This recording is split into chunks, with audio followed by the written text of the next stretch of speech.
INN News. Another show on this night's lineup. We have another episode of NYPD Blue. What color blue?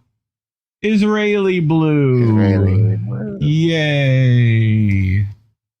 Yeah. So, Collin, we've talked about this plenty of times before about how your policing goes and learns their fucking techniques over in Israel. So let's see if they're willing to do that again. Well, guess what? They already did. So this is September 12th, 2025. New York State sends police chiefs to Israel for counter-terrorism training. Well, more than a dozen police officers from the state of New York are on a training trip to Israel, despite human rights experts saying that Israel is committing genocide against the Palestinian people in Gaza. Police officers have already been accused of being heavy-handed against pro-Palestinian protesters, both on student campuses in the state and in New York City. The 13 officials are said to be learning about security issues facing Israel, undertaking counterterrorism training to protect Jewish communities, and learning about anti-Semitism. Okay? I don't know why the New York needs to know that, but the training comes the same week Israel launched unprovoked airstrikes on the sovereign territory of Qatar on Tuesday. Don't let people distract you about that shit. In violation of international law, killing 5 Palestinians and 1 Qatari. Israel then killed 46 people and wounded 165 people in an ongoing exchange of strikes on Wednesday in Yemen, where they killed the fucking prime minister. Like, they assassinated another fucking world leader. People forgot about that shit, though, huh? According to a report in JNS, Israel's Ministry for Diaspora Affairs have been running the government training program for U.S. law enforcement officials for 6 years and has been dubbed Birthright for American Police Chiefs. Because apparently fucking all cops are Zionists somehow that have a birthright. Oh, okay. I guess. In reference to free trips to Israel offered to young Jews who live outside of Israel. Yay. We're gonna go live on a fucking kibbutz. Good for them. Fucking dickheads. Visiting New York law enforcement officials study Israeli counter-terrorism initiatives. So this was on September 12th. Man, I wonder why no one saw this shit fucking happen. All right. Delegation of 13 New York law enforcement officials is visiting Israel this week to get hands-on view of the security issues facing the Jewish state and learn about fighting anti-Semitism. The Israeli government program for international law enforcement officials, which was initiated 6 years ago by the Ministry for Diaspora Affairs, comes at a time of surging anti-Semitism around the world, including in the United States, following the Hamas-led attack on southern Israel. Oh my God, that triggered their like 2-year-old war in Gaza. You mean the genocide? That if you fuck you, JNS. Since its inception, there have been 15 such delegations of law enforcement officials from around the world. About 1/3 of them from the U.S., said Moshe Ellert, CEO of IMI, which is subcontracted to run the event. The program for the Israeli military industries, not like the Israeli law enforcement, military, militarized police, military. Thank you. So the program for the U.S. law enforcement officials, which has worked in tandem with American Jewish security officials in their communities over the last 7 years, has been dubbed Birthright for American Police Chiefs. So, yeah. Same fucking shit. So, the training session is reportedly the second since the war in Gaza began in October. Michael Copey, Commissioner of Public Safety for Rye in Westchester County, told JNS the resilience of the Israeli people just stands out. Okay. Sure. The U.S. police trainers have been trained by their counterparts in Israel for more than 2 decades. Thousands of officers have learned crowd control, use of force, and surveillance from Israeli police, military, and intelligence services, according to the article by Amnesty International. The article said that while pro-Israeli groups privately fund some of these trips, most of these trips are taxpayer funded. So fucking nice of you paying for those vacations. Isn't that nice? Isn't that nice? In 2016, the Department of Justice published a report which found that the Baltimore Police Department makes stops, searches, and arrests without the required justification, uses enforcement strategies that unlawfully subject African Americans to a disproportionate rate of stops, searches, and arrests, uses excessive force, and retaliates against individuals for their constitutionally protected expression. So, in case you've had run-ins with Baltimore police officers, now you know where they're getting it from. Critics of Israeli military training program have said it exacerbates American police brutality, increases racial profiling of brown and black people, represses social justice movements, and contributes to the proliferation of surveillance and a police state, Human rights experts say the Israeli military teaches American police officers potentially illegal and unconstitutional policing tactics for training its officers. The practices of draconian policing were seen in the killing of unarmed black civilian George Floyd by white Minneapolis police officer Derek Chauvin, who asphyxiated Floyd by putting his knee on Floyd's neck for 8 minutes. The killing, which was caught on camera, sparked national and international outcry and protests. Activists point out that more than 100 Minneapolis Police Department officials were tactically trained on using one's knee to restrain civilians at a counterterrorism event at the Israeli consulate in Chicago in 2012, which is led by the Israeli military and police. So, we talked about this ad nauseum, but any thoughts?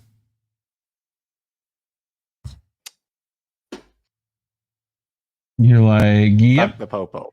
Exactly. Coming straight from the underground. But I have this little video put up by If Americans Knew. It is not the song by NWA. But we'll see what they have to say. Here we go. In recent years, residents of America's most heavily policed neighborhoods have described their local police as an occupying force. Considering where many U.S. police forces get their training, the description is apt. Thousands of American law enforcement officers frequently train with one of the few countries where policing and militarism are even more deeply intertwined than they are here: Israel. Founded amid a campaign of ethnic cleansing in 1948, Israel then seized the West Bank and Gaza in 1967 and has since maintained an oppressive military occupation. After 9/11, Israel seized on its decades-long experience as an occupying force to brand itself as a world leader in the security and surveillance industry. Since 2002, the Anti-Defamation League, the American Jewish Committee's Project Interchange, and the Jewish... Who's that motherfucker? Did you catch that guy? This guy right there? This dude? We know that guy. Fucking California? I think that's fucking... What's his name? Anyway.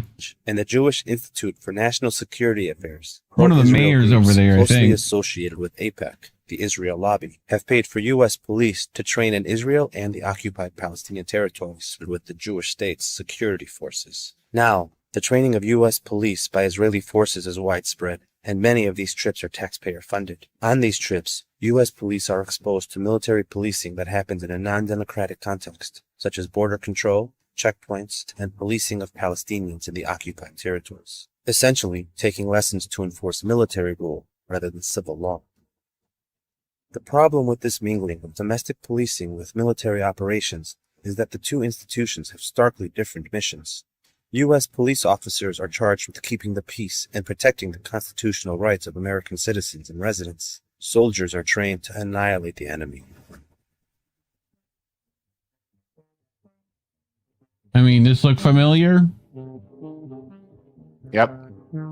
Like... No, I don't...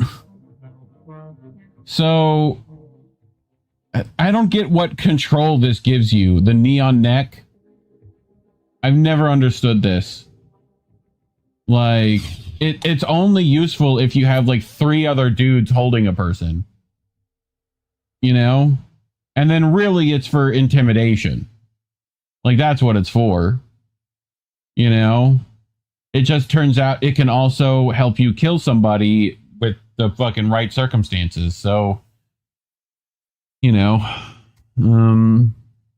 it just literally gives you zero control at all, which if that's what you're wanting, that's what they pretend this is, you know? Anyway, so I also wanted to point this out. So this is from Dave DeCamp, right? And he writes about this. So Ben Gavir said on Monday, right, at some event with police officers, I'm betting it's the same fucking event that NYPD was at.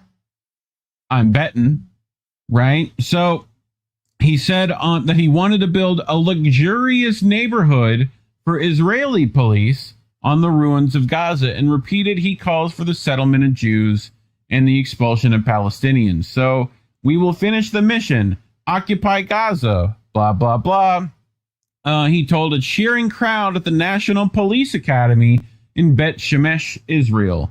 He said that once the occupation is complete, he wants to establish a neighborhood of police officers, otherwise known as a cop city, on Gaza's coast, which he said would include high-rise buildings. The time has come to settle Jewish settlement. The time has come to encourage voluntary immigration of Gazans.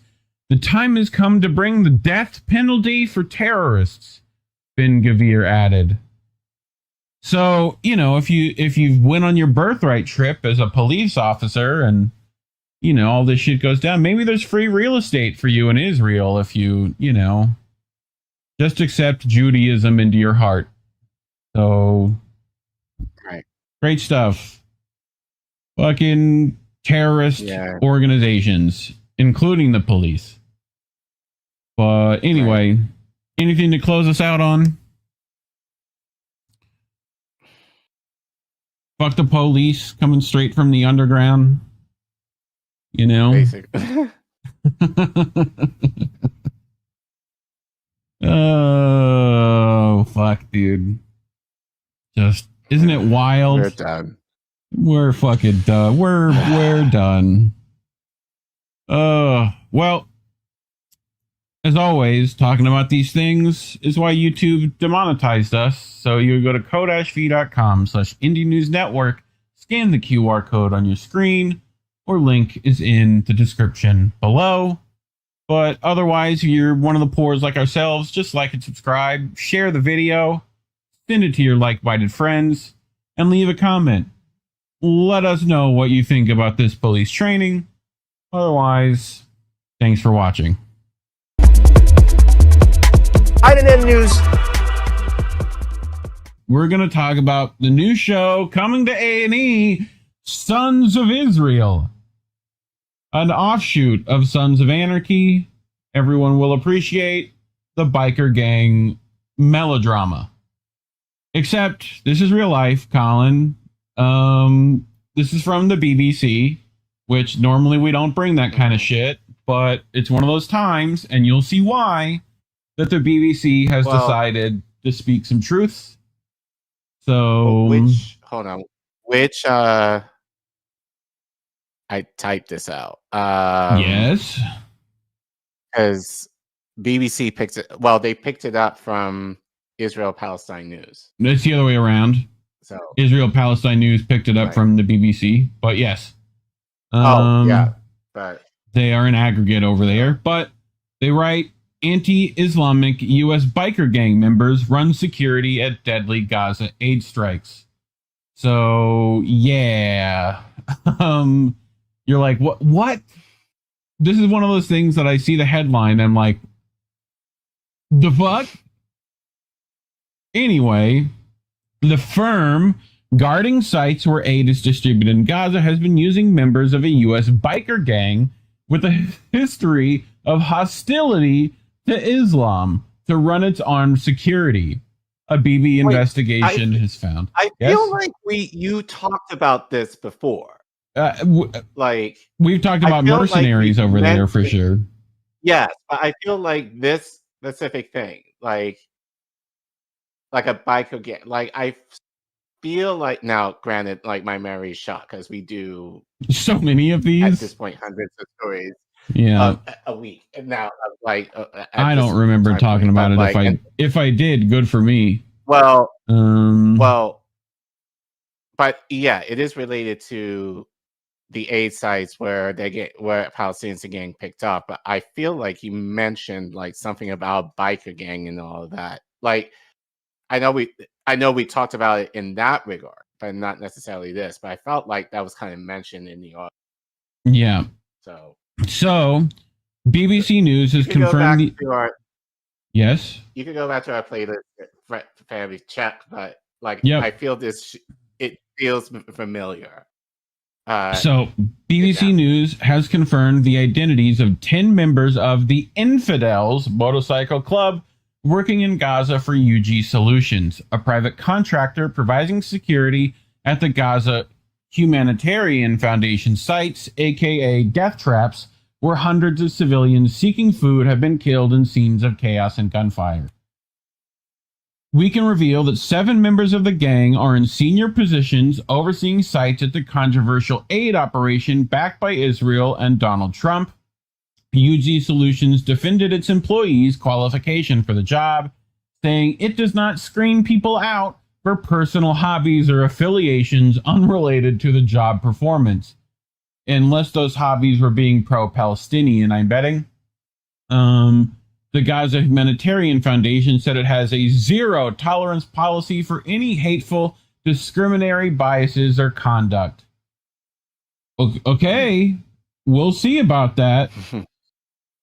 Infidels Motorcycle Club was set up by U.S. military veterans of the Iraq War in 2006, and members see themselves as modern crusaders, using the Crusader cross as their symbol, a reference to the medieval Christians who fought Muslims for control of Jerusalem.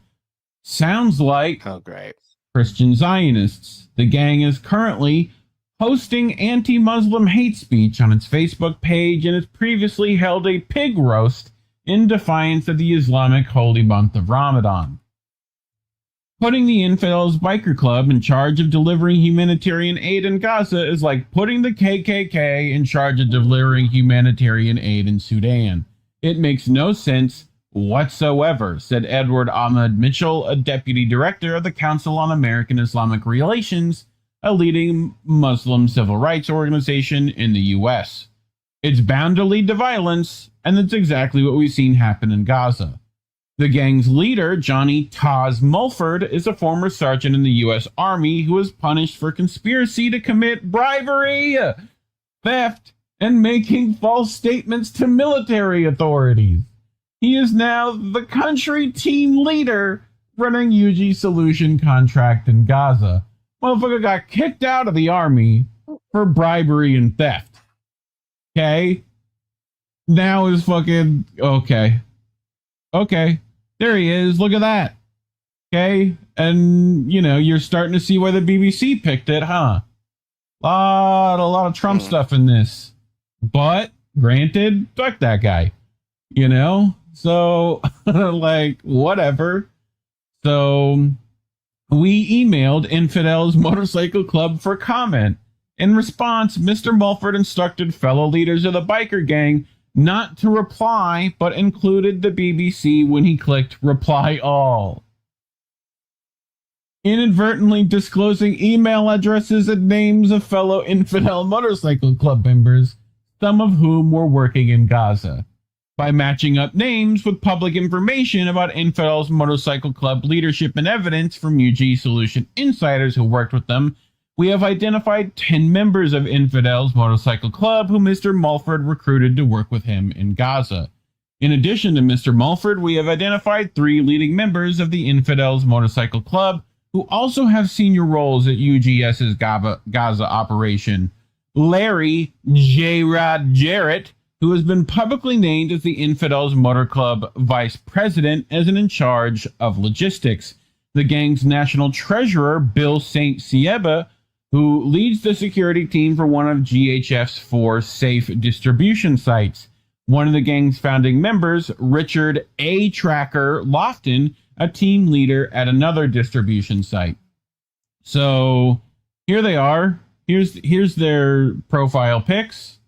You know, these are hired for senior roles in Gaza. So isn't that nice? Yay! Confidential documents, open source information, and former UGS contractors have enabled us to confirm the identities of a further 6 infidel bikers hired to work in Gaza.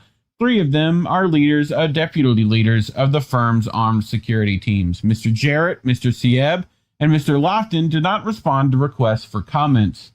UGS told the BBC it conducts comprehensive background checks and only deploys vetted individuals. However, news reports indicate Mr. Jarrett was arrested 2 years ago in the U.S. for drunk driving and has a previous charge of driving under the influence from about a decade earlier. It is not known whether either case resulted in a conviction.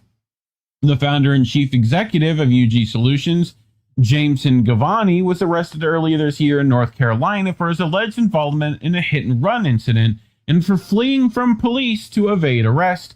According to court documents, Mr. Gavani, who is based in the U.S. and is not a member of Infidels MC, declined to comment. Until now, Mr. Mulford was the only UG Solutions contractor to have been identified as a member of the Infidels. The BBC's investigation reveals how widespread his hiring of members of the biker gang has been, notably to better paid jobs leading the UGS armed security teams. Social media posts show that in May, just 2 weeks before traveling to Gaza, Mr. Mulford sought to recruit U.S. military veterans who follow him on Facebook, inviting anyone who can still shoot, move, and communicate to apply. So, if you have combat arms, MOS, can still shoot, move, and communicate, this will be tested, can leave within the next 12 hours, text me, and let's chat. So, yeah, in total, at least 40 of about 320 people hired to work for UG Solutions in Gaza were recruited from Infidels MC, according to an estimate by a former contractor. UG Solutions is paying each contractor $980 a day, including expenses, rising to about $1,500 per day for team leaders at GHF's safe distribution zones, in quotations, documents seen by the BBC show. One leader of a team in Gaza to overseeing site security, Josh Miller, posted a photo of a group of contractors in Gaza with the banner reading, "Make Gaza Great Again." That banner right there at the FOB Mar-a-Lago. Yay! So, forward operating base, in case people were wondering. Lots of military jargon being thrown around. The banner advertises the logo of a company he owns, which sells t-shirts and other clothing, including one which has the slogan, "Embrace Violence," and another which says, "Surf all day, rockets all night, Gaza Summer 25. His company also posted a video online showing scenes of gun violence and advocating the shooting of criminals with the caption, "Remember, always shoot until they're no longer a threat."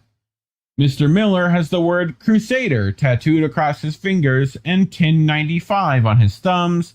This is the year with the leader of the Catholic Church, Pope Urban II, launched the First Crusade, attacking Muslims as a, quote, "vile race." Mr. Miller did not respond to requests for comments. A post on the Infidels MC Facebook page selling 1095 hats says it signifies the start of the Crusades, a military campaign by Western European forces to recapture Jerusalem and the Holy Land from Muslim control. The Holy Land refers to the area mostly covered by modern-day Israel and the Palestinian territories. So here's this shirt they're selling. That right there is nuclear mushroom cloud. So, I mean, granted that happens with plenty of explosives, but you know, this is how they see themselves. Isn't that nice? Johnny Mulford, who in addition to leading the gang, is listed as the registered agent of a Florida company called Infidels MC, has the date 1095 tattooed across his chest. He has a Crusader cross tattooed on his right forearm and another on the left upper arm, along with the word Infidels. When you see anti-Muslim bigots today celebrating 1095, celebrating the Crusades, they are celebrating the wholesale massacre of Muslims, the erasure of Muslims and Jews from the holy site of Jerusalem, said Mr. Mitchell from the U.S. Muslim Civil Rights Organization, CARE. He said the gang had the hallmarks of anti-Muslim hate groups, which for decades have used the name Infidels. So, anti-Islamic views expressed by the gang include a flyer for the pig roast during Ramadan, which the BBC found on an archived webpage. It says, in defiance of the Islamic holiday of Ramadan, we invite you to attend the Infidels MC Colorado Springs chapter open bike party and pig roast. So, yeah, pretty culturally sensitive guy, sounds like. Collin, you've watched some prison shows, right? If you saw this character in the prison shows, what affiliations do you think he would have? You know? Just to take a guess. Starts with N, ends in C. Sure. the one of those too? A little brotherhood? Yeah. What, either of those? You know, Sure. people have watched Oz before, right? And for the record, I didn't really watch prison Oz sometimes, but I didn't really have HBO. Yeah. At certain points going on, I didn't watch, but I've seen some episodes of Oz. That's the extent of any prison show that I've watched in my life that I can think of right now. These guys putting up their flyer to the fucking racist cookout, right? The flyer also shows a woman wearing a burqa that has been torn off from the neck down, exposing her chest.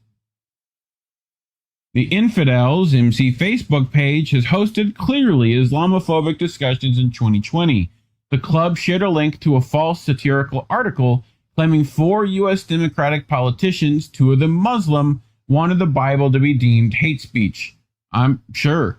Comments from members of the Facebook group included, "Filling my magazine to the max would not be the first time we were at odds with Muslims. Deport these pathetic skanks to a pathetic third world crap hole where they won't be offended by the Holy Bible." And a comment dismissing them and their Muhammad with an expletive. So, yeah, keep in mind, by the way, the Quran says you should respect Jesus, if I remember correctly, and Right. deems him a pretty cool dude. So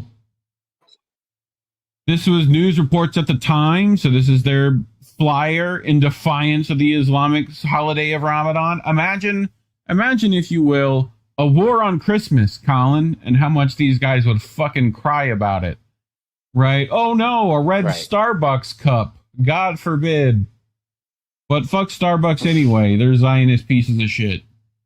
The Infidels MC website also used to show the skull logo of the violent Marvel comic book character Punisher, a symbol appropriated by white supremacist groups and police officers, inscribed with kafir, an Arabic script which translates as unbeliever or infidel. Scenes of chaos and danger have been common at the aid distribution sites in Gaza since they opened at the end of May. Up to the 2nd of September, 1,135 children, women, and men were killed near GHF sites while seeking food.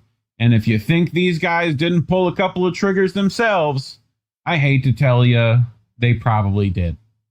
The UN has most of the killings appear to have been carried out by Israeli security forces. Incidents where civilians were harmed while seeking aid are under review by the competent authorities in the IDF, said the Israeli military. Yeah, quit asking them for statements, BBC. They're fucking lying.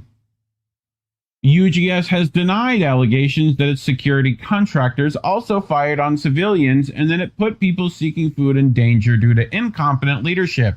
However, the company has admitted that warning shots have been used to disperse crowds. I think we know what probably happened there.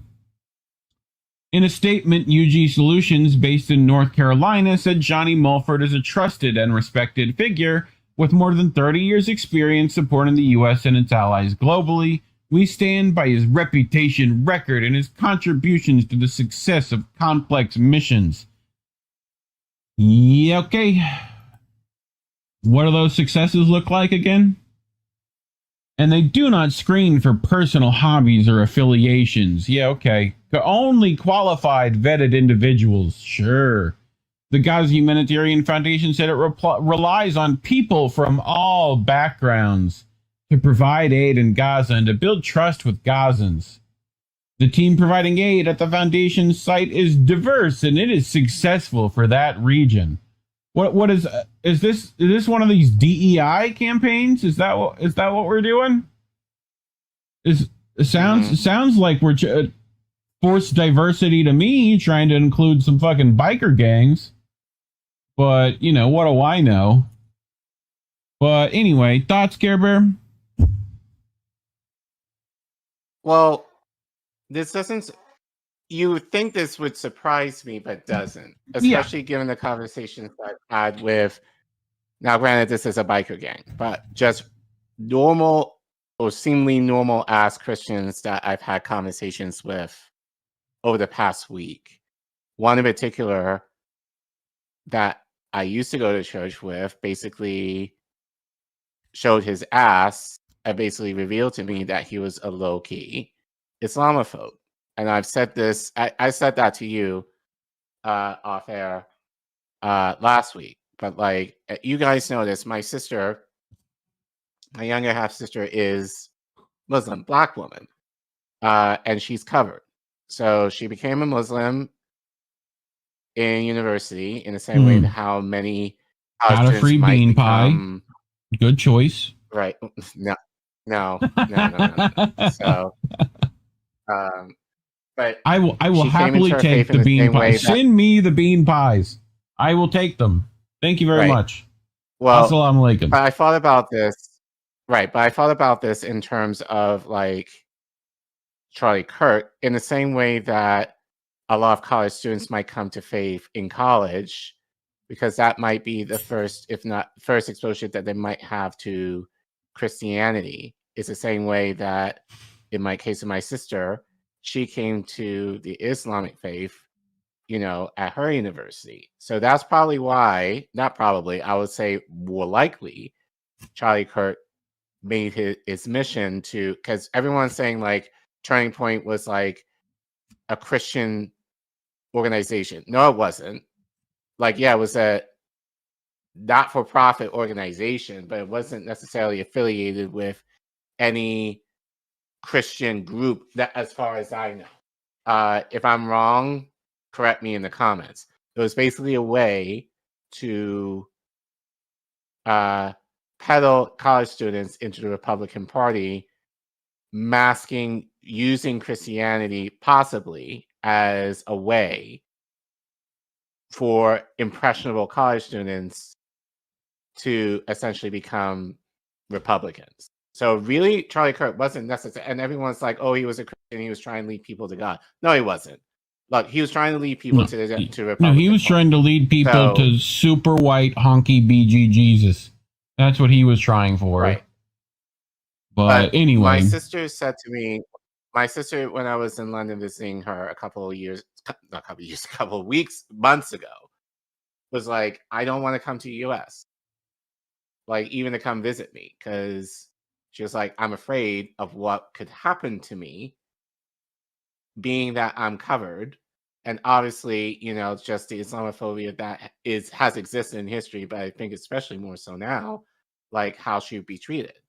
So basically, if she were to come over here, I'll have to be her bodyguard, which I'm willing to do anyway, because I'm her big brother. But it's the idea of, like, again, cancel culture.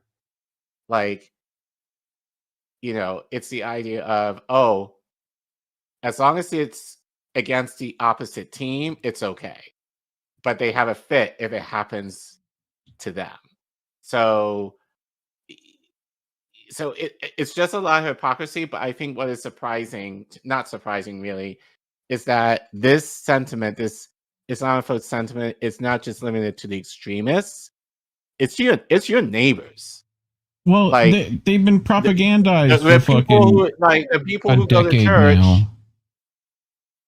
Right. And even for me, like I said, I traveled to the Middle East. I went to Morocco and I went to Jordan. Like now it's been about 20 years. But I went on a mission trip with my church at the time. So the idea that I went over there to, not, I wouldn't say convert, but to talk to locals about Jesus and all that in the light of the Christian faith, like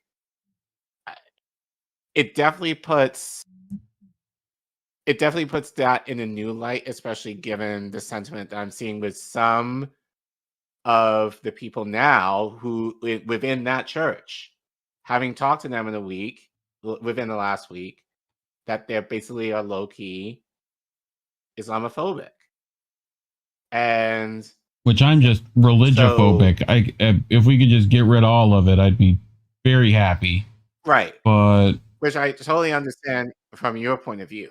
But at the same time, I'm like, so my question is the idea of you trying to spread the gospel in the Middle East that genuine? Which, again, I don't know people's hearts. I don't know people's attitude. But, but it's the same church for me. If people in my church are thinking that way, and I won't say all of them are that way, but like, it's definitely kind of an interesting thought that how many more are thinking that. And of course, they may not go to this extreme, but you're still carrying those thoughts. And the idea that I think it was your religion, and I even said it to this guy, is like, and I said this to you, like, and you're saying that Christianity is any better in terms of, especially given my, history, how my ancestors were enslaved in the name of faith. And he said, oh, well, we evolved. We're better than that now. And I'm like, oh, really? Yeah, you're not, because it still happens. Like, right. You all are basically, right, not all, but many of you, right, basically deifying a political influencer over people within the last week who've gone shot by the same means that Kurt himself has said, oh, it's unfortunate that people have to die in order to ensure that the Second Amendment is in place. Christian man saying that in terms of children. So to me, it's like, and it's funny, even in mentioning this, it's like people are praising Charlie Kirk, but they can't say and kind of notice this online, especially, like, people are calling him out as a good guy, but they don't say what he did that was good. You might hear some thing, oh, he was Christian, but they never get into any specifics. Right? Mm-hmm. They know. But because, like, he's a right-winger, their team, who happens to be a Christian, whatever, like, they're falling in line. But conversely, we see this on the left as well. So, and, so it's basically like you're playing for your team and you're chastising the other team when they fuck up. But meanwhile, the corporations, the people in government are laughing at you because you're so fully distracted that they're basically robbing you. Like, even with all, we're not talking about the fact that people are broke right now. We're not talking about how people are going to get hurt by the healthcare system right now. We're not going to be talking, maybe within the next couple of months when it's Christmas, that people might return to the economics of the country again. Who knows? But no one's talking about how tariffs are affecting your bank account right now. So we're so fully distracted by our teams that we are so divided that, and I've said this for the past few weeks, and I'll probably keep saying it again, to the end of time probably now. You guys need to prepare yourselves because they're looking to have a civil war on account of cultural differences versus the actual problem, which is the people above us are fucking you over, but no one's talking about that right now. So well, and this even is with just kind of like the perfect distraction. I don't buy the Civil War thing either, because there's been 1,000 of these fucking culture war instances where they claim that's gonna fucking happen, and the American populace is so fucking pacified that none of that shit's fucking happening, even when it should. Like, and if it does, it'll be because some fucking rich motherfucker wanted it to happen anyway. So, right. Like they got their own fucking. Which again, they do. So it's just another way to kind of do they solidify the I don't think they do. State. I think that hurts their fucking pocketbook if that happens. Like the surveillance state's already happening. Yes, right. about their money. Yeah, people can't buy goods if it's a fucking like if it's fallout in the streets. Like, you need people able to go fucking buy Kleenexes. Like the surveillance state's already happening. Regardless, they've been working on that forever. Digital surveillance already been happening. They've been working on that forever. Like, they don't need any of these. These are just excuses, maybe, to push that forward. But, like, they don't need much of one. They'll do it without that shit. So, but, yeah, I did find this story interesting. I didn't see a lot of people talk about it at all.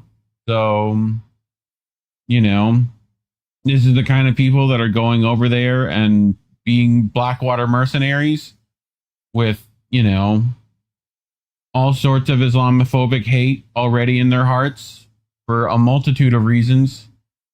So, lots of propaganda been happening on that for decades now. So, but, I hope they see the error of their ways. And, right.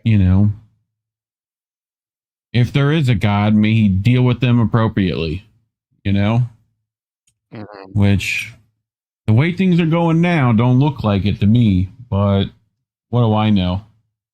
Anyway, talking about these things is why we're demonetized, so you can scan that QR code on your screen, go to code-fee.com/indie news network. If you would like to leave us a few dollary dues, we appreciate it. But otherwise, like and subscribe, share the video, send this to your like-minded friends. Otherwise, leave a comment, let us know what you're thinking. But, as always, thanks for watching. INN News. I wanted to go through, we've done a few, this didn't start with October 7th segments, and I figured this would fit well with those. But it also gave me an opportunity to make this lovely graphic. But this is from If America's No, right? Their Israel-Palestine news thing that they made recently.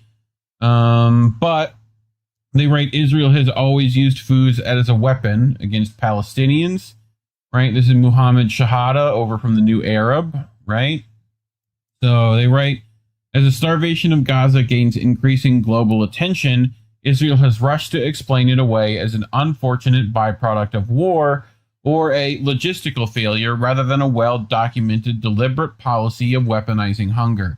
Israel's instrumentalization of food and water, however, did not start on October 7th, when then Defense Minister Yoav Gallant declared that no food, no water, no electricity, and no fuel would enter Gaza. That's called siege warfare. Rather, this tactic has been consistently used as a matter of state policy since Israel's creation in 1948 to collectively punish, contain, intimidate, blackmail, displace, or debilitate Palestinians. It is now being used more flagrantly as part of the genocide Israel is perpetuating in the Gaza Strip.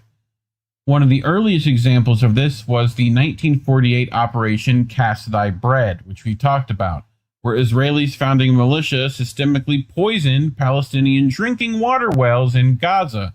Shout out to Vanessa Beeley, who wrote back. It was literally our first coverage from her. So, in Gaza, Accra, and other cities with typhoid, right? So they literally poisoned water with typhoid, and they admitted to this. Causes severe illnesses, drive a mass flight, and frighten Palestinians from trying to return. Since then, attacking water infrastructure has become a cornerstone of Israel's military assault on Gaza, where they have repeatedly bombed water and sewage systems or prevented fuel from reaching them, leading to their closure. During the ongoing genocide, one of Israel's first tactics was to deliberately and methodically target water infrastructure to deprive Palestinians in Gaza of access to the adequate amount of water required to survival. According to Human Rights Watch, the organization concluded this strategy accounted to an act of genocide.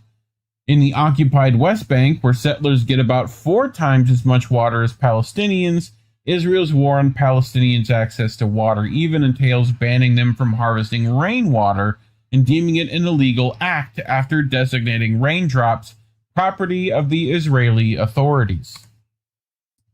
Israel's war on Palestinian food and water have been part and parcel of the strategy which the Israeli Defense Minister Moshe Dayan declared in 1967. Back then, Israel tried to replicate the Nakba and expel as many Palestinians as possible. When it failed to fully depopulate the territories, it turned to the alternative of perpetually caging occupied Palestinians in the most miserable conditions possible to force them to leave. As Diane put it, you shall continue to live like dogs, and whoever wishes may leave. It's possible that in 5 years, there will be 200,000 fewer people, and that's an enormous thing. In 2017, Israel's current finance minister, Bezalel Smotrich, reiterated that sentiment in a manifesto where he said Palestinians must be given only 3 choices: leave, live as inferior non-citizens, or fight back and get killed. In the West Bank, Israel has sought to weaponize food against Palestinians since the 1967 occupation through various means, including confiscating agricultural land, cutting down olive trees, slaughtering livestock, preventing farmers from harvesting their produce, and other arbitrary restrictions undermining local industries. In Gaza, this weaponization of hunger has been the most flagrant since Israel's blockade in 2006, where access to food or lack thereof is literally controlled with an on and off switch in the hands of Israel. For the past 19 years, Israel has put Gaza under a brutal medieval-style siege with a clearly stated objective of economic warfare, whereby Gaza was banned from exporting anything and its imports were limited to what Israel strictly defined as humanitarian necessity. This designation was so entirely arbitrary that it shocked then U.S. Senator John Kerry when he learned in 2009 that Israel banned pasta from entering Gaza while allowing rice because it deemed only the latter to be humanitarian. Similarly, Israel banned jams, chocolate, cattle, irrigation pipe systems, spices, fabrics, fresh meat, seeds, nuts, and hundreds of other items. Israel explained the logic of the blockade in 2006 as putting Gazans on a diet, but not to make them die of hunger. Or as Israel then Defense Minister Avigdor Lieberman put in 2018 to allow Gazans to merely keep their heads above water while their bodies are drowning. Israel even came up with a meticulous calorie count in 2008 that calculated the very minimum of food Gazans needed for basic survival, which it then used to determine the number of food trucks allowed to enter, which we've covered before. It took the Mavi Marmara massacre and the international outrage that followed for Israel to slightly loosen its draconian siege and, for instance, allow processed hummus to enter Gaza in 2011. I bet it was Sabra hummus that Israel got money from. The engineering of hunger in Gaza was so thorough that it extended to preventing Gazans from growing or sourcing their own food internally. For instance, before the 7th of October, Israel would regularly spray herbicides on Gaza's most fertile lands, leading to massive crop failure. Israel would also kill and maim farmers who try to approach their lands to cultivate produce. Tanks would regularly cross into Gaza to destroy strawberry farms, while Israel used to close down Gaza's fishing zone and ban the entry of fishing nets, fishing boats, and equipment, and regularly shot at or detained fishermen. This weaponization of food and water served two goals. First, it was used as a short-term tool of control, pressure, collective punishment, and intimidation, leading Israel's Haaretz to call it a mass obedience psychological experiment. The logic is simple. If Israel wants the government or population in Gaza to behave a certain way, Israeli authorities increase restrictions on the entry of food, fuel, water, electricity, and medicine until Gazans get back in line. For instance, during the Great March of Return, Gaza's largest nonviolent protest calling for an end to the siege, Israel would shut down border crossings and shrink Gaza's fishing zone to punish protesters. At the same time, an Israeli minister suggested parachuting food and medicines deep inside Gaza to tempt protesters away from the fence. Sound familiar? Second, Israel has been using its siege for the long-term goal of rendering Gaza unlivable and forcing Palestinians to leave. Before October 7th, about 10% of Gaza's population had left between 2007 and 2022. Israel admitted in 2019 that it was actively encouraging Palestinian immigration from Gaza. Even when Hamas maintained calm in Gaza and satisfied Israel's demands for security, in return for easing the siege, Israel's defense minister Benny Gantz declared in 2021 that we will not allow real long-term economic development in the Strip. Israel's weaponization of starvation against Palestinians is coupled with the strategy of keeping the occupied territory fully dependent on Israel to enable the latter to have ultimate power over hunger and survival. It also renders Palestinians a money-making cash cow for the Israeli economy, whereby Israel makes large profits for being the main exporter to Gaza and the West Bank. As I was mentioning, nearly 60% of all Palestinian imports are from Israel.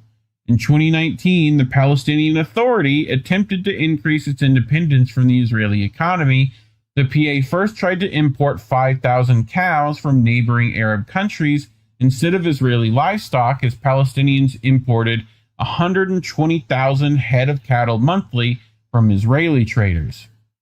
The Israeli government immediately responded by detaining the cows, blocking Palestinian agricultural exports via Jordan, and threatening to impose more sanctions until the PA backed down and agreed to resume its full dependence on Israeli beef. Even when a group of young Palestinian entrepreneurs in Jericho tried to cultivate mushrooms in 2013 as an alternative source of protein and succeeded in 2018 to dominate 50% of the market in the West Bank, Israel immediately went on the offensive. Israeli authorities began squeezing the mushroom growers into smaller land, sabotaging deliveries of mushroom spawn and compost to their company, letting deliveries go rotten in Israeli ports, and then charging the Palestinian companies insane port fines to force it into debt and out of the market. The company, Amoro Farm, disappeared the same year. What Israel has done and continues to do is not merely the denial of food and water, it is the calculated deprivation of dignity, autonomy, and life itself. Famine in Gaza is not about failed logistics or the collateral hardships of war.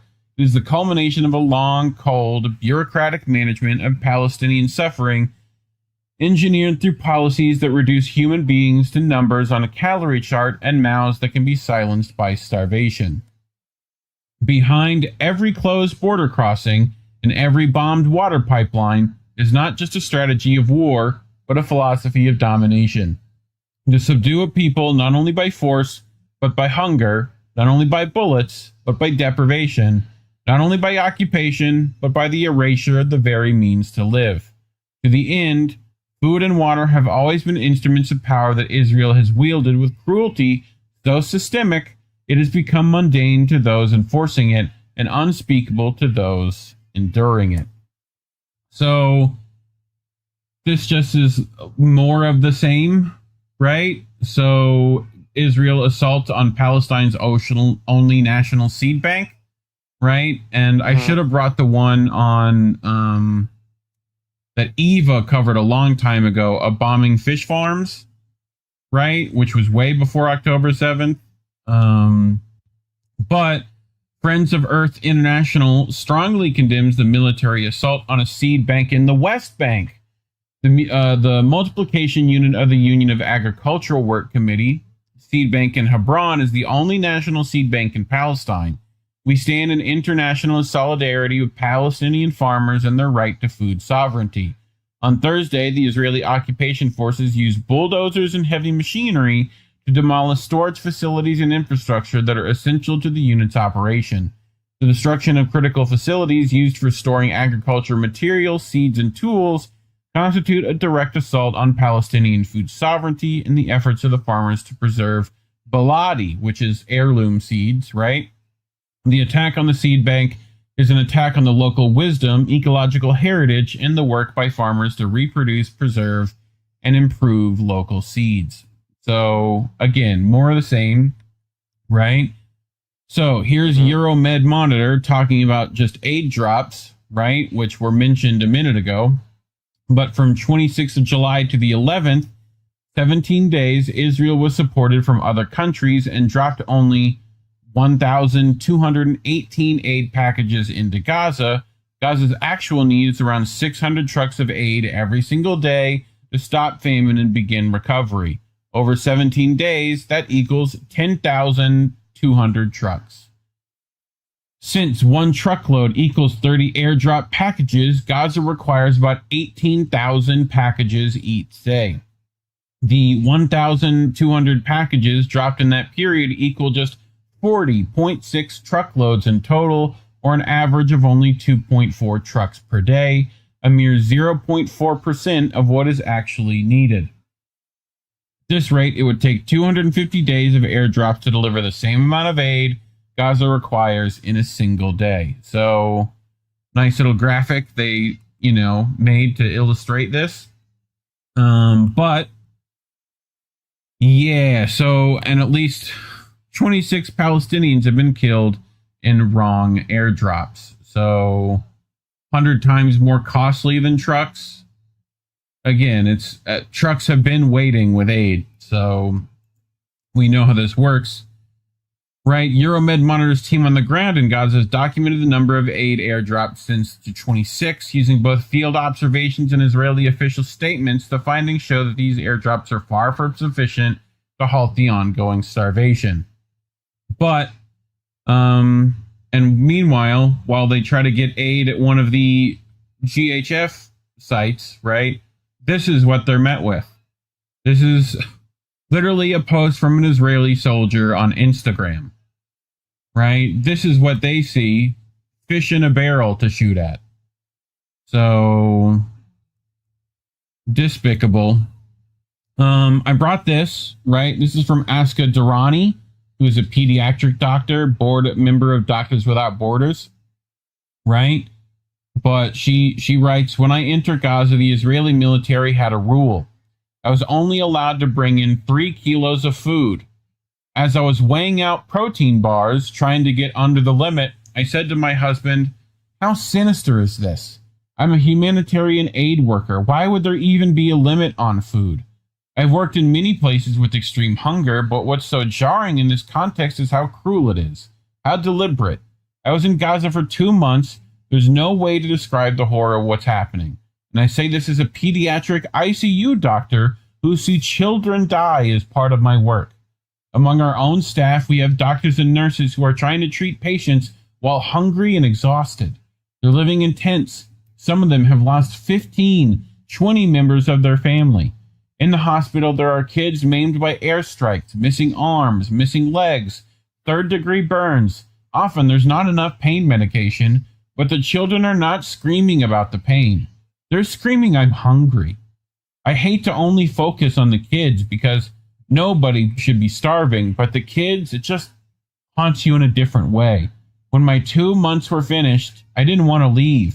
It's a feeling I haven't experienced in nearly 20 years of humanitarian assignments, but I felt ashamed to leave my Palestinian colleagues who are some of the most beautiful and compassionate people that I've ever met. I was ashamed as an American, as a human being, that we've been unable to stop something that is so clearly a genocide.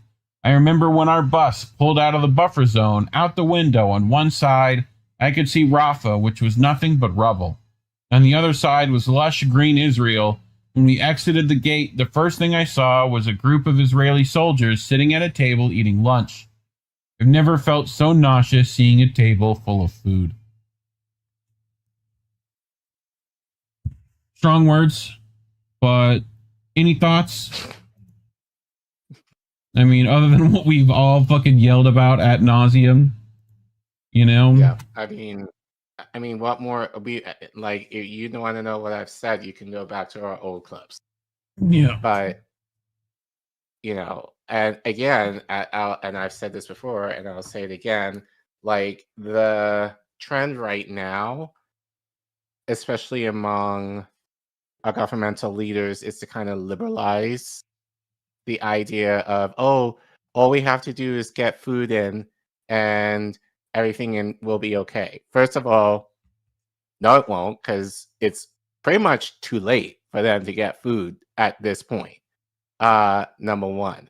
Number two, just giving them food is not going to solve the problem, especially given you can give them the food and they might get fed for a day, only for the possibility of them being unalived the next day.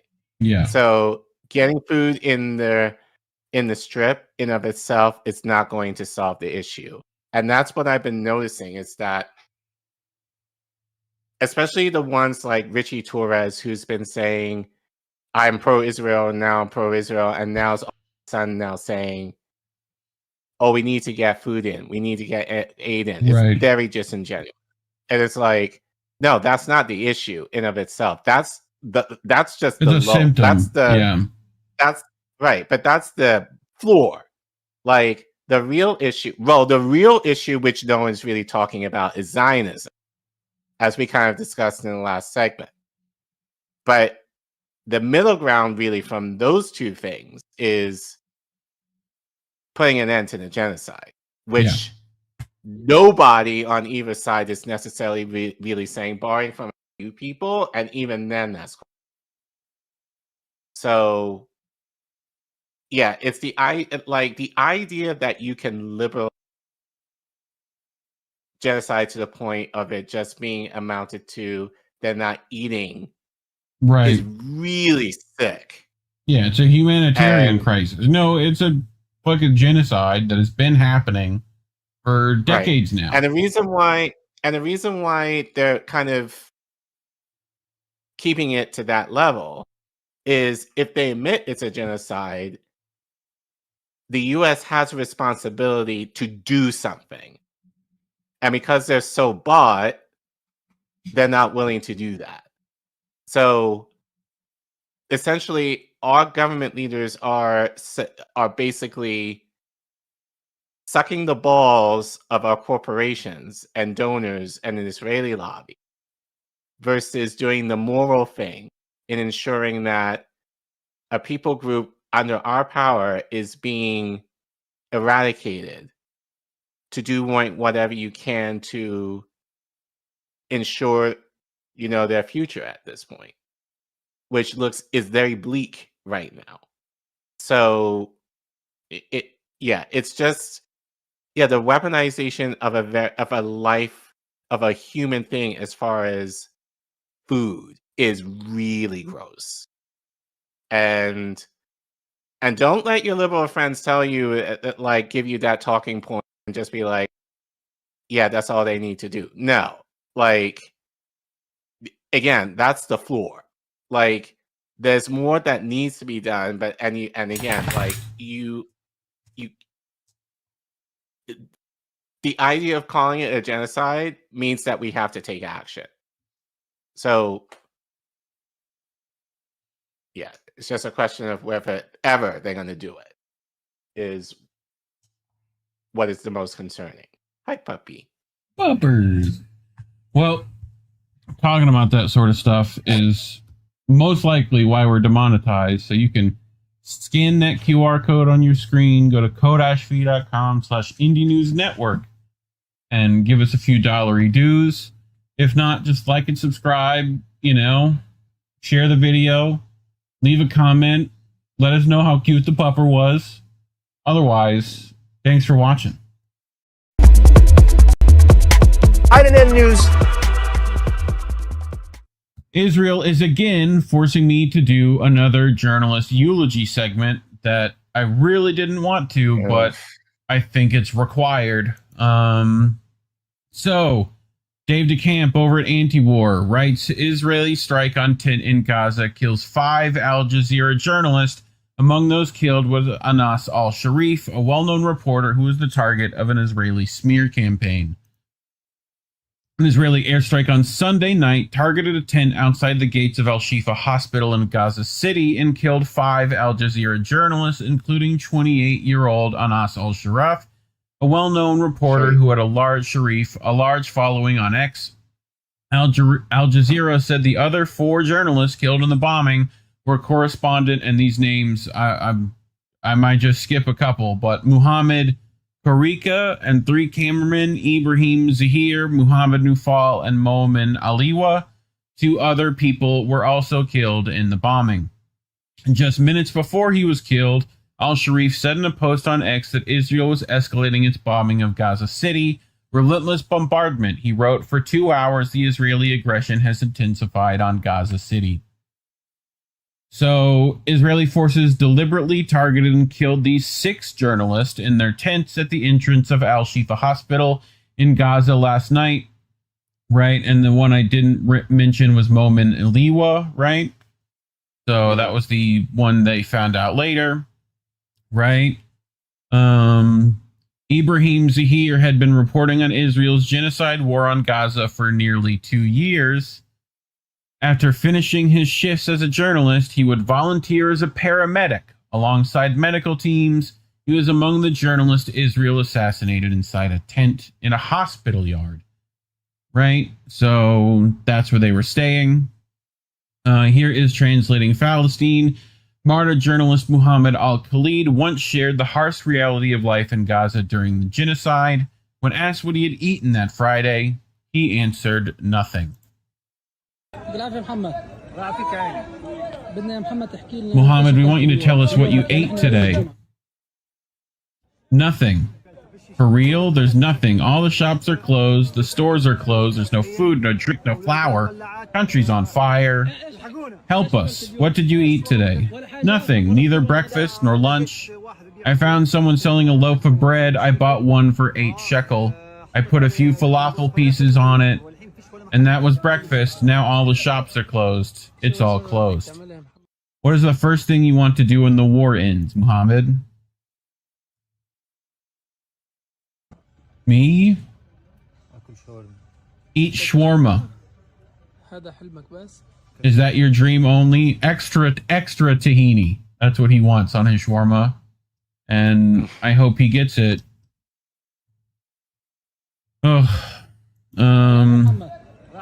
So there's that. DeCamp continues. The Israeli military acknowledged that it deliberately targeted al-Sharif, claiming without evidence that he was a Hamas terrorist who posed as an Al Jazeera journalist. Last month, the Committee to Protect Journalists issued a warning about the Israeli military smears against Sharif, saying it was likely a precursor to his assassination.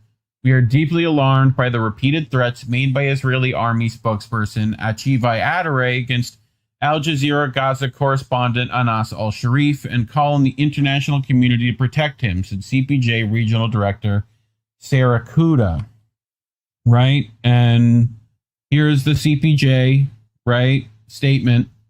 The Zionism Observer says we had to organize a fucking campaign to get CPJ to even put out this call, had to literally beg.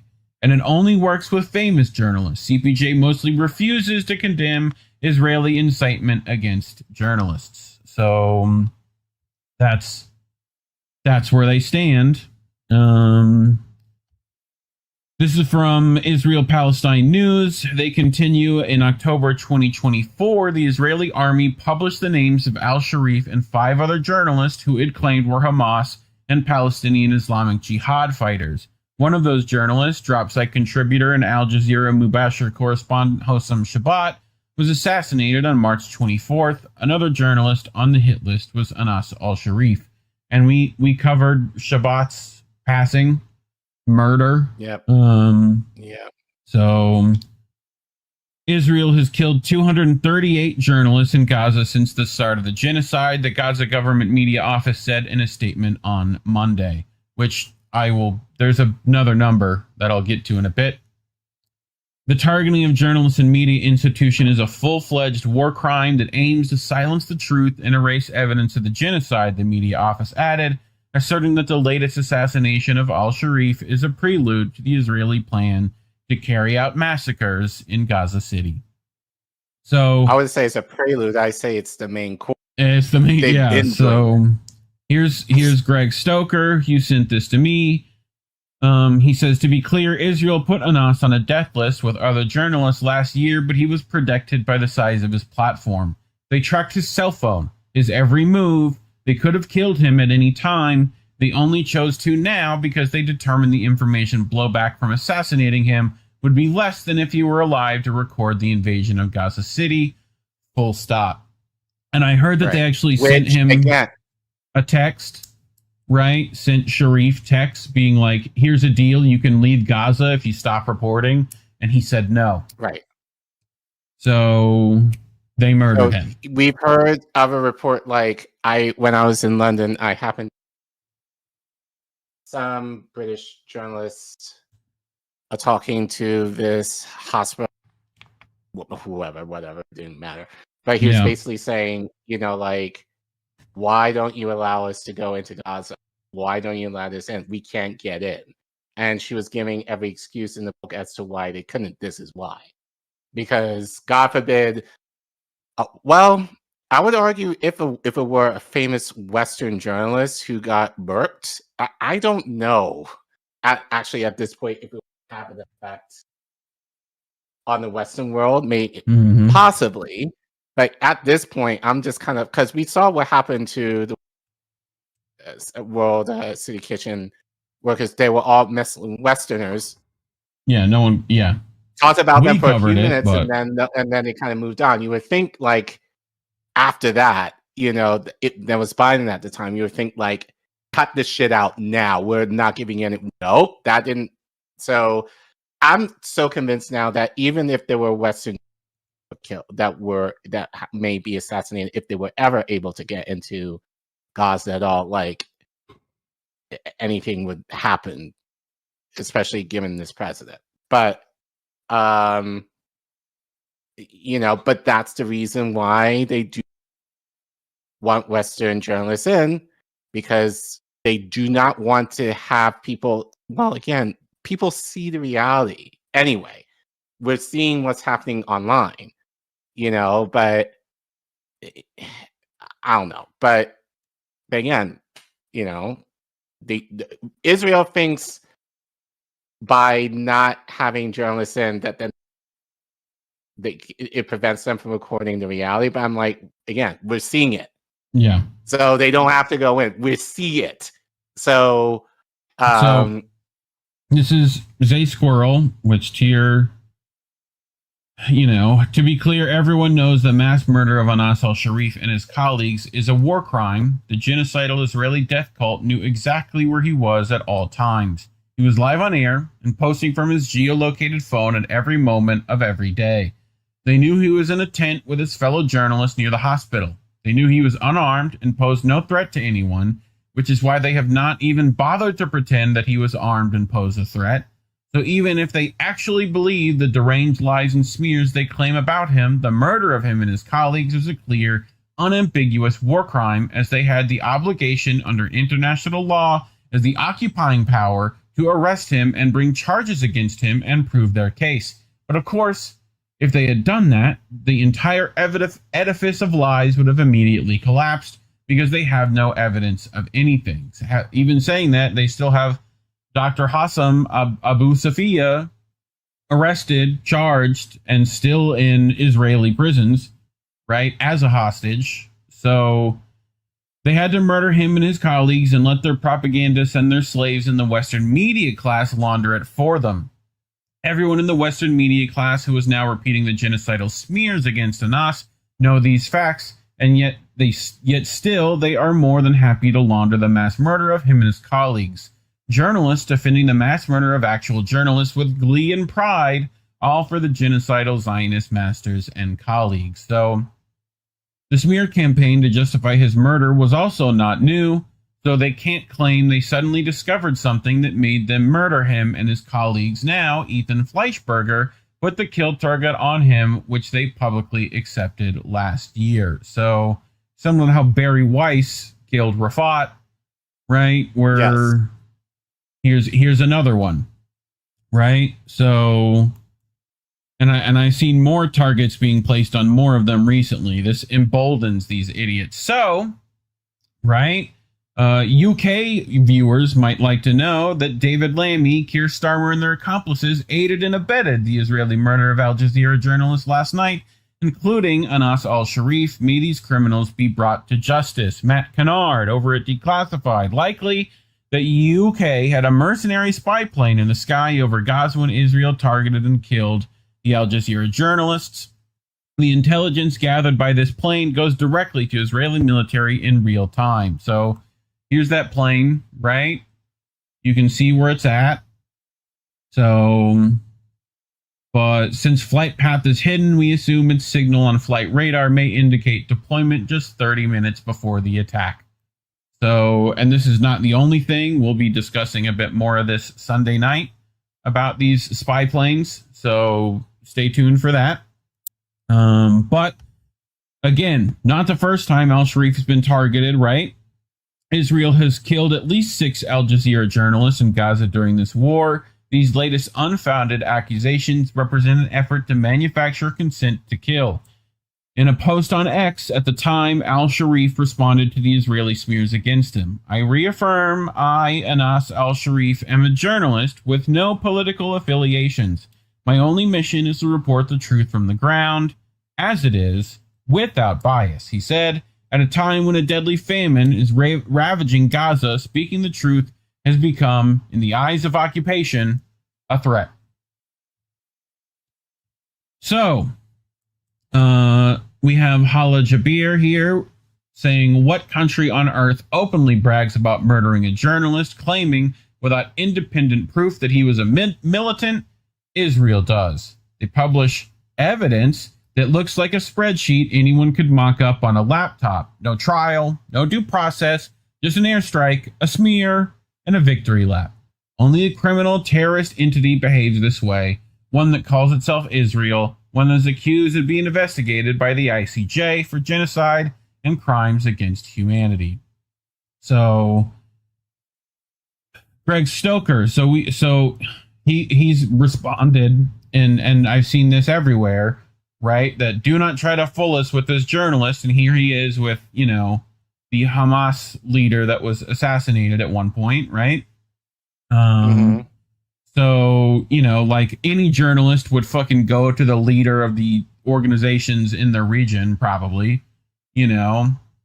So a press vest doesn't stop you from being a terrorist, another fucking Israeli asshole.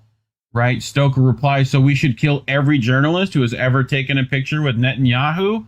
Sometimes journalists do meet with politicians. Crazy.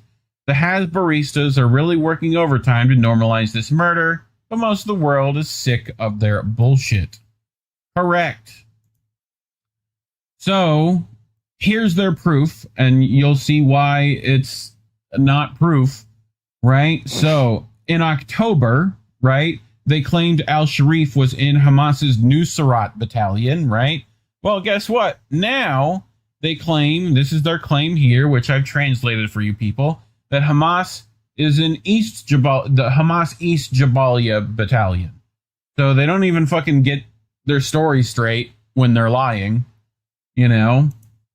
So this is from Sana Saeed, right? Particularly from M7 MD Kurd, right? Who writes, the instinct of many defenders of Palestinians is to dispel the connection between the slain Palestinian metal workers and their supposed political leanings, as if anywhere in the world these exist in isolation.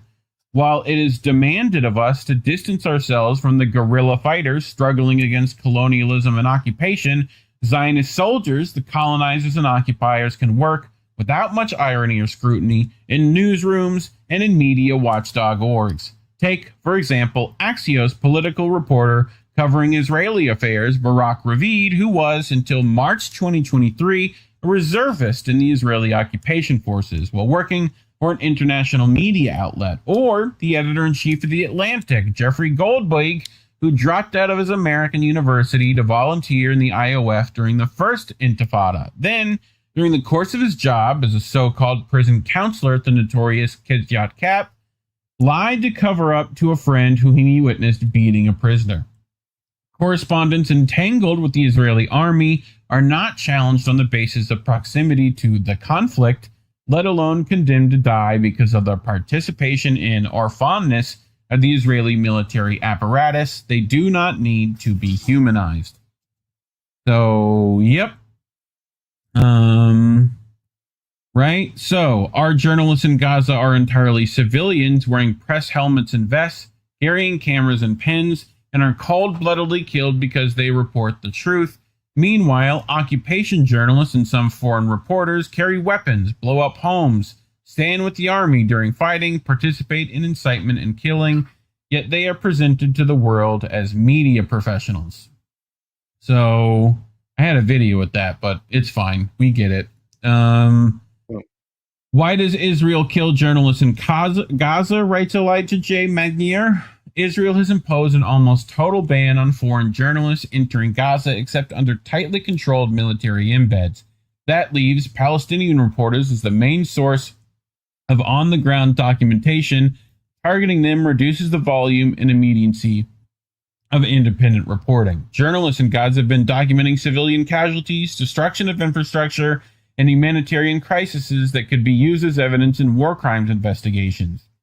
Eliminating these witnesses, and often their cameras, archives, and homes, helps limit the creation of verifiable records. The unprecedented death toll among journalists sends a chilling message to any media worker still trying to cover the war. Doing so could cost you your life. This intimidation effect works, even if Israel does not openly admit to targeting journalists. With fewer independent voices and more reliance on official Israeli briefings, Israel can more easily shape international narratives about its military actions, motives, and alleged compliance with international law. So, and if you're wondering, you need visual learning, this is why. There is no genocide in Gaza, says fucking little Milikowski there. Reminds me of this, for those people who enjoy this show. There is no war in Bossing, say. So, yeah. Israel murdered the entire Al Jazeera crew in Gaza City less than a week after Knesset and Benjamin Netanyahu said they would fully occupy Gaza. They are trying to silence everyone and ensure media blackout. This is put up in The Guardian, right? Ben Jennings, right? With nothing to see here as press lay on the ground. So, Gordon Dimmack, right? Speaking of media, been watching the BBC news coverage of this for the last few hours. They've reposted this line more often that they've mentioned Israel murdering 6 journalists. Their entire lines of questioning are designed to cast doubt and mistrust of Palestinian journalists. So, yeah, I mean, they claimed he was Hamas again, right? Abubakar Abed weighs into the BBC and how they reached out for a pre-recorded interview on the murder of Palestinian Pele Suleiman Obied and the sporting tragedy in Gaza. My reply was clear. You're a mouthpiece for Zionism, and I don't have the honor to speak with you. That is how you fucking deal with these clowns. If Piers Morgan calls you up, you say the same fucking shit. Same shit you tell him. Like, any of these fucking corporate goons try to fucking bring you on. Like, fuck that. So, here's his response. First, it's not a war in Gaza. It's a genocide. A Holocaust, even. Second, the BBC is a mouthpiece for Zionism and has oceans of the blood of my people on its hands. Third, I will never rest until I hold you accountable. We have everything documented and will raise a case against you in courts. And from your request, it seems that you want to produce propaganda because you don't want it live. Anyway, the BBC is gutter journalism that I don't have the honor to speak to. Laundering Israel's war crime will haunt and shame you forever. Utter rubbish that you produce. You deserve nothing but shame and misery for what you have done over the past 2 years. And I hope you will back down from this Holocaust-supporting organization and save your humanity before it's too late. Sports in Gaza will prevail, and our voice will reverberate through the darkness without you. Best in resigning from this evil. Right? He also mentions the CNN, BBC, CBC Canada, and Telegraph in Belfast have reached out to me to speak with them. These channel outlets have no shame, all for pre-recorded interviews. It looked like it's standard they set when it comes to speak with Palestinians. Anyways, you know what I responded to them, but I am just saying these channels don't deserve our voice, and we have no honor to speak with them.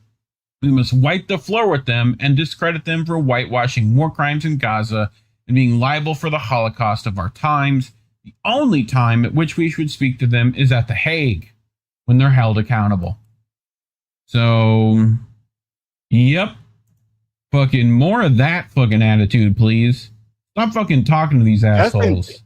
Just in general. Yep. That's also a message to our colleagues in media as well. Yep. Like, you do not have to talk to these people. You do not have to platform these. Well, it doesn't have to be a Zionist, but anyone who's kind of against. Yeah, anyone who's been in fucking corporate media, you could just fucking go, nope. But I think it's the idea of you have to speak to people who are different. Yeah, that's for your real life point of view than you. I agree to a point. Like, if the person is legit, that'll be one thing.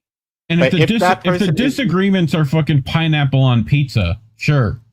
You know, if it's fucking ideological massive differences that you don't want to bring to your audience because it's just flat out incorrect, then no. I'm not going to platform your bullshit. Or if they have questionable, like, allegiances or motives that if you kind of bring them on, or if you platform them, that your audience might question you.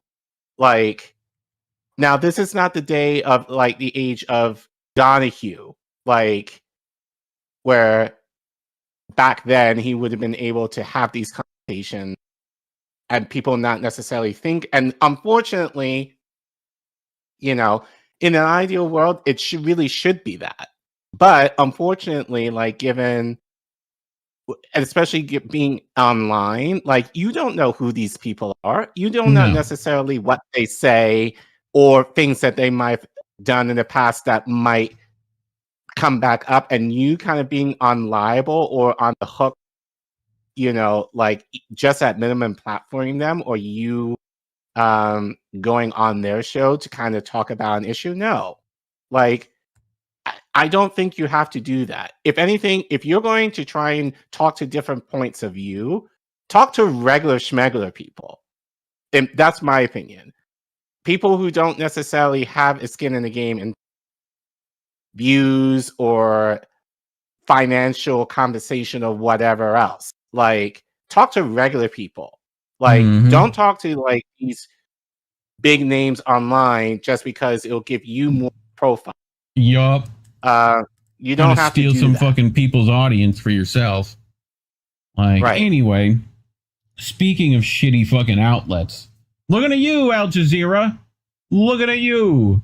You've got some fucking shit you need to fucking deal with, too. These are the 6 of your own.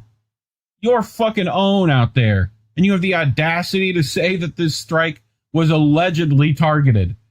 Are you kidding me? You literally have the receipts. They sent you fucking texts. You know exactly what happened. But you can't even call it like it is. And then when channels actually take the fucking camera footage from these journalists, use them on their show to show people, I don't know, the bombing of a school in Gaza, you then come and copyright that channel. And you give them copyright strikes. Don't act like we don't fucking remember. We remember. Unbelievably bad. Al Jazeera Arabic has just hoted an Israeli political analyst right after Israel killed its reporter Anza al-Sharif. Why the fuck are you talking to them anyway? Fucking disgraceful. Guess what? That guy, he's an anti-Palestinian genocide supporter who says there's no hunger in Gaza. Hamas steals the food. That's who you fucking brought on, Al Jazeera. What are you fucking doing? The fuck? Anyway, so you're not the only one, Al Jazeera, that's fucking dog shit on this, right? New York Times. What to know about Al Jazeera, the broadcaster targeted by Israel? Here I am having to defend you, Al Jazeera, doing your job for you, right? Abu Toha says, what the fucking shit, NYT? Just within 24 hours after 6 Al Jazeera journalists were killed, New York Times published this. Who wrote it? An Israeli writer. The blood of the journalists is still fresh in the journalists' graves. Blood is on the New York Times' hands. They're not the only one. Here's fucking Bild over in Germany with their shit, right? Literally the fucking best-selling newspaper in Germany and Europe pulling this nonsense. Okay? Yeah. So BBC with their shit, right? IDF accused al-Sharif of posing as a journalist, yada yada, this shit, right? Again, BBC is the official Israeli channel, must be crushed as a way to our freedom. Normal Island News responds, you don't understand. This journalist that Israel killed was a terrorist. So were the other 230 journalists. So were all the doctors and the aid workers. So were all the ambulance crews. So were all the teachers and academics. And so were all the children. Yes. Sound familiar? Yes. Fuck this shit. So, Israeli media following the assassination of al-Sharif, right? Al-Sharif's influence, and listen closely, on Israel's position in the world is much more significant than that of quite a few of the senior Hamas military. So he's saying his influence is more of a problem for them than the military of Hamas. Right. They're right. Yeah. They're right. Yes. Hamas wins on the propaganda front, not on the battlefield. It needs to be beaten there, too. You have all the fucking media. What's the holdup? Fucking sickening. Michael Rosen, as a tribute to the 6 Al Jazeera journalists killed in Gaza, here's the poem I wrote a few months ago. After Gil Scott-Heron, the genocide will not be televised. They will keep out cameras. They will keep out those who sympathize. They will keep out those with eyes. The genocide will not be televised. The screens will be full of game shows, reality TV shows, comedy shows, quiz shows, nice up your home shows, cookery shows, chat shows. The genocide will not be televised. The genocide will not be televised. Journalists will cluster on the outside. They won't be let inside. They will accuse some of being spies. They will challenge numbers of those who died. The genocide will not be televised. The genocide will not be televised. They will keep saying that it's a humane war. They keep saying that they want more. They know full well what they're fighting for. The sea to the river. They want it all. The genocide will not be televised. So, speaking of not be televised, Here's Decensored News frantically fucking pulling the statements that they probably want deleted very quickly, right? So this is in the State Department. Tammy Bruce being asked by multiple reporters about this atrocity. What do you think she says, Care Bear? Can you take guesses? Oh God. I want to go back to Sunday's incidents when a airstrike struck a tent of journalists. 4 of them are my colleagues, killing them, Hamas. and there is That's no my need guess. for investigation here because the IDF statement was clear that they targeted Anas al-Sharif, my colleague, claiming that he's a leader of a Hamas cell that You beat her to fires it. rockets into Israel without providing any proof. And this will add to 238 journalists who died in Gaza in 2 years. 11 of them are my colleagues. 11 of them. And my question is, are you comfortable with all the claims and excuses that Israel made to target those journalists, whether they are my colleagues or the other 200?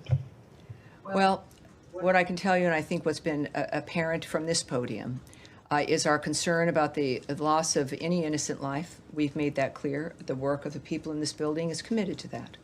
And it's every day, every briefing, certainly, we have examples of that. It is Dewey. difficult for you. Some of you wait, are war reporters. Pause. Pause. Uh-huh. Pause. Uh-huh. How? Uh-huh. How? Huh? Like, if you're talking about the aid, like, no. If you're talking, no. Give examples, lady. Yeah. Fucking Okay. God. And you go into those zones, and I respect that immensely. So I'm not in a position, nor will I discuss my feelings. That's not what I'm here for, whether I'm comfortable or uncomfortable. What I will tell you is that we refer you to Israel for information regarding You fucking bitch. You fucking bitch. The fuck? You stupid motherfucker. Sharif. Israel has released evidence that Sharif was part of Hamas and was supportive of the Hamas Lie. attack on October 7th. Lie. They're the ones who have the evidence. They're the ones who can be reached, and will hopefully talk with you and certainly talk with others who reach out to them. I mean, you've said on the killing of these journalists that you refer us to the government of Israel. Yes. I mean, this is one of the worst, if not the worst, single attack on journalists in modern history, this particular incident on Sunday.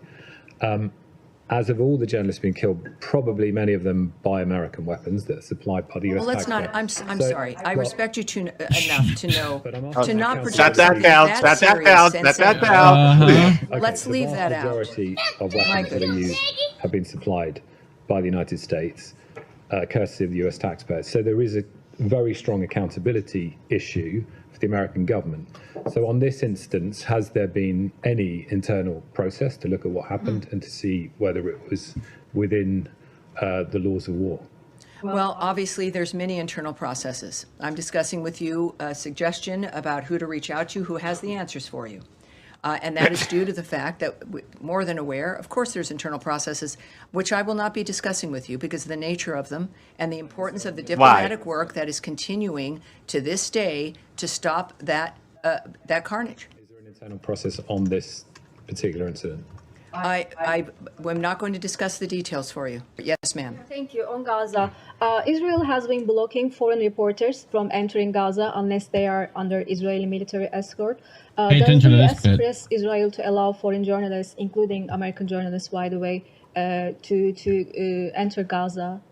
Well, we're of course leaving that to the government of Israel. We Why? are not going to tell them what to do or inform them how to handle the decisions they've made. Just as again, Can you a go fuck reminder yourself? that it is a war zone, and countries are going to make decisions about who they allow in and who they don't, and that's up to Israel. And on the killing of Al Jazeera journalists came as Israel openly prepares to occupy Gaza City. Has the Trump administration given the Israeli government a green light for this widely condemned plan? Do you support or oppose? Well, I would say you should contact the White House regarding their posture and what the president has said that's not what you or not said in that regard. Okay. Fine. Husseini, you know what to ask this week, I guess. Tammy at the State Department is doing a great job upholding the long bipartisan tradition of being a soulless, uninformed, sycophantic sociopath in the spokesman position. T-Lav weighing in. Oh, God. So, remember what I said to remember about that foreign press thing, right? Mm-hmm. Here's the fucking deal. The Israeli occupation is entering a new stage of shifting the genocide narrative as it announces plans to finally allow international journalists into Gaza. For nearly 2 years of barring them, it is simultaneously carrying out mass killings of local Palestinian journalists, the very witnesses who have been living and documenting its crimes since day one, by erasing their voices and replacing them with voices it can control. Israel is literally trying to rewrite history. And guess who's going right along with that fucking plan? This fucking dickhead, Mahmoud Abbas of the fucking PA, who eats their goddamn own. Fucking disgrace. Right? He's asking, take with you 100 journalists from your countries and put them here. Because apparently Palestinian journalists aren't as credible. Somehow. Right. Anyway, so The Onion, Israel accuses Al Jazeera of being mouthpiece for journalists. Gordon Dimmack, who's reminding you that Haaretz is not The Onion, replying, Israel knows killing journalists won't be as easy once foreign press enter Gaza. Again, they're trying to make this the plan.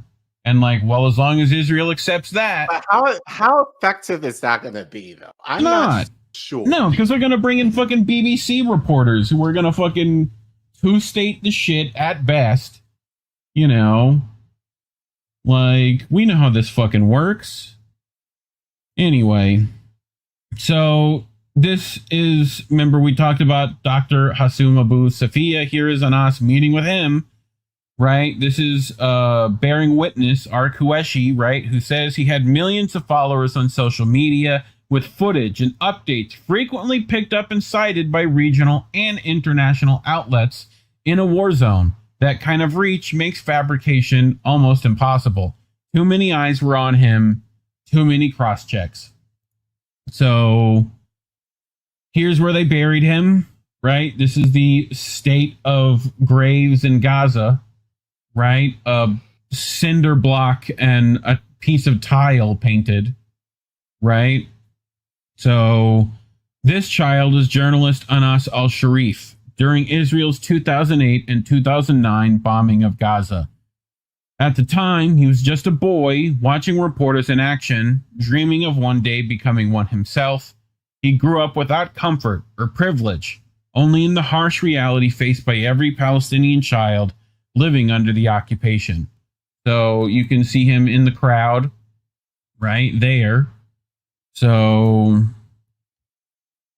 from a heavy farewell where the air chokes with tears, Gaza, under bombardment, set out to bid farewell to her journalist sons, Anas al-Sharif, Muhammad Karika, I'll never get that name right, my apologies, Ibrahim Zahir, Momin Aliwa, Muhammad Nufal, and Muhammad Al-Qadi.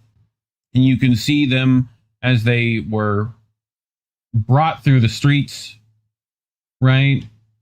So, to those burial sites we showed earlier. I mean,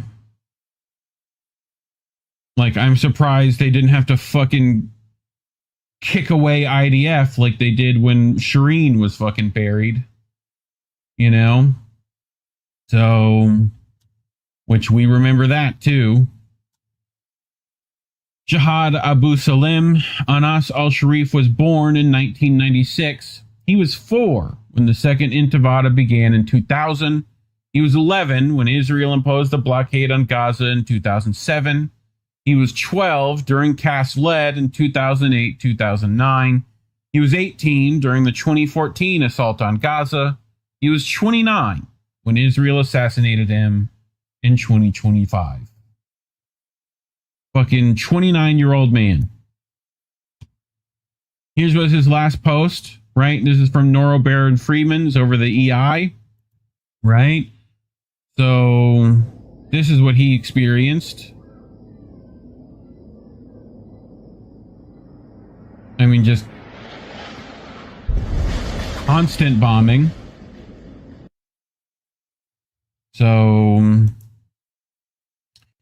his last story was an hour ago. They assassinated him right after this story.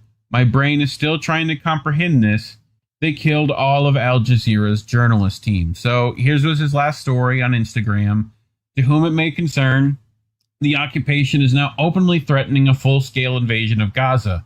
For 22 months, the city has been bleeding under relentless bombardment from land, sea, and air. Tens of thousands have been killed and hundreds of thousands wounded. If this madness does not end, Gaza will be reduced to ruins, its people's voices silenced, their faces erased, and history will remember you as silent witnesses to a genocide you chose not to stop. Please share this message and tag everyone who has the power to end this massacre. Silence is complicity. And here's Jihad Abu Salim.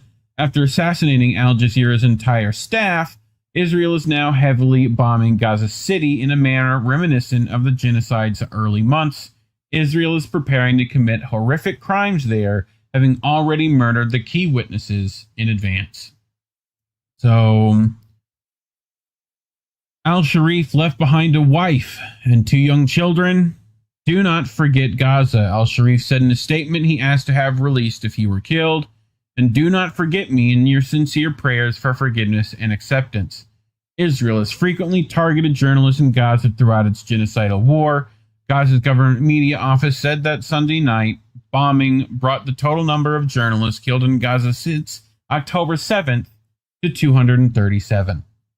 Right? So this is what I got from Al Jazeera, right? They're at 269 Palestinians, 270 journalists altogether, right? So, I mean, this is more than World War II and World War I combined. So, I mean, far too many names. Like 2 Israelis as well. So, indiscriminate. If you speak the truth. So, this is one of Al-Sharif's posts. My father was martyred, and I didn't find time to bid him farewell. The occupation destroyed my home, and I didn't have time to grieve for it. Despite the occupation's ongoing crimes, direct threats and famine against our people in northern Gaza, I say today and every day, I am nothing compared to a hungry child, a bereaved mother, a patient doctor, or a man who carries his soul in his hand, defending his people, his land, and his homeland. So, here's his lovely children, which we'll get to. Here it is.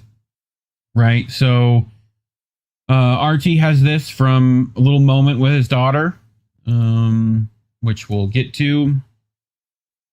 Baba. Daughter. Trump says he wants to force us out of Gaza.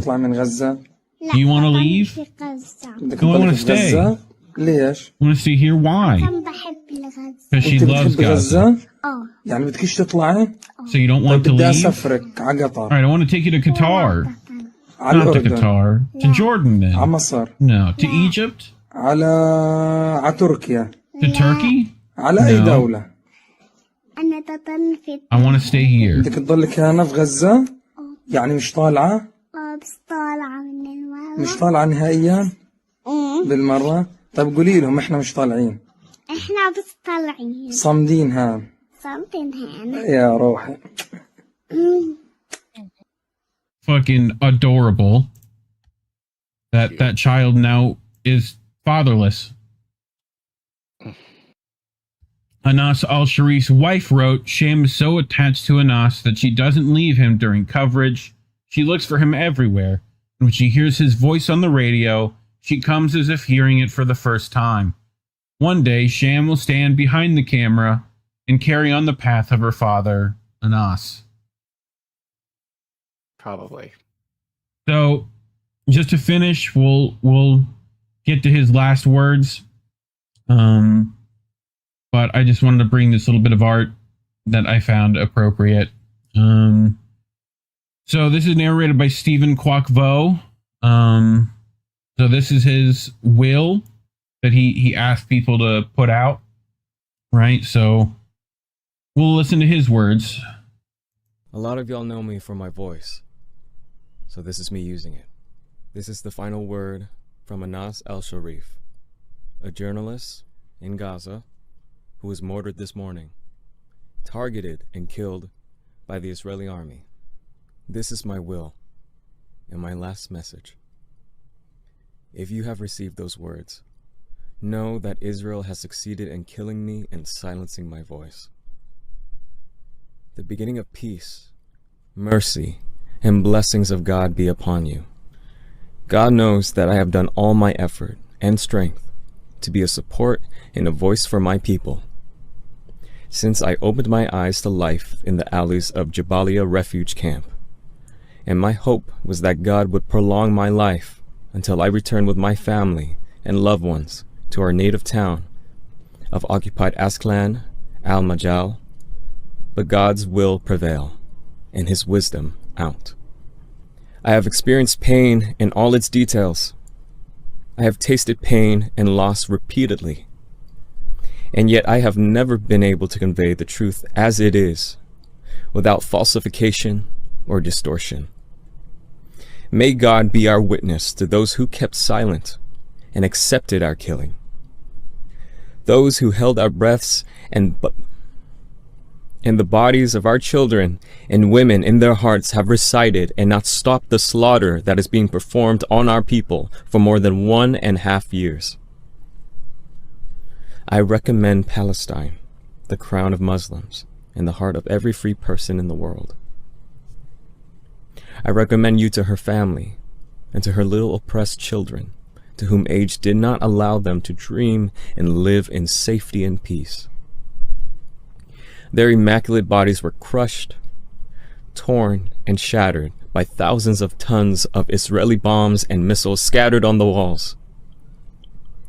I advise you not to be silenced by the restrictions and to be bridges towards the liberation of the country and its slaves, so that the sun of dignity and freedom may shine on our poor country. I recommend you to my family. I recommend you to the apple of my eye, my lovely daughter Sham, to whom the days did not allow me to see her grow up as I dreamed. I recommend you to my dear son Salah, whom I hope to be his aid and companion until his return intensifies. He carries my worries and completes the message. I recommend you, my beloved mother, whose blessings I have reached where I am. Her prayers have been my fortress and the light of my path. I pray that Allah binds her heart and rewards her from me. I also recommend to you the companion of my life, my beloved wife Salah Bayan, who separated us for many days and months in the war, but she remained on the throne, steadfast as an olive stem that does not bend, patient and calculated. It's to my knowledge that Anas was only 28 years old. I'm 29. And he was a father, he was a husband, he was a son, and he spoke for his people. I implore to all my fellow voice actors in general, use your platforms, use your voice, give voice, use your gifts for something bigger than us. Which is what we've been doing here. So Indy said something that I think subconsciously I've been thinking about, but I think the take among certain people in independent media, especially, although I've seen it in mainstream media too, is think of the children when it comes to this genocide. Like, children are starving, children are hungry, and yeah, look, I work with young kids, so it's very easy to think of the children and their suffering. But Indy made a very good point, like a couple weeks ago, I think, regarding the interview that Crystal Ball did with whatever her face is, I forget her name, but he basically was like, "What good is helping the children if, like, basically everyone is kind of implicitly saying fuck the adults, Right? Like, don't the adults deserve life as well?" So, and I thought about that with Anas, with his daughter. Like, very easy to feel for her. But what about Anas, who did the work? Or his wife, or his mother. Right. Like, right. Like, so we're almost kind of reducing, and I want to be very careful of this, but a lot of people are reducing Gaza, if people have sympathy, to the children. And that's not enough. Like, if they're human beings, regardless of age, their lives have value. Their lives are sacred. And because what good is it to protect the children when the adults are gone? So I get it, but I think we have to be very careful in how we phrase our concern. Because it shouldn't be just a matter of the children. It should be all life. Not just the ones that we can visibly see are the most vulnerable or among the most vulnerable. Because right now, everyone in Gaza is in a state right now, and they all deserve to live. So, yeah, just a thought I had. Because by all accounts, Anas should be here. Because he was one of the few, given what he said, he knew, especially given what we've reported, I'm sure he was very aware of the danger that he was in, extremely aware. So, and that I think makes his martyrdom. I mean, we've reported several of these by now, but it doesn't get any better or any, it doesn't get any easier in talking about this. But I don't know. But this is sick. This is sick. And people who are justifying this can literally go to hell. Literally go to hell. Because, and I'm hearing people saying, oh, I can't say it's a genocide because feelings. Fuck your fucking feelings. Fuck your fucking feelings. Or if you try to fucking make it a semantic of a fuck you too, you know who you are. Like, fuck that. Fucking stupid. So, anyway. Who cares about how you feel? What about what the Palestinians are going through? How they're feeling? Huh? Maybe think about them. Instead of your fucking damn selves. How selfish people. Like, if you feel that bad, do something about it. Especially for people who have a fucking platform. And I'm getting so...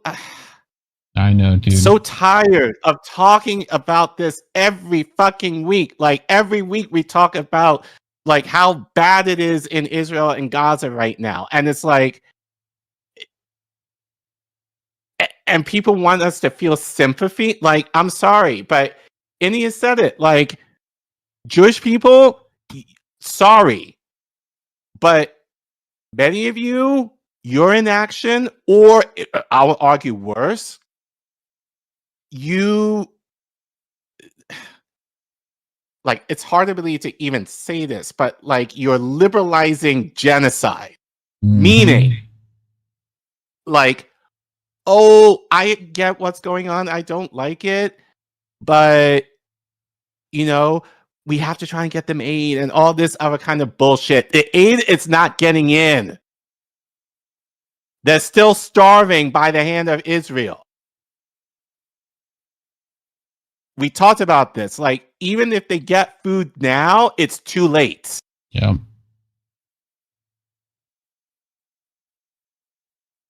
You're minimizing human lives. Stop it.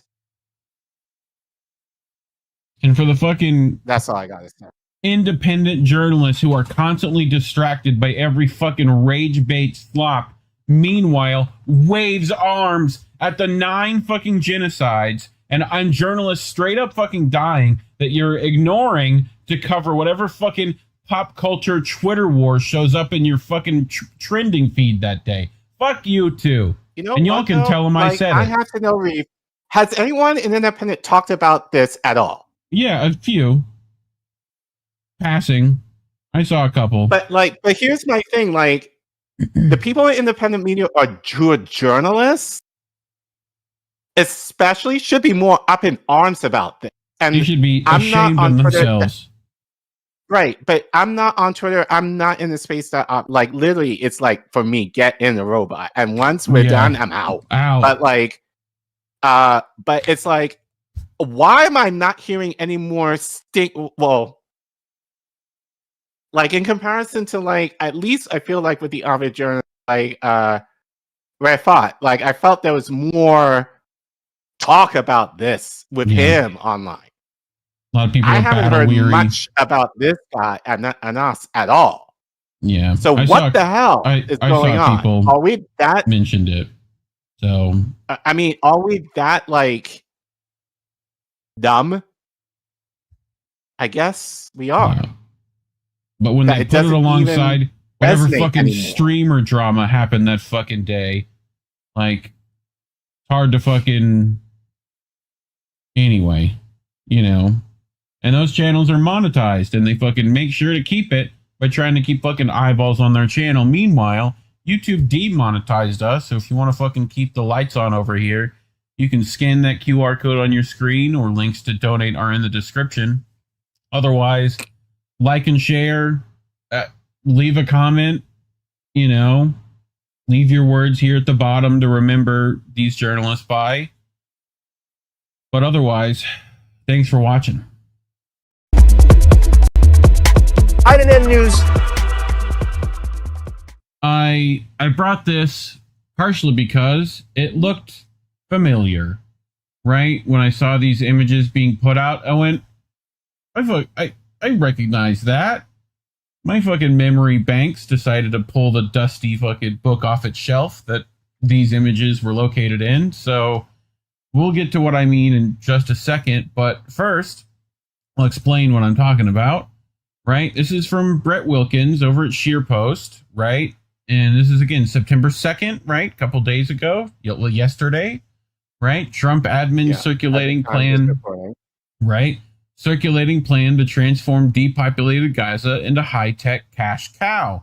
And you see these AI images. Keep these in your head. We'll get to where they come from in a second.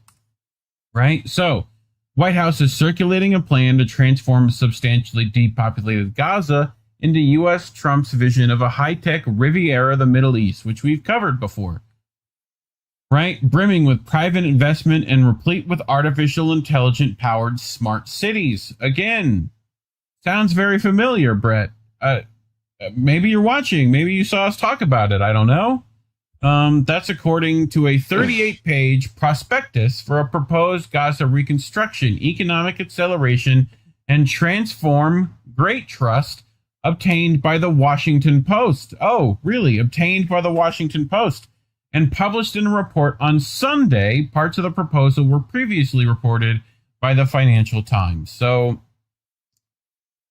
this is what he's talking about, right? This is the thing that's being circulated around. Okay, it's a little PowerPoint, right? From a demolished Iranian proxy to a prosperous Abrahamic ally, right? And this is their architectural model for what they want Gaza to look like, right? So keep that in mind. Why can't America look like that? So, well, Israel, why can't America look like that? Look, this is a U.S.-led multilateral custodianship, otherwise known as a fucking occupation. That's what that is, right? Leading to a reformed Palestinian self-government. It can start as a U.S.-Israel bilateral agreement, taking control from Israel to the U.S. once Hamas is disarmed, and evolve to a former multilateral trusteeship. $70 billion to $100 billion in public investment, triggering a $35 to $65 billion private investment. Funding covers all aspects, including 10 mega construction projects, humanitarian assistance, economic development, generous voluntary they fucking, you know what this is.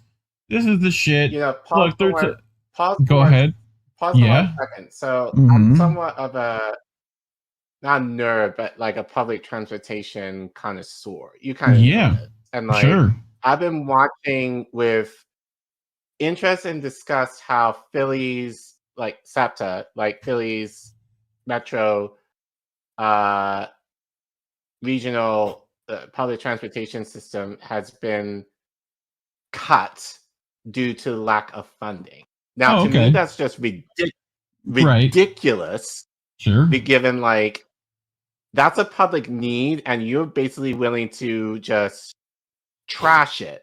But I think that's just kind of synonymous of America anyway, given how little we fund our public transportation systems anyway.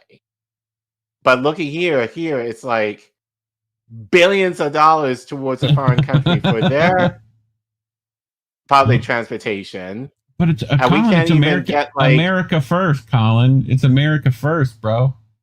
You know? Anyway. Fucking, we're gonna create jobs. Yeah, the fuck it doesn't. Yeah, okay. So this I found interesting. Look at this little map here, right? So what do they find important? Right? Let's look over the legend.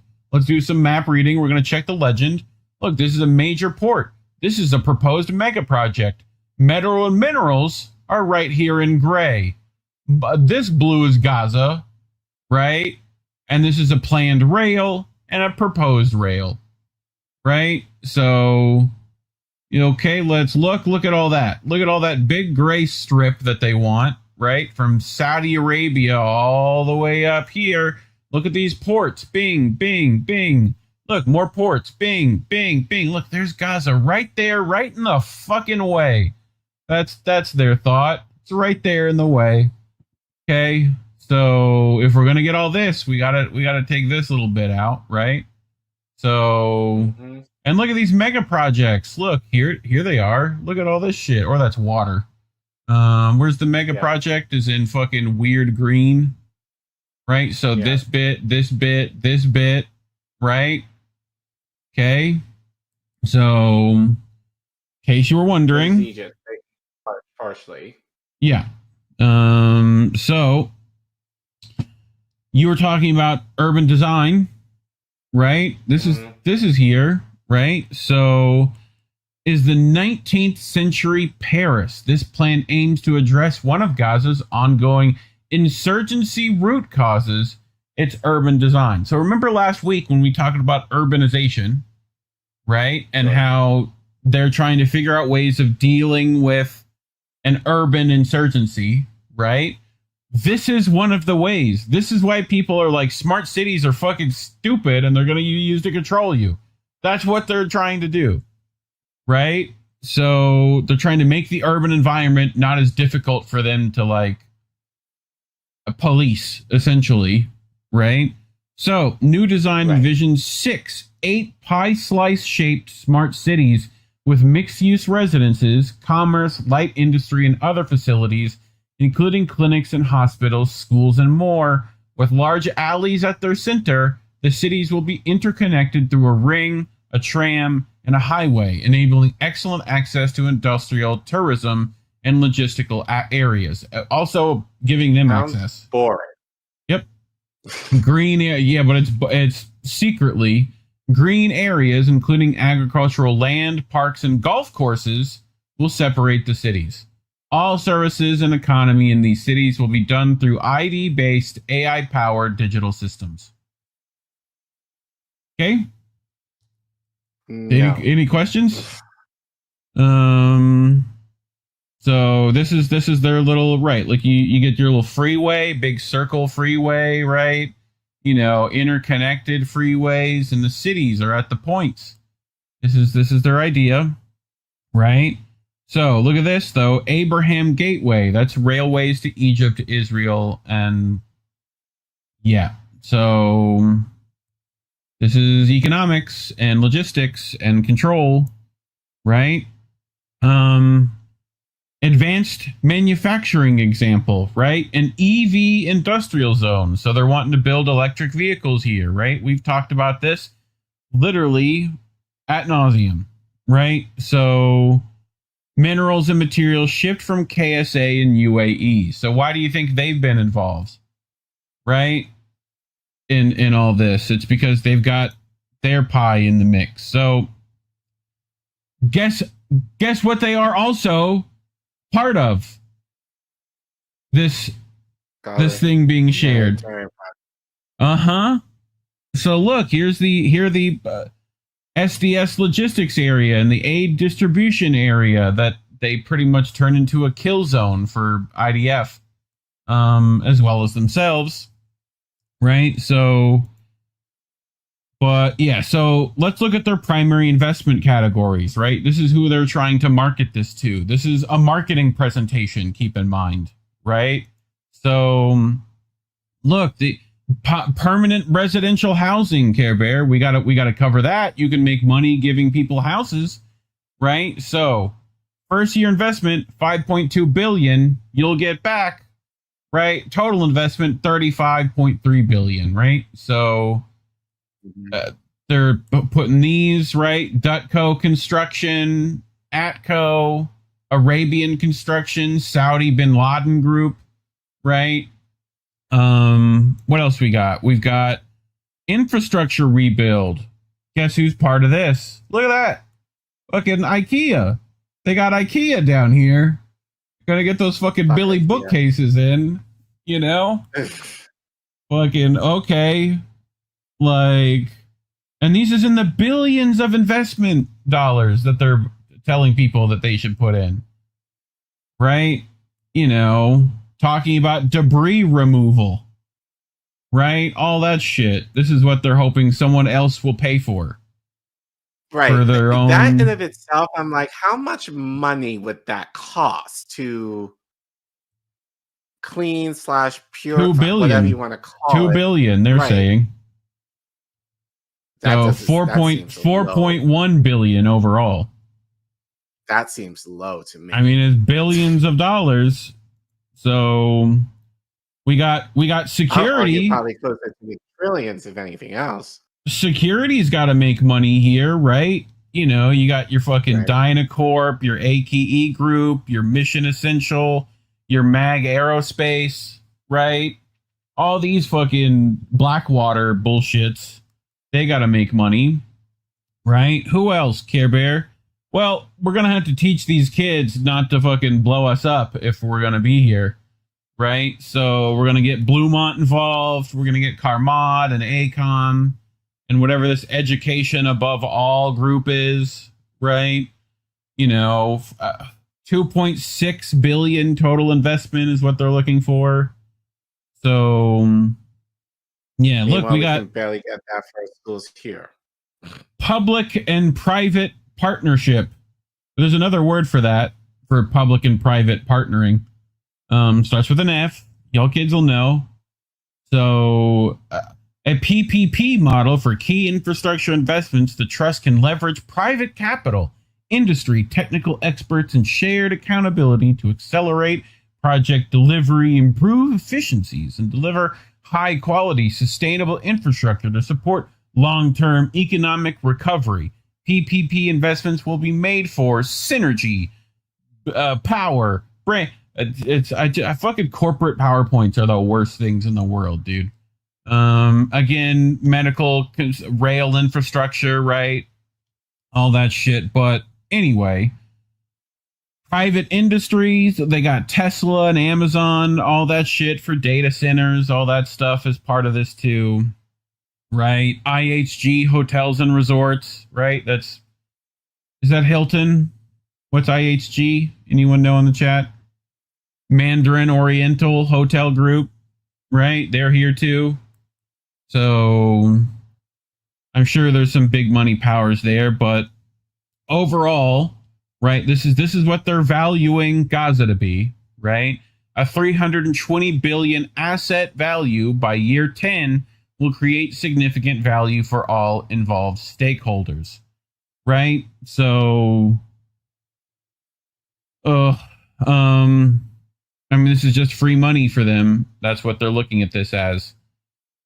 So, back to Brett. Gaza can transform into a Mediterranean hub for manufacturing, trade, data, and tourism, benefiting from its strategic location, access to markets, resources, and a young workforce, all supported by Israeli tech and Gulf Cooperation Council investments, the prospectus states. However, to journalist Hala Jaber, the plan amounts to genocide packaged as real estate. The Great Trust was drafted by some of the same Israelis behind the controversial GHF, whose aid distribution points in Gaza have been the sites of deliberate massacres and other incidents in which thousands of aid-seeking Palestinians have been killed or wounded. According to the Post, financial modeling for the Great Trust proposal was done by a team working at the time for the Boston Consulting Group, which played a key role in creating GHF. BCG told the Post that the firm did not approve work on the trust plan and that two senior partners who led the financial modeling were subsequently terminated. The Great Trust envisions a U.S.-led multilateral custodianship lasting a decade or longer and leading to a reformed Palestinian self-governance after Gaza is demilitarized and de-radicalized. Which means what? Orwellian shit is what that is. We're going to have fucking re-education camps. So puppet. Yeah. A vassal state for Israel and the United States and whatever. So Whitney Webb responds the plan to turn Gaza into an ethnically cleansed Riviera of the Middle East appears to go back almost a decade to 2016, when Paolo Zempoli, the man who says he introduced Trump to Melania and who is now his special envoy for global partnerships, was pitching it to journalists and politicians alike. Zempoli, a protege of Jean Casablancas, also has considered Epstein network connections and has been involved in an insane number of scams and scandals over the year. Mark Goodwin and Whitney Webb published a 9,000-page autism info dump that is difficult to read all the way through, but if you want to, it's linked on her website. So, but Decentered News says, good find, Whitney Webb. Did Mattia Ferrasi or anyone else quote Zempoli saying this at the time? Whereas February 2025, the first time it was attributed to him publicly. The idea of turning Gaza into the Riviera of the Middle East was also put forward by Israeli settler Org Nachala in a promo vid published no later than early 2024. Possibly a little before that, some of Trump's other talking points on the subject echo Nachala as well, particularly its director, Daniela Weiss. who CNN has called the godmother of the Zionist settler movement. I just love how that name can make Collin so upset. You know, can't blame him. Also, this just in, journalist in my ear, Vanessa Beeley, is saying that the Tony Blair Institute also involved here. So, yeah, just a fucking cavalcade of shit. That's who's involved here. So, just speaking of that, Josh Paul, former U.S. State Department official who resigned in October of the Biden administration decision to sell more arms to Israel as it waged a war on Gaza, increasingly viewed by experts as genocidal, told Democracy Now! Last week that Trump's plan for Gaza is essentially a new form of colonialism and transition from Israeli colonialism to corporate colonialism. The Great Trust contains two proposals for Gaza's more than 2 million Palestinians. Under one plan, approximately 75% of Gaza's population would remain in the Strip during its transformation. The second proposal involves up to 500,000 Gazans relocating to third countries, 75% of them permanently. And I don't know about you, but I would not trust the Israelis leading me towards an airplane.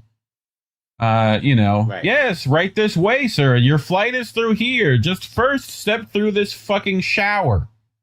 Like, at this point, I don't fucking have hope for that. The prospectus does not say how many Palestinians would leave under the relocation option. Those who chose to permanently relocate to unspecified countries would each receive $5,000 plus 4 years of subsidized rent and subsidized food for a year. Paid for by whom? Who's paying for that? Us more.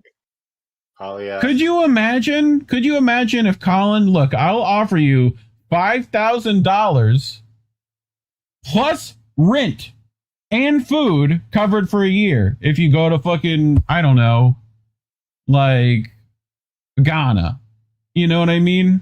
Right. Well, subsidized. So, like, I'll have to pay a little bit, but like, sure. If you do that, you're also getting $5,000, right?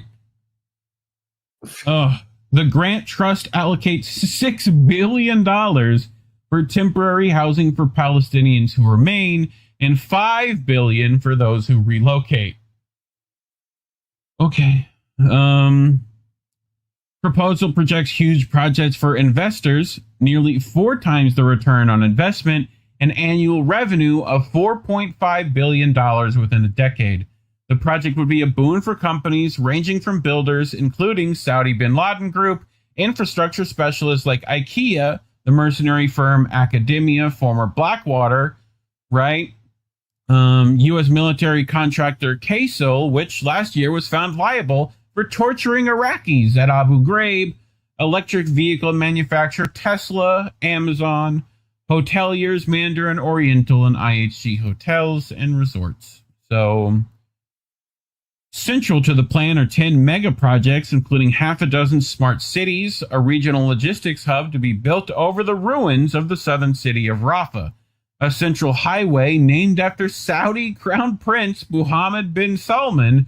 Saudi Arabia and other wealthy Gulf states feature prominently in the proposal, and investors, large-scale solar and desalination plants, a U.S. data safe haven, an Elon Musk smart manufacturing zone, and Gaza Trump Riviera and islands similar to the Palm Islands in Dubai. In addition to massive financial gains for private U.S. investors, the Great Trust lists strategic benefits for the United States that could enable it to strengthen its hold in the East Mediterranean and secure U.S. industry access to $1.3 trillion of rare earth minerals from the Gulf. In case you were wondering, earlier this year, Trump said the U.S. would take over Gaza. American real estate developers would level it out and build the Riviera of the Middle East atop its ruins after Palestinians, all of them, leave Palestine's coastal enclave. The president called for the voluntary transfer of Gazans to Egypt and Jordan, both of whose leaders vehemently rejected the plan. Voluntary immigration is widely considered a euphemism for ethnic cleansing, given Palestinians' general unwillingness to leave their homeland. Also a war crime Brett, by the way. I know you know. According to May, survey by the Palestinian Center for Policy and Survey Research, nearly half of Gazans expressed a willingness to apply for Israeli assistance to relocate to other countries. Of course they would. They've been fucking bombed for fucking ages. However, many in Gazans say that they would never leave the Strip, where most inhabitants are descendants of survivors of the Nakba, the ethnic cleansing of more than 750,000 Palestinians during the creation of Israel in 1948. Some are actual Nakba survivors. I'm staying in a partially destroyed house in Khan Yunis now, one Gazan man told the Post, but we could renovate. I refuse to be made to go to another country, Muslim or not. This is my homeland. The Post reporter follows a meeting last Wednesday at the White House where Trump admin officials and invited guests, including UK Prime Minister Tony Blair, investor and real estate developer Jared Kushner, who is also the president's son-in-law, and Israeli Minister of Strategic Affairs Ron Dermer discussed Gaza's future. Of course fucking Tony Blair showed the fuck up. While Dermer reportedly claimed that Israel does not seek to permanently occupy Gaza, Prime Minister Netanyahu is wanted by the ICJ for alleged crimes against humanity and war crimes, including murder and forced starvation in Gaza, said they will conquer the entire Strip and keep at least large parts of it. We conquer, cleanse, and stay until Hamas is destroyed, Bezalel Smotrich recently said. On the way, we annihilate everything that still remains. The Knesset also recently hosted a conference called the Gaza Riviera, From Vision to Reality, where participants openly discussed the occupation and ethnic cleansing of the Strip. So, great trust comes as Israeli forces push deeper into Gaza City amid a growing engineered famine that has killed at least hundreds of Palestinians and is starving thousands more. Israel's 696-day assault and siege on Gaza has left at least 233,000 Palestinians dead, wounded, or missing, according to the Gaza Health Ministry, whose casualty figures are seen as a likely undercount by experts. So, Collin, let me remind you, all the way back in May of 2024, okay? Mm-hmm. Me and Indy covered a Vanessa Beeley article talking about Netanyahu's dystopian vision for Gaza's future. I have the Substack to this episode linked in the description. You're welcome to go down there and look. It also has Vanessa Beeley's article linked, right? This article right here, right? Look. Does this image look familiar? Yeah. Okay.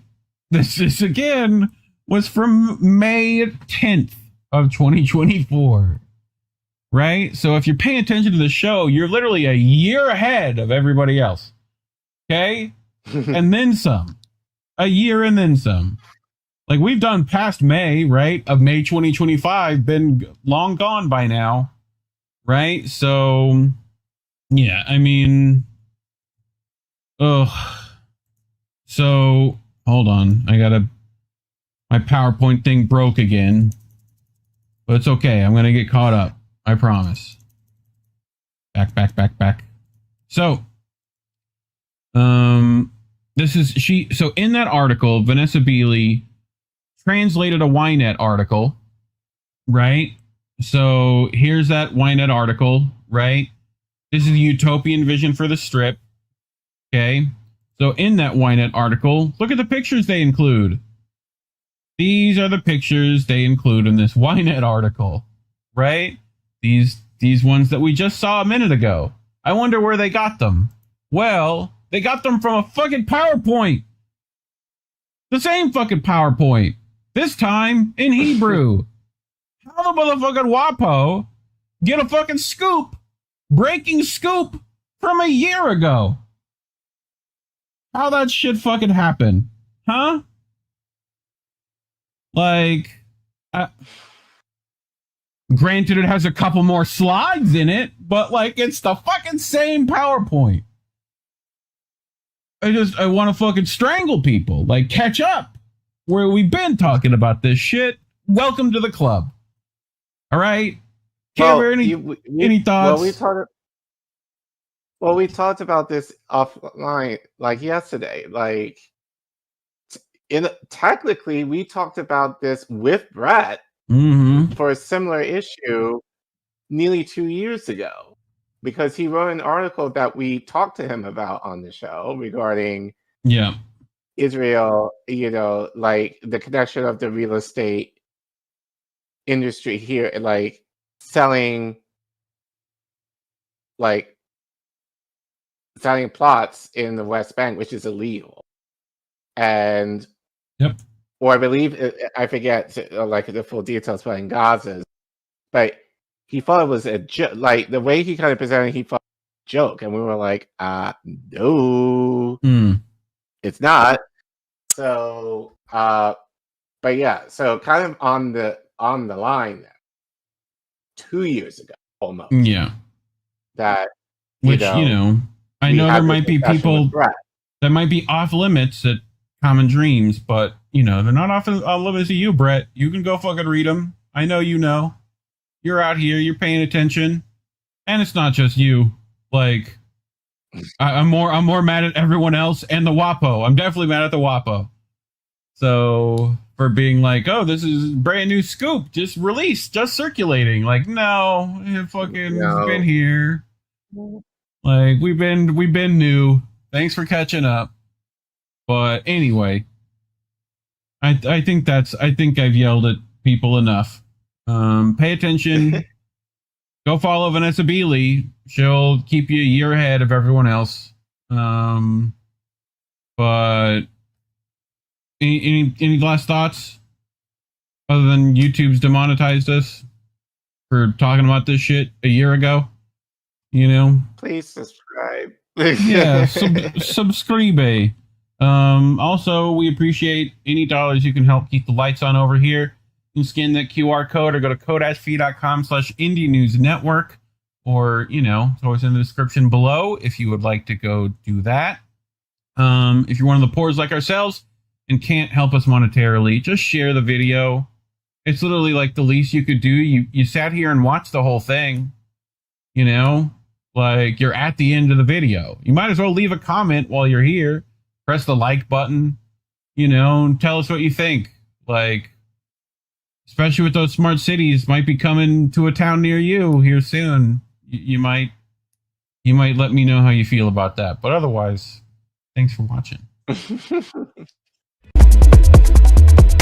INN News. We know this guy, fucking dirtbag Ben Gavir, right? Well, him and his political party decided to try throwing some bills around this week. So, what kind of bills, you may ask? Well, Israel wants to implement the death penalty for Palestinian prisoners, and here's what you need to know. So this is from Manda Weiss Kassam Muadi, November 12th, not too long ago. But Israel is one step closer to passing a law that would allow Israeli courts to sentence Palestinian prisoners to death. On Monday, the Israeli Knesset passed the bill in a first reading with a majority of 39 votes in favor against 16 in opposition. 39 to 16, Care Bear. What's the percentages on that? What's the mathology? 39, like 16. That's a super majority, I do believe. Like, sure. At least. So the bill was presented as exceptional law under a special status that allows it to be passed only with the majority of votes cast and not the majority of the Knesset members, which is why absentees and abstentions were not counted. It still needs to pass 2 more readings before entering into force. The law applies to individuals who are convicted for acts that led to the death of Israelis. If the acts were motivated by racism or hostility towards the public and committed with the objective of harming the state of Israel or the rebirth of the Jewish people. So whatever the fuck they want is what it sounds like, no? Like, pretty broad brush we're painting with. Like, not that I expect anything less from a fucking Israel at this point, but making it acceptably exclusive to Palestinians. We'll get to Harm Malek in a bit, It was introduced by Knesset member Limor Sonhar Malek from the ultranationalist Jewish Power Party, with a strong support base by Israeli settlers in the occupied West Bank, like Har Malek herself. So, the party is led by Itamar Ben-Gvir, key ally of Benjamin Netanyahu's government coalition. The death penalty for Palestinian prisoners has been a main political demand of Ben-Gvir, who has been behind the worsening of detention conditions of Palestinian prisoners in recent years. Israel does have the death penalty in its law, but has only been considered applicable in rare situations of grave crimes like genocide, and was applied once in 1962 against former Nazi officer Adolf Eichmann. The new law introduces 3 new stipulations which indicate the intention is to use the death penalty on Palestinians. First, the bill's wording allows the death penalty on individuals convicted of killing Israelis on nationalistic or racist grounds. This limits its application to non-Israelis and employs the euphemism of nationalistic crimes, which is commonly used to describe Palestinian attacks against Israelis. Second, since it applies to Palestinians in the occupied territory, it gives Israel military courts, who are the ones who use penal sentences against Palestinians under occupation, the power to put Palestinians to death.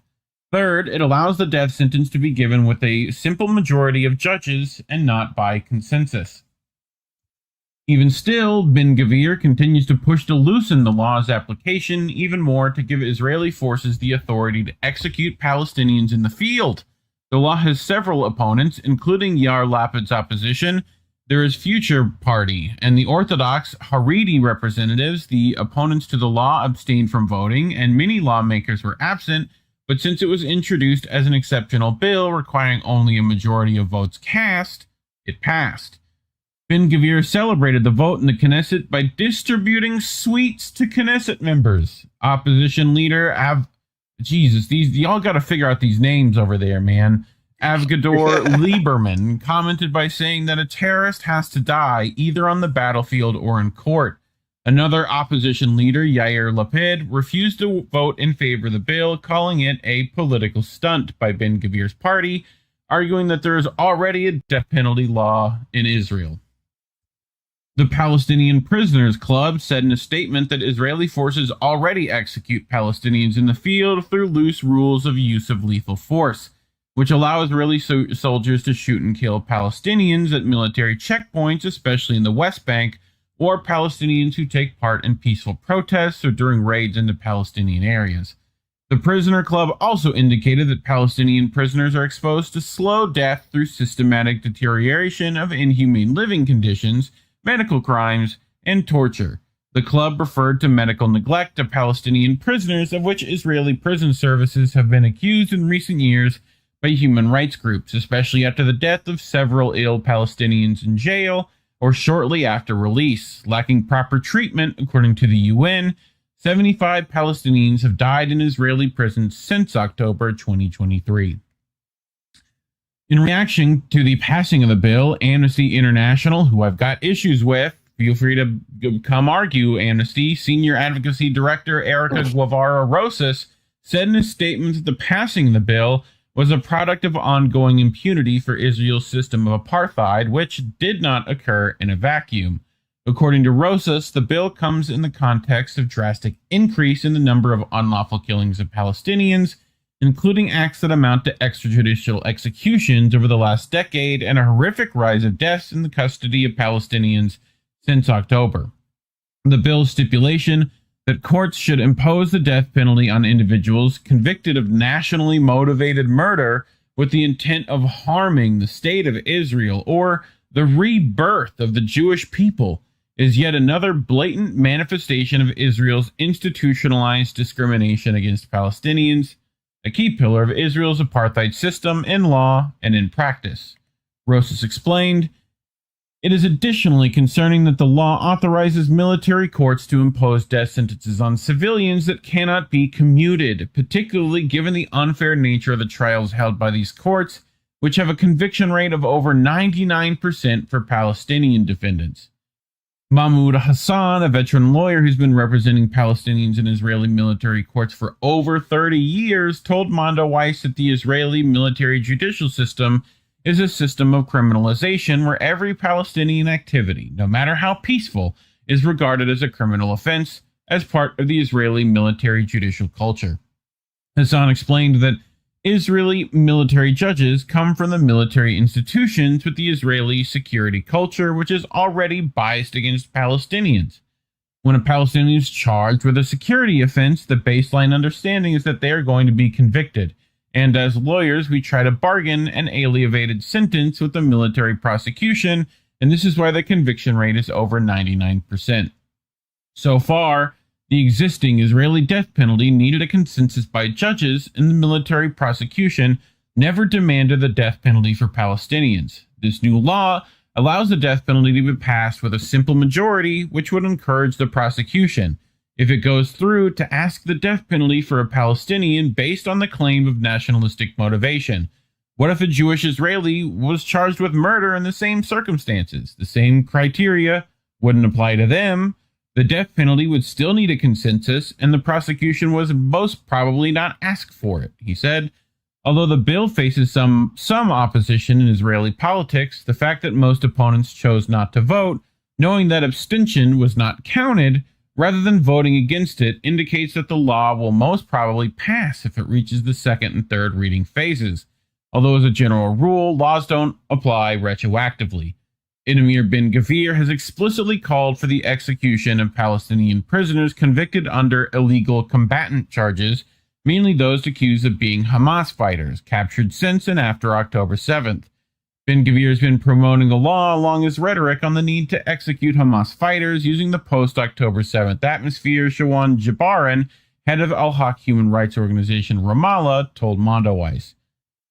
The law still needs to pass 2 more readings and enter into effect, but the discussion is already steering on whether it would be applied to those convicted with unlawful combatant charges, and that alone has significant implications. Pointed out Jabaran, if the law is applied retroactively in one case, on one person, then the rule would be broken, and it would set a precedent that would allow its application retroactively on all Palestinians convicted of the same charges. He added, the passing of the law arrives as Israel continues to intensify its arrest of Palestinians, both in Gaza and in the West Bank. Since October, Israel has arrested some 21,000 Palestinians, of whom 9,000 remain in prison. I don't think people can, comprehend those numbers, you know? No. When's the last time you saw 9,000 people in one place? Let alone 21,000 people. Concert, college. Maybe? Sure. Including 3,500 under administrative detention without charges or clear release date, and some 1,000 detained without even administrative detentive orders, according to the Prisoners Club, including Dr. Hassam Abu Safia, who's still behind bars. And I can't imagine he was very healthy at the minute. He was having health issues last time we heard from him. But any thoughts before I continue? I mean, this is just the word I'm thinking of, extermination. Yeah. So especially given how hostages were released, they're not willing to give theirs up. So it's oh, well, we might as well just unalive them. I'm surprised they're not using gas chambers for this death penalty. Honestly, at this fucking point. That would be too on the nose, Reef. I think they might do that just to prove a point. I think they're like that now. You know? Anyway. So, Ben-Gvir called for the targeted killing of senior Palestinian Authority officials if the United Nations advances a resolution implying a pathway to Palestinian statehood. Speaking at a meeting of his Atzma Yehud party, Ben-Gvir stated that if the UN accelerates the recognition of a Palestinian state, orders must be given for targeted killings of senior Palestinian Authority officials who are terrorists in every respect, as well as an order for the arrest of Abu Mazen, otherwise known as Mahmoud Abbas. He has also claimed that a solitary confinement cell was ready for Abbas at Kizat prison. These comments were made on November 17th ahead of a UN Security Council vote on a U.S. drafted resolution, which I think that one passed, didn't it? Not the one with the statehood pathway. Like, I think they took that out. But one of them recently, like with China and Russia, like abstaining their vote, you know? Mm-hmm. But this to me sounds more like blackmail almost, especially when we're talking about the PA, right? Like, everyone knows Mahmoud Abbas works with the Zionists. So, like, it's a bit more of like, you better be fucking doing what I say for a lot longer, you know?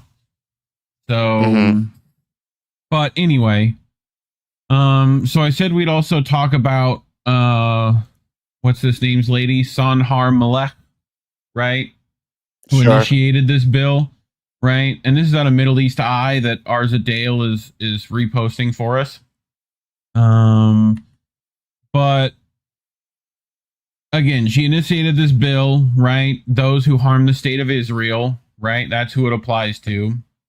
And will exclude Jews. When asked whether the law would apply to Jewish attackers, MK Lamore's son, Harlem Malak, said, "There's no such thing as a Jewish terrorist." End quote.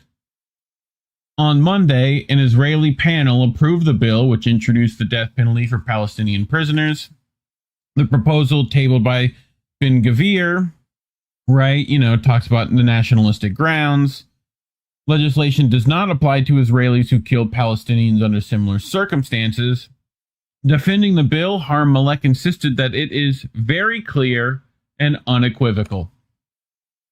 There's a simple truth. A dead terrorist is a terrorist who won't return to the cycle of terror, she added. Yeah, it's worked out so well when you killed all the other ones, huh? The Knesset member further accused ex-Israeli Army legal chief Yifat Tamar Yerushalmi, who is currently under investigation for leaking footage apparently showing Israeli soldiers raping a Palestinian detainee, of lying and deceiving. The Knesset Foreign Affairs and Defense Committee putting out a video is apparently lying and deceiving now, Collin. I didn't know if you knew, but we talked about how she's been rounded up and harassed legally, right? So she wanted to show the world and the public that our soldiers are rapists and immoral, and that's what she did. Well, if the fucking shoe fits, huh? It's not fucking hard, is it? Despite 5 soldiers facing indictments for severe abuse in an ongoing trial into the attack, Harmalek insisted that Tomar Yerushalmi framed the soldiers of Unit 100. The footage shows none of the violence she accused them of. No, we've seen it. It does. Harmalek previously praised an Israeli convicted of murdering 3 members of a Palestinian family in 2015 as a, quote, truly holy man, and called for his release. Well, she's right up there with the people who protested for Israeli guards' right to rape. So, yeah. Closing thoughts, Kibber. As he says, fuck Israel. Sounds like the U.S. fucking judicial system is what it sounds like. You know? Yes. Yes. Yep. Yes. Just, you know, kill or at least punish the undesirables. Yeah. Yes. Yeah. What more needs to be said that I already haven't said many times on? Yep. Pretty much. And I definitely feel like talking about it is why we're demonetized. So you can scan that QR code on your screen or go to ko-fi.com/Indie News Network if you want to get around that system and help keep the lights on over here anyway. But if you can't give monetarily, times are tough, holidays are coming, like and subscribe. Share this video. The only way you fight suppression, and leave a comment. Let us know what you think. Otherwise, thanks for watching. INN News. This we've talked about this ad nauseum before, but this was what 2 years ago, a year ago now, right? Sure. So anniversary of October 7th again, right? So we're gonna probably discuss this week and next week. Just go through this again for people so we have all the information at hand, right? Hindsight, as always, is 2020. So we're gonna get into it. So this is from the EI, Jim DeBrose over at the Intifada, right? And he asked the question, who profited off of October 7th? And you're probably thinking that's a weird thing to ask. How would anyone profit off of that? Well, guess what? As Israel's military invasion, indiscriminate slaughter and forced starvation in Gaza continue. Questions as to how some 3,000 Hamas-led fighters were able to breach Israel's security borders on October 7th remain unanswered. Israel's government continues to reject an independent investigation, and evidence is mounting that the state's top civilian and military leaders didn't just miss the signs of an imminent assault, but may have purposely ignored them. The motive was to justify the ethnic cleansing of Gaza, the annexation of the West Bank, and the creation of a larger Israel and occupied Palestine. In addition, and surprisingly unreported, suspicious stock market activity just days before the October attack leads weight to the theory that someone, somewhere, knew something. Similar to other events involving things. But earlier this month, a Haaretz investigation found that the top Israeli military leader for the Gaza area on the 7th of October had visited the site of the supernova rave just an hour before the attack and took no precautions. Lieutenant Colonel Haim Cohen, commander of the Northern Brigade in the Gaza Division, said that only a handful of police officers were on duty at the crowded festival, but told military investigators he had no information suggesting that he should have dispersed the crowd or beefed up security. The supernova rave, where 378 people were killed and 44 were taken hostage, was the deadliest single site on a day that saw 1,139 people killed in total and 240 people taken captive.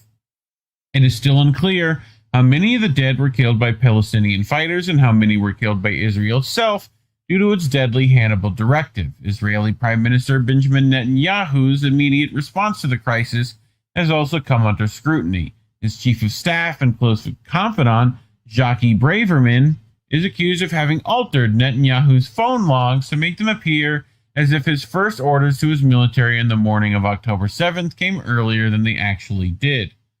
Now, why would you do that? Why would you do that?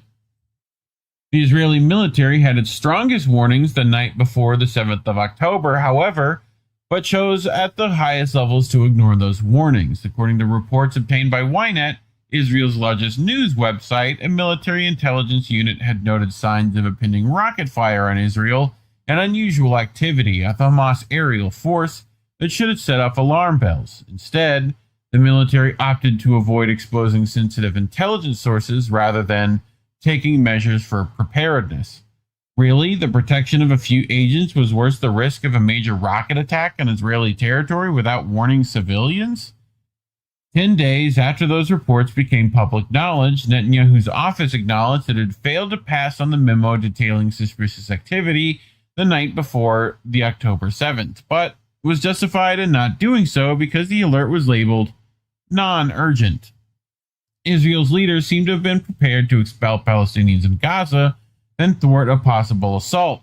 Just months after the October attack, they were already calling for the voluntary migration of Gaza's 2.3 million residents while negotiating with several countries for their resettlement. Such thoughts were swiftly rejected by Egypt, Jordan, and a raft of other Arab nations, but Israel continues to eye other countries for the forced deportation of Palestinians in Gaza, including Indonesia, Ethiopia, and Libya, with the help of the U.S. administration under Donald Trump. There's a few other countries I think we've covered them wanting to throw people to, right? But even more mind-boggling is that Israeli officials had in their possession a year ahead of time a copy of the 40-page assault plan and watched as Hamas openly trained and prepared for the breakthrough as the New York Times reported in November 2023. Topping off the suspicion that Israel's top leaders willfully ignore the staggering number of warning signs. Netanyahu's office has refused to countenance an inquiry into its own failings on the 7th of October, while allowing an investigation into the military's role in response. Netanyahu remains opposed to an independent state commission inquiry that would look at the full picture of political, civilian, and military involvement. We have investigated ourselves and found we did no wrong, is what I'm betting they want to do. But if detailed plans and even public video recordings of Hamas training exercises weren't enough, Israel's fiscal sleuths also failed to notice another red flag, a sudden spike in trades in the days before the 7th of October, betting that the values of key Israeli stocks would soon plummet. The most likely reason for the bet was that the investors knew war would soon break out and stress the Israeli economy. The suspicious timing of the stock market activity was revealed in a 67-page study first reported in the U.S. by CNN. The authors of the study found that unidentified investors in Israel and the U.S. had sold their stocks in key Israeli companies just day before the Hamas attack in a practice known as short selling. The investors later repurchased their stocks at a much lower price, reaping millions of dollars of profit. The study, titled Trading on Terror, was written by former Securities and Exchange Commission head Robert Jackson Jr., now a professor at New York University, and Columbia Law professor Joshua Mitz, an expert in monitoring short-selling activity on stock markets. Our findings suggest that traders informed about the coming attacks profited from these tragic events, the authors wrote, adding, days before the attack, traders appeared to anticipate the events to come. The study found that on the 2nd of October, nearly 100% of the off-exchange trading volume in the Israeli equity market consisted of short selling. Neither author of the report or the university media relations offices at Columbia replied to requests for interviews. I wonder why. In CNN's 4th of December 2023 story, Jonathan Macy, a professor at Yale Law School, told the news channel the findings were, quote, shocking.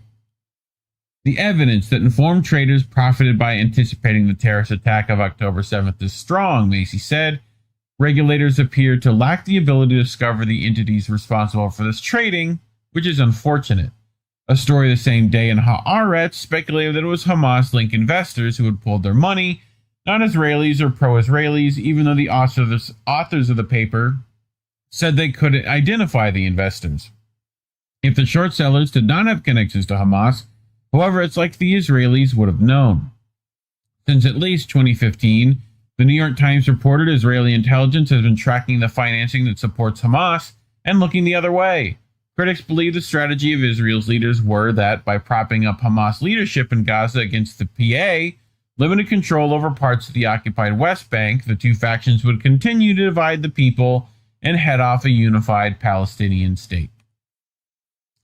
U.S. regulators at the Securities and Exchange Commission and on Wall Street told CNN their policy is neither to confirm nor deny any investigation. That was 19 months ago. Israeli regulators promised to investigate the unusual activity, but just a day later said they found no proof of short selling.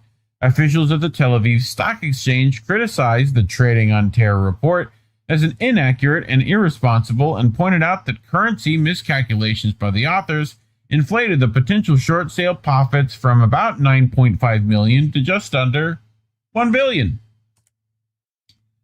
Regardless of the miscalculations, the authors of the report told Institutional Investor they stood by the gist of their report. Yaniv Pagat, head of trading for the Tel Aviv Exchange, told Reuters it was unlikely that investors linked to Hamas could have breached the exchange security regulations against money laundering or something like that. Perhaps then, the short sale was the work of Israeli or pro-Israeli investors who had been tipped off by Israel's intelligence officials or political leaders, or perhaps two Israeli officials who knew of the impending attack were themselves the short sellers. Given that Israel has so far systemically eliminated 5 senior Hamas military leaders, 11 members of political bureaus, and attempted to assassinate more in a military strike on U.S. ally Qatar this month, finding out who profited from October 7th would seem to be a high priority for Israel's leaders. Or, judging by the Israeli government's reluctance to investigate its own role, maybe not. Thoughts, Care Bear?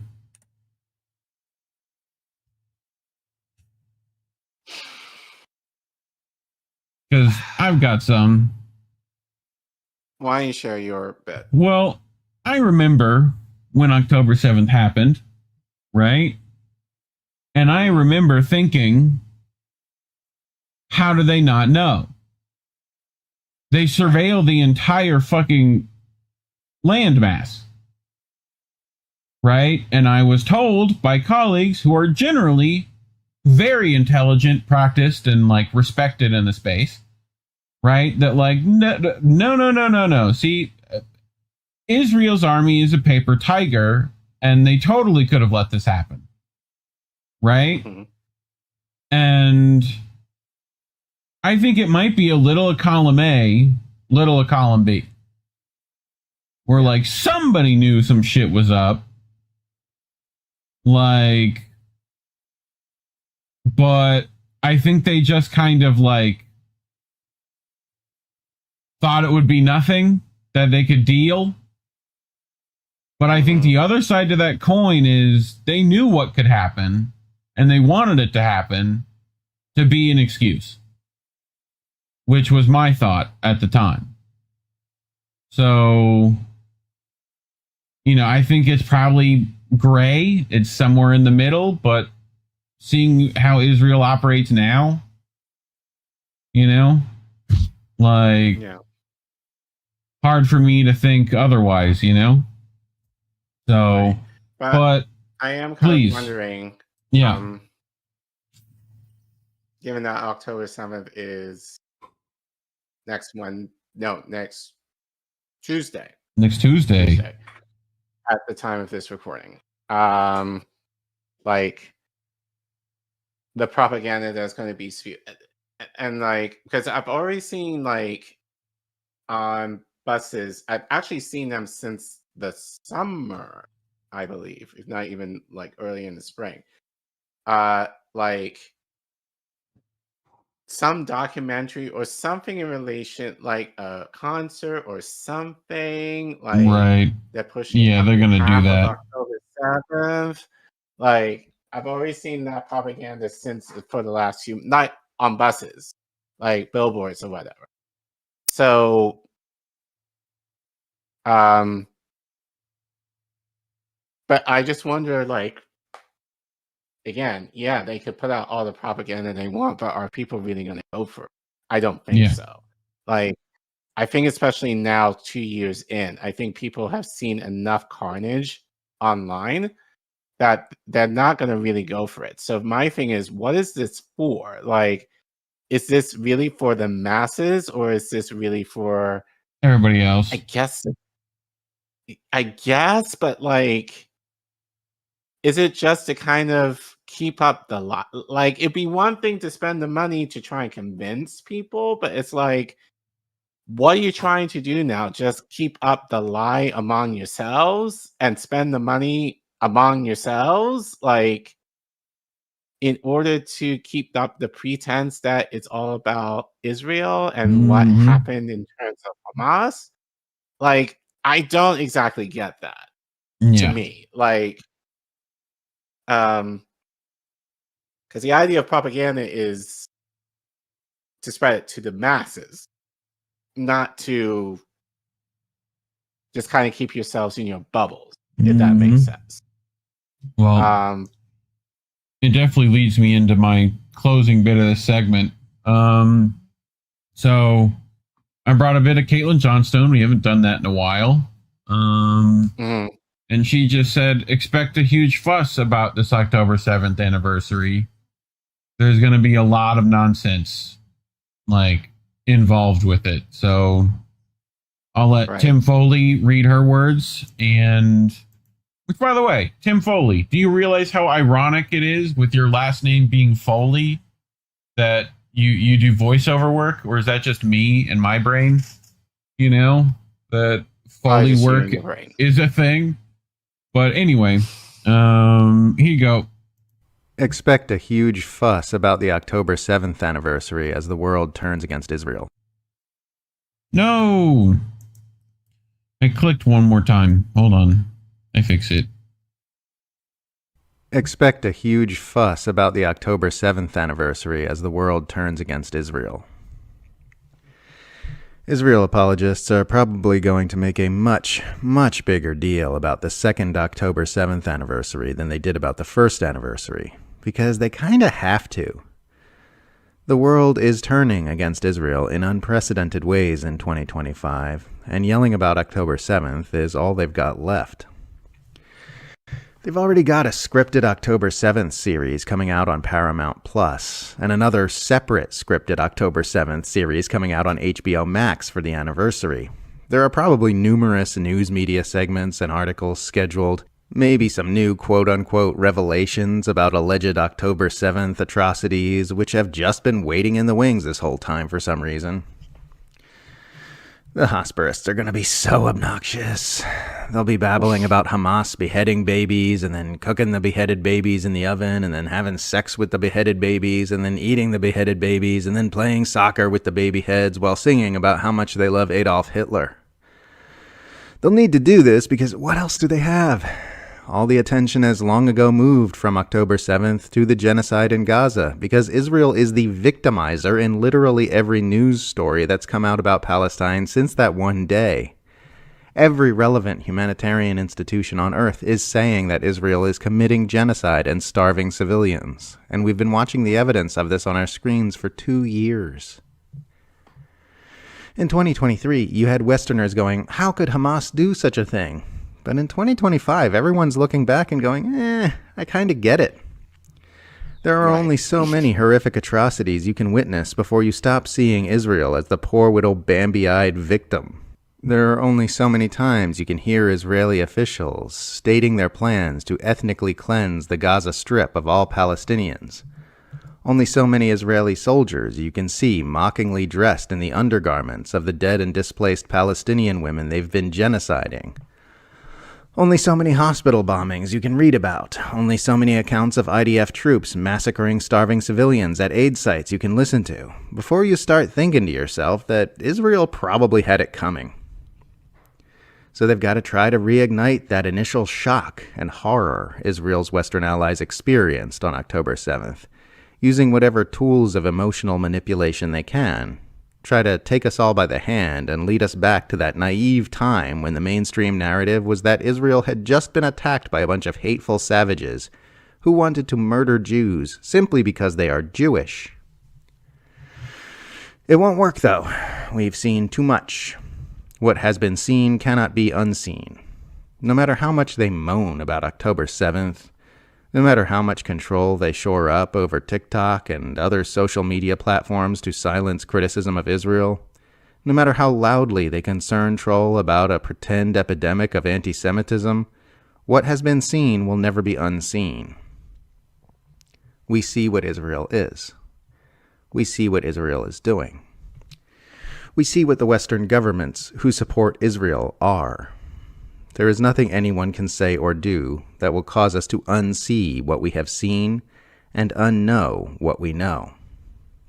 And we will never, ever forgive them.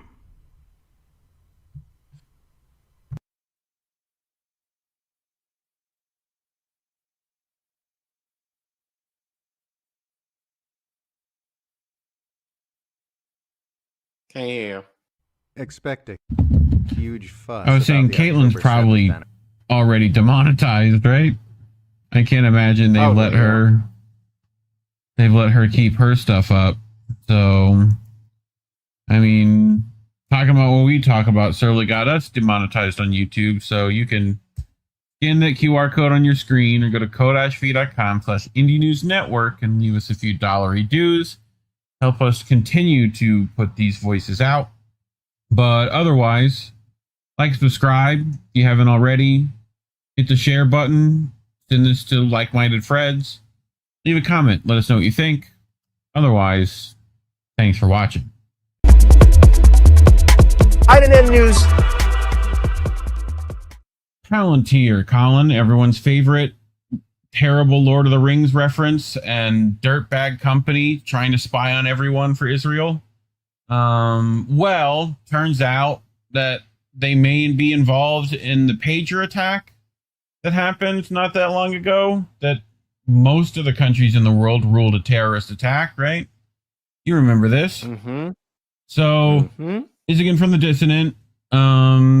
Israel used Palantir technologies in pager terrorist attack in Lebanon. Pretty succinct. So, in September of 2024, Israel blew up booby-trapped pagers belonging to Hezbollah figures in public places in Lebanon, and it was also owned by civilians, like killing 12 people, including 2 children and 2 healthcare workers, and injuring 2,800 people. The attack was followed by another attack using explosives and walkie-talkies that killed 25 people and injured another 600. The AP reported that attacks wounded many civilians and that survivors are left with missing eyes, faces laced with scars, and hands with missing fingers. The United Nations at the time noted that the attacks constitute war crimes of murder, attacking civilians, and launching indiscriminate attacks, in addition to violating the right to life, adding that around 500 people suffered severe eye injuries, including a diplomat. Others suffered grave injuries to their faces, hands, and bodies, and that it is also a war crime to commit violence intended to spread terror among civilians, including to intimidate or deter them from supporting an adversary. A climate of fear now pervades everyday life in Lebanon.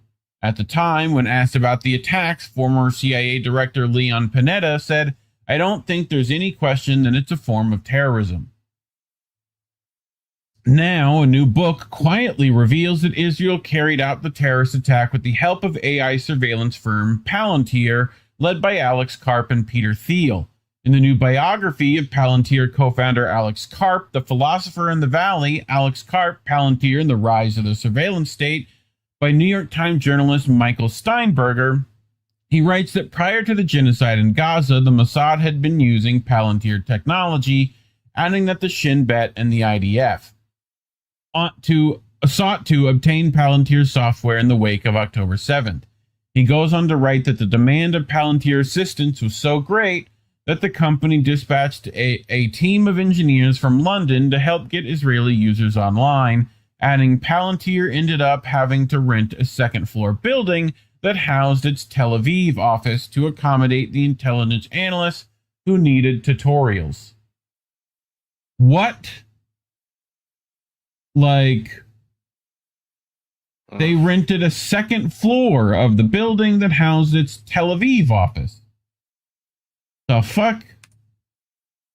Revealing what Israel used the AI-powered software for, Michael Steinberger notes that software was used by the Israeli military in several raids in Gaza, and goes on to write that the company's technology was deployed by the Israelis during military operations in Lebanon in 2024 that decimated Hezbollah's top leadership, adding that it was also used in Operation Grim Beeper, in which hundreds of Hezbollah fighters were injured and maimed when their pagers and walkie-talkies exploded. The Israelis had booby-trapped the devices. And here is in the book, in addition to hostage extraction, the company's technology was deployed by the Israeli during military operations in Lebanon, right? So, via the U.S. military's Project Maven, Palantir also helped repel large-scale Iranian missile attacks. So this is, again, Israel's just buying up Palantir stock, right?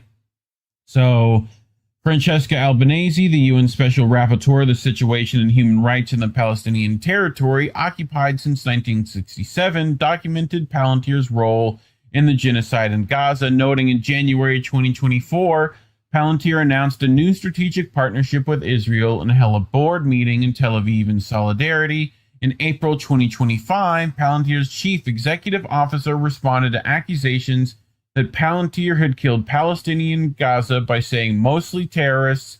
That's true. Both incidents are indicative of executive-level knowledge and purpose vis-a-vis the unlawful use of force by Israel and failure to prevent such acts or withdraw involvement.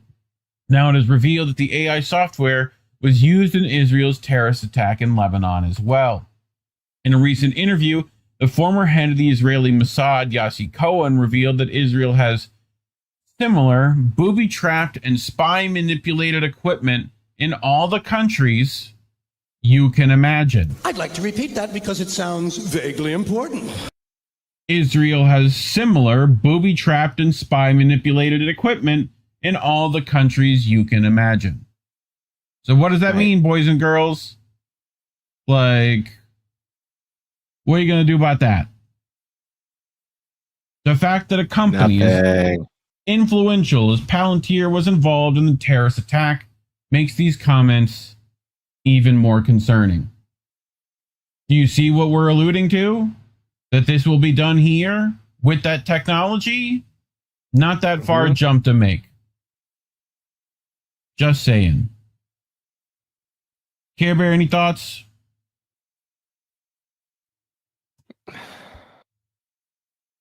Yeah, it's funny that the connection between the two stories is that, essentially, knowing Israel is that the stuff that, it's happening, it's been happening, but the stuff that they work on is eventually used here.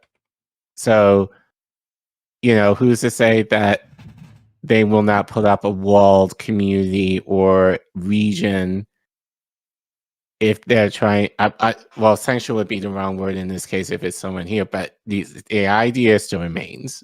Like, the idea that if you want to essentially off someone, you can use a pager in order to do it. Yep. So, I mean, you showed me that clip many years ago with that drone thing. Yep. So, that still gives me nightmares. So, it's here, folks. We're boned. Exactly. Couldn't say it better myself. Just keep your eyes on a swivel out there, people. Like, they're going to get real scary real quick. So, talking about stories like this is why YouTube's demonetized us. You can scan that QR code on your screen, go to ko-fi.com/Indie News Network. Links are always in the description below. You can do that. Like and subscribe, and just share the video. That's like the least you could do. Leave a comment. Let me know what you think. Otherwise, thanks for watching. INN News. Yesterday was October 7th. Which marks 2 years of the live stream genocide that Israel has committed. So I definitely wanted to make sure that we, did some remembering of what happened then. But this is from Andy Worthington, who writes, 2 years of Israel's genocide in Gaza, a sickening, unbridled enthusiasm for extermination that shames the world. So the world as we know it died 2 years ago today on October 7th, 2023, but not as we've been incessantly bludgeoned into believing, because Palestinian resistance fighters who broke out of the open-air prison of the Gaza Strip went on a killing spree in southern Israel in a desperate response to 75 years of persistent oppression, apartheid, and murder by the State of Israel. Those attacks, horrific as they were, with 1,195 people killed, and 251 others taken hostage, although it should be noted that no one knows how many were killed by Israeli forces themselves under the notorious Hannibal Directive, were portrayed by Israel as a genocide and as an existential threat to their very existence by subhuman monsters, but that was clearly untrue. And I'll also add that, they probably let that happen. They knew something was up. So, but in the long history of oppression and resistance since the blood-soaked founding of the State of Israel in 1948, when 15,000 Palestinians were killed and over 700,000 driven from their homes and permanently exiled, many, many times more Palestinians than Israelis have been killed in repeated one-sided wars on Gaza, euphemistically and unforgivably described by the Israeli authorities as, quote, mowing the lawn, or have been killed in random executions, often for nothing more than throwing stones at soldiers, while at any given time, at least 5,000 Palestinians, including children, have been held in brutal prisons, reserved solely for Palestinians, in which any kind of internationally recognized due process and justice have been deliberately erased. The blunt truth is that in response to the attacks on October 7th, it is Israel itself that has been engaged in a genocide, as recognized most recently by an authoritative UN Commission of Inquiry, posing a demonstrably real existential threat to the very existence of the Palestinians, executed with such grotesque and sustained sadistic violence that it is the Israelis themselves who have been revealed as the truly barbaric monsters. So, yeah.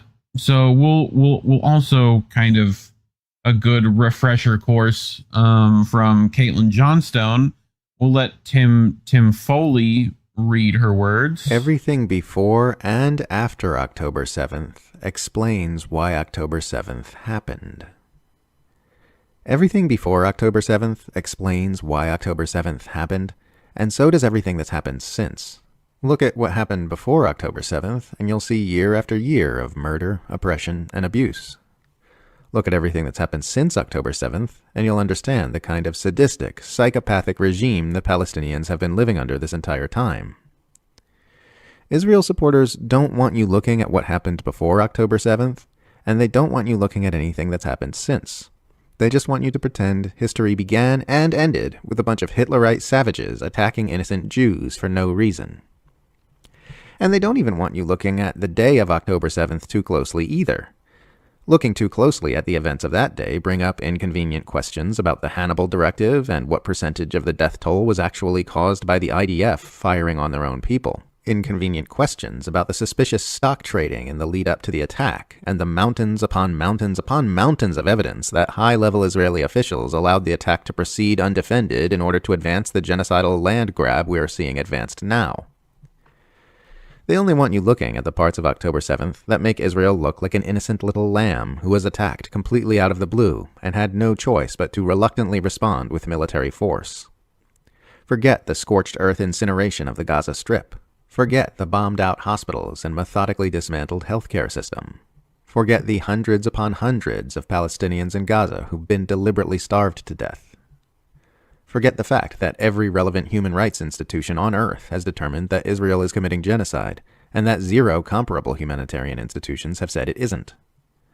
Forget the fact that human rights experts have been describing Gaza as a giant concentration camp or open-air prison for years prior to October 7th.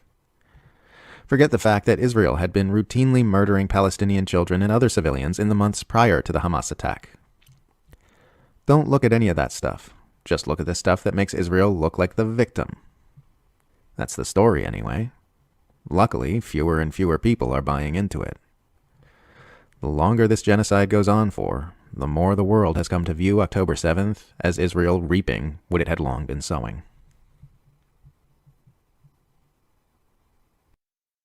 Agreed. Okay. Yeah. So, I mean, I remember covering what happened specifically 2 years ago. Me and y'all can go back, and then we covered how, people were asking it to be condemned. We talked about that, as did other people on our network, which got our network permanently demonetized. So That was 2 years ago. Now it's pretty much everyone kind of knows that what happened.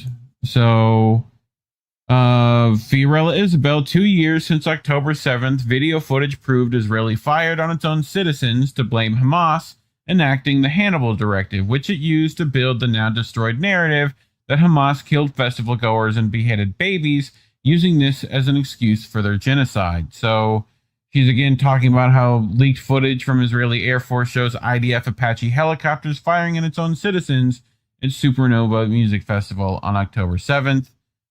Right?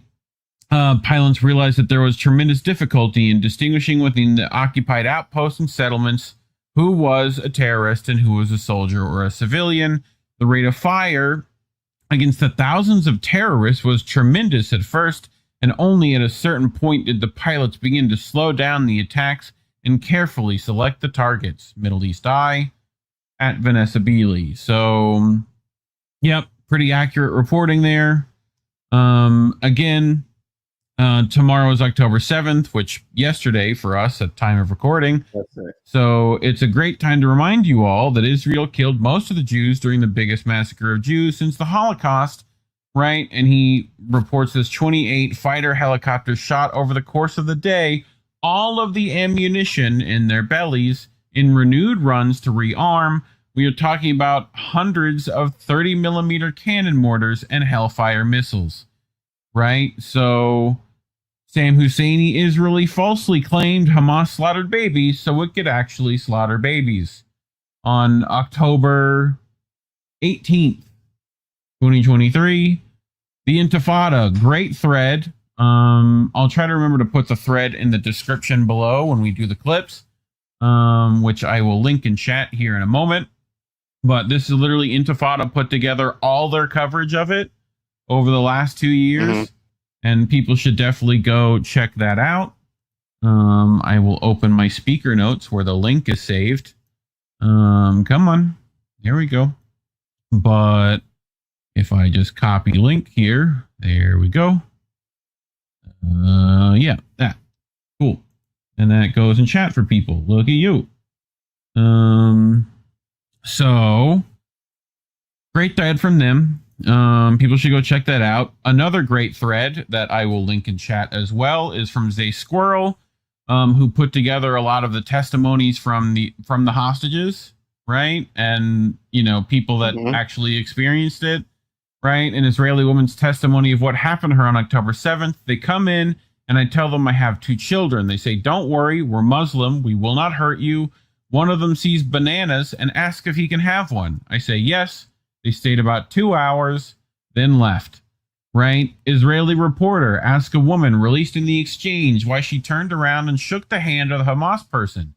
She said they treated us gently and they provided for all our needs. They prepared for it and had all the things women need. Then they immediately cut her off, right? Again, another testimony from an Israeli girl and woman released in the exchange. He brought a towel because he is not allowed to touch me. A woman is a saint there. A woman is a queen. Right? So, again, that bit of propaganda fall flat for Israel yet again. So, Zachary Foster, October 7th, was not the deadliest attack on the Jewish people since the Holocaust.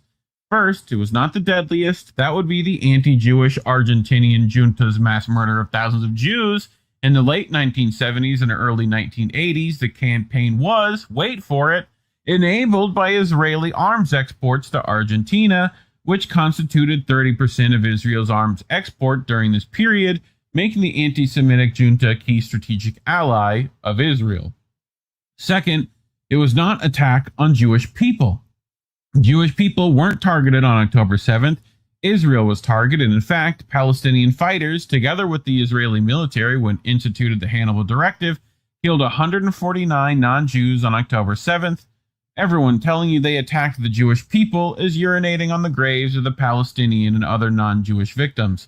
Why Israeli slaves in the U.S. Congress feel the need to regurgitate lies, even when there are plenty of horrifying and truthful things that could be said about Hamas that day, goes to show just how enslaved our elected representatives and their masters in AIPAC, Houthi, and Tel Aviv. And again, you got to go out of your way to be like, Hamas did horrible things even in your post. So, right, you know, like, you don't know that. Nobody knows that shit.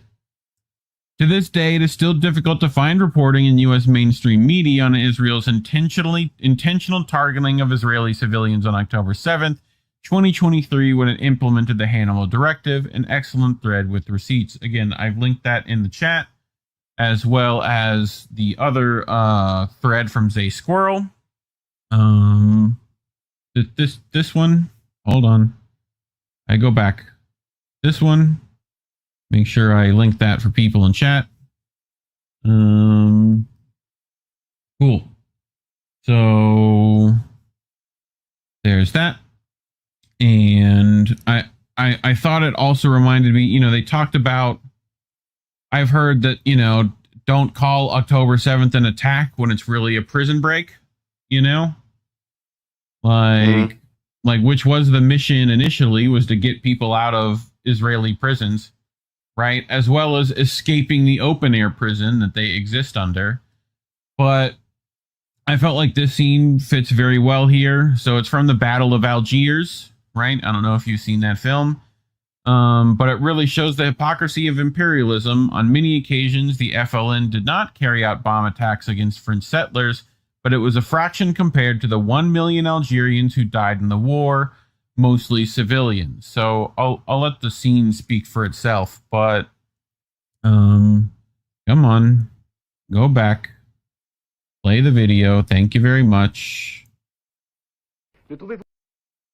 So there it is. That's what I was looking for.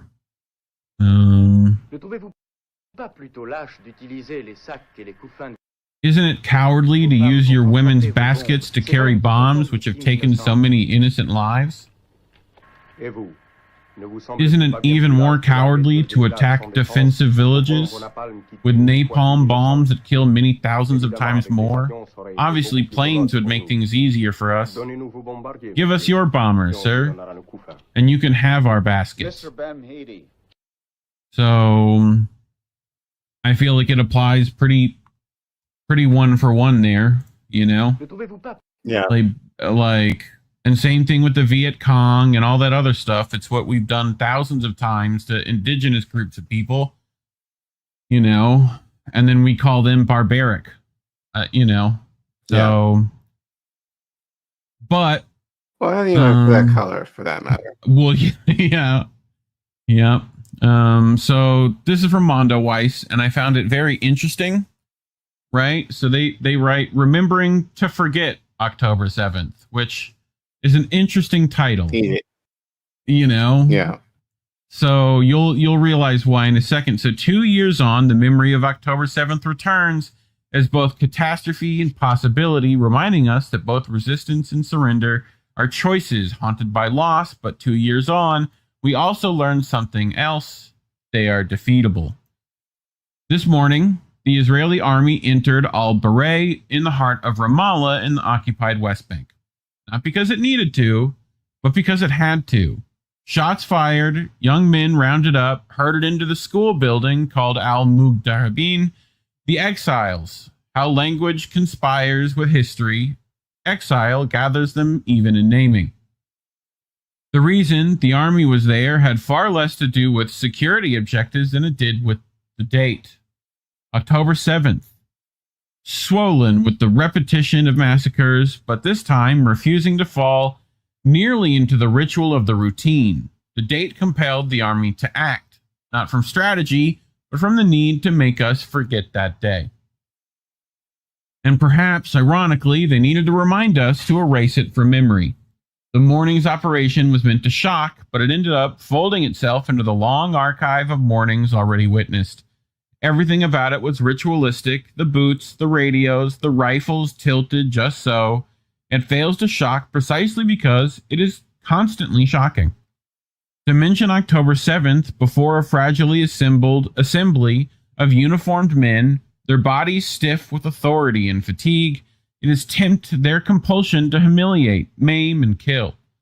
The date itself becomes a trigger, the word too heavy for their weapons not to answer. The joke today is simple.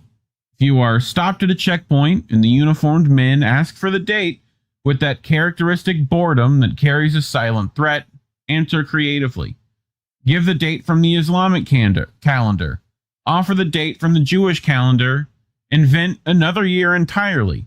Anything but that day, you must expel it from your utterance. We have come to understand that neither resistance nor surrender will necessarily lead to salvation. All resistance offers is a chance that life might continue, even if only in fragments. Surrender, by contrast, erases what remains. This is the logic of a society so powerful that a single number can trigger its humiliation. They have the law, the armored vehicles, the patronage of imperial powers, and yet they are unable to muster the modesty to listen to a word. Their transgressions against our bodies, our lives, our future, they are all enacted precisely where language becomes forbidden, where a date can be treated as contraband. 2 years on, the date itself triggers violence and forces their compulsion. It has become a joke, one that reveals how darkness can unexpectedly twist into laughter. At first sight, the joke, don't say October 7th, give them any other date, appears as a tactic of survival, a small strategy of deception in the face of arbitrary violence. Yet, as with all jokes, the truth lies not in its surface, but in its structure. What does it mean to remember to forget? To discipline oneself never to utter the date, the effort to expel October 7th from speech makes it unforgettable. To forget it properly, you would have to stop guarding your tongue. You would have to stop constructing elaborate detours, Islamic calendar, Jewish calendar, invented numbers, but the fact that you cannot simply let it go proves that the date is lodged in the unconscious.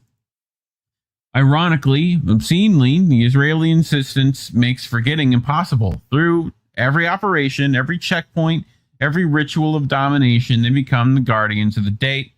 It is they who rehearse it endlessly, paradoxically ensuring its presence. We have also learned something, and this is perhaps the most important lesson. They are defeatable.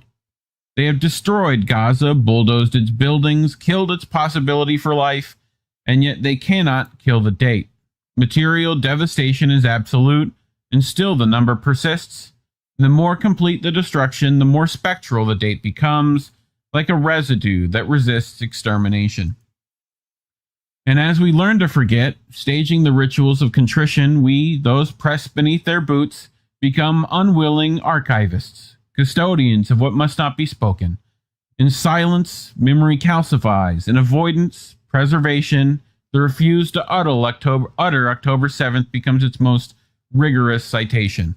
I am not sure how historians will look back on this date, perhaps as the beginning of the spiral into monstrosity and the hyper forms of techno-fascism that feed on rubble and displaced flesh. Or perhaps as the first cracks in an imperial judgment and its outpost, the sign of the end of their imagined permanence. And perhaps as our end, our bodies scattered, dispersed, maimed beyond recognition, and maybe as something else, the endurance of the unbearable, the persistence of what was meant to be erased, the resurrection of a people who refused to vanish. I am not sure. The uncertainty is itself the symptom of the interval. To be sure is to argue for inevitabilities, but here nothing is settled.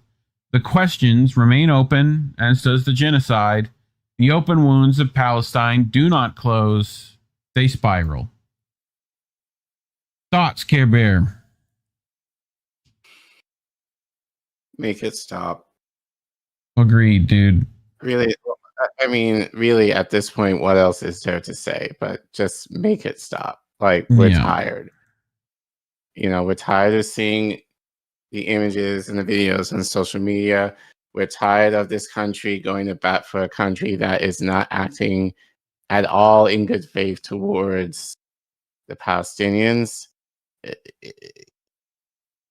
Just stop so people can heal and rebuild if they choose to, you know, but I'm just kind of over it.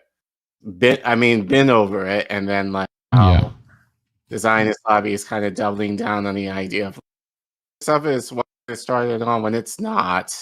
Right. It's not. Stop it. Like, I don't know. Yeah, just. Well, to me, one of our jobs now is to make sure that this aspect of things isn't forgotten. Because it usually very quickly is. The last times these have happened in Palestine, people just conveniently forget and go on about their day. But y'all make sure people fucking remember, because, you know, that's when we're going to see the opportunities to act on this, is after they think you've forgotten. So, you know, unfortunately, we have to do everything fucking post hoc, you know? So, but just as a reminder, the U.S. spent over $31 billion aiding Israel in the past 2 years. The Cost of War Project at Brown University calculated that the total U.S. military support to Israel over the past 2 years has cost U.S. taxpayers over $30 billion.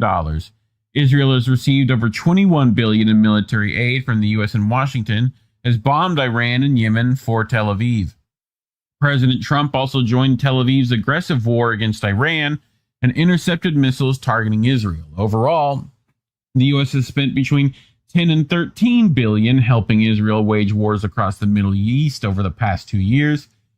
The author of the Cost of War study, William Hartung, notes that it only calculates the weapons that have been delivered to Israel and does not include weapons that the U.S. has promised to deliver to Israel in the future. Last month, the White House approved a $6 billion arms sale to Israel that will be paid for with the U.S. military aid. Washington has promised to provide Israel with at least $3.8 billion in annual military assistance. After Israel started the onslaught in Gaza, the U.S. approved an additional $14 billion in military aid for Israel. So I don't think people have been upset enough, you know? Like, we are wholly complicit in everything, you know?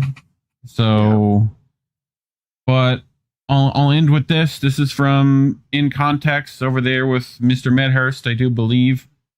But we'll let this video play us out. Here we go. The genocide of the Palestinians is a mark of shame on the modern so-called moral order. This is not 2 years of history waiting to be buried. It is still bleeding. This is about what remains of Gaza and what the world must never forget. In Gaza, neighbourhoods lie flattened, streets unwalkable, shelters overcrowded. In Khan Yunis, entire blocks turned into ghosts.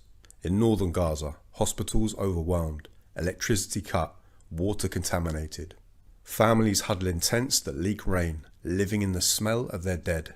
There is no combat zone left, only civilians trapped, confined, crushed.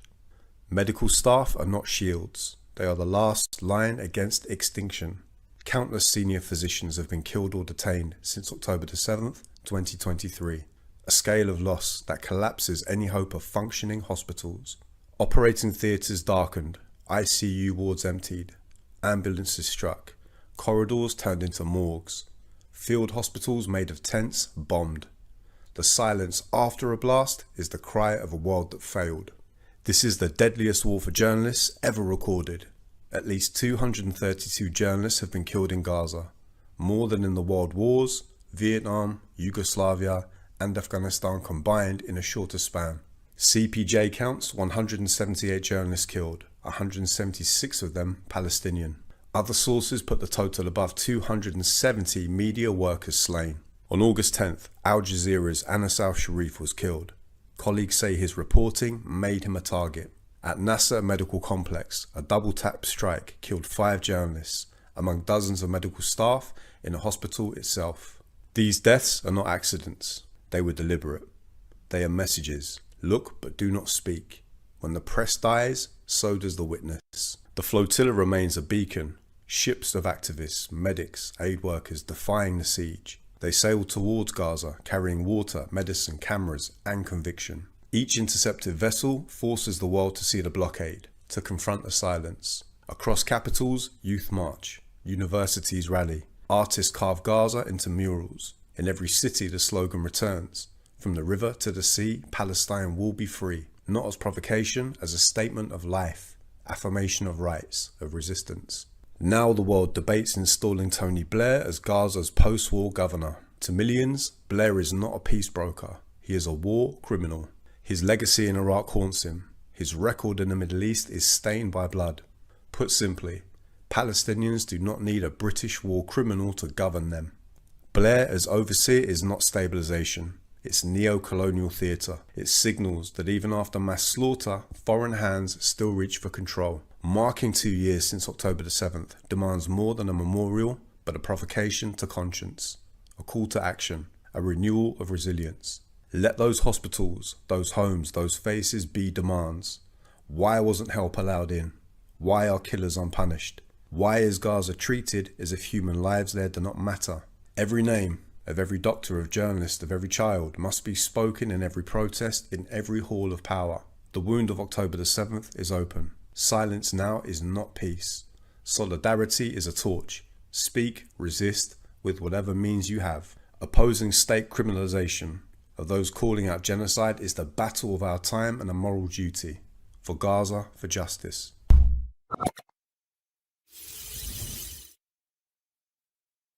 Well, that's all I got. Anything you wanted to add? No.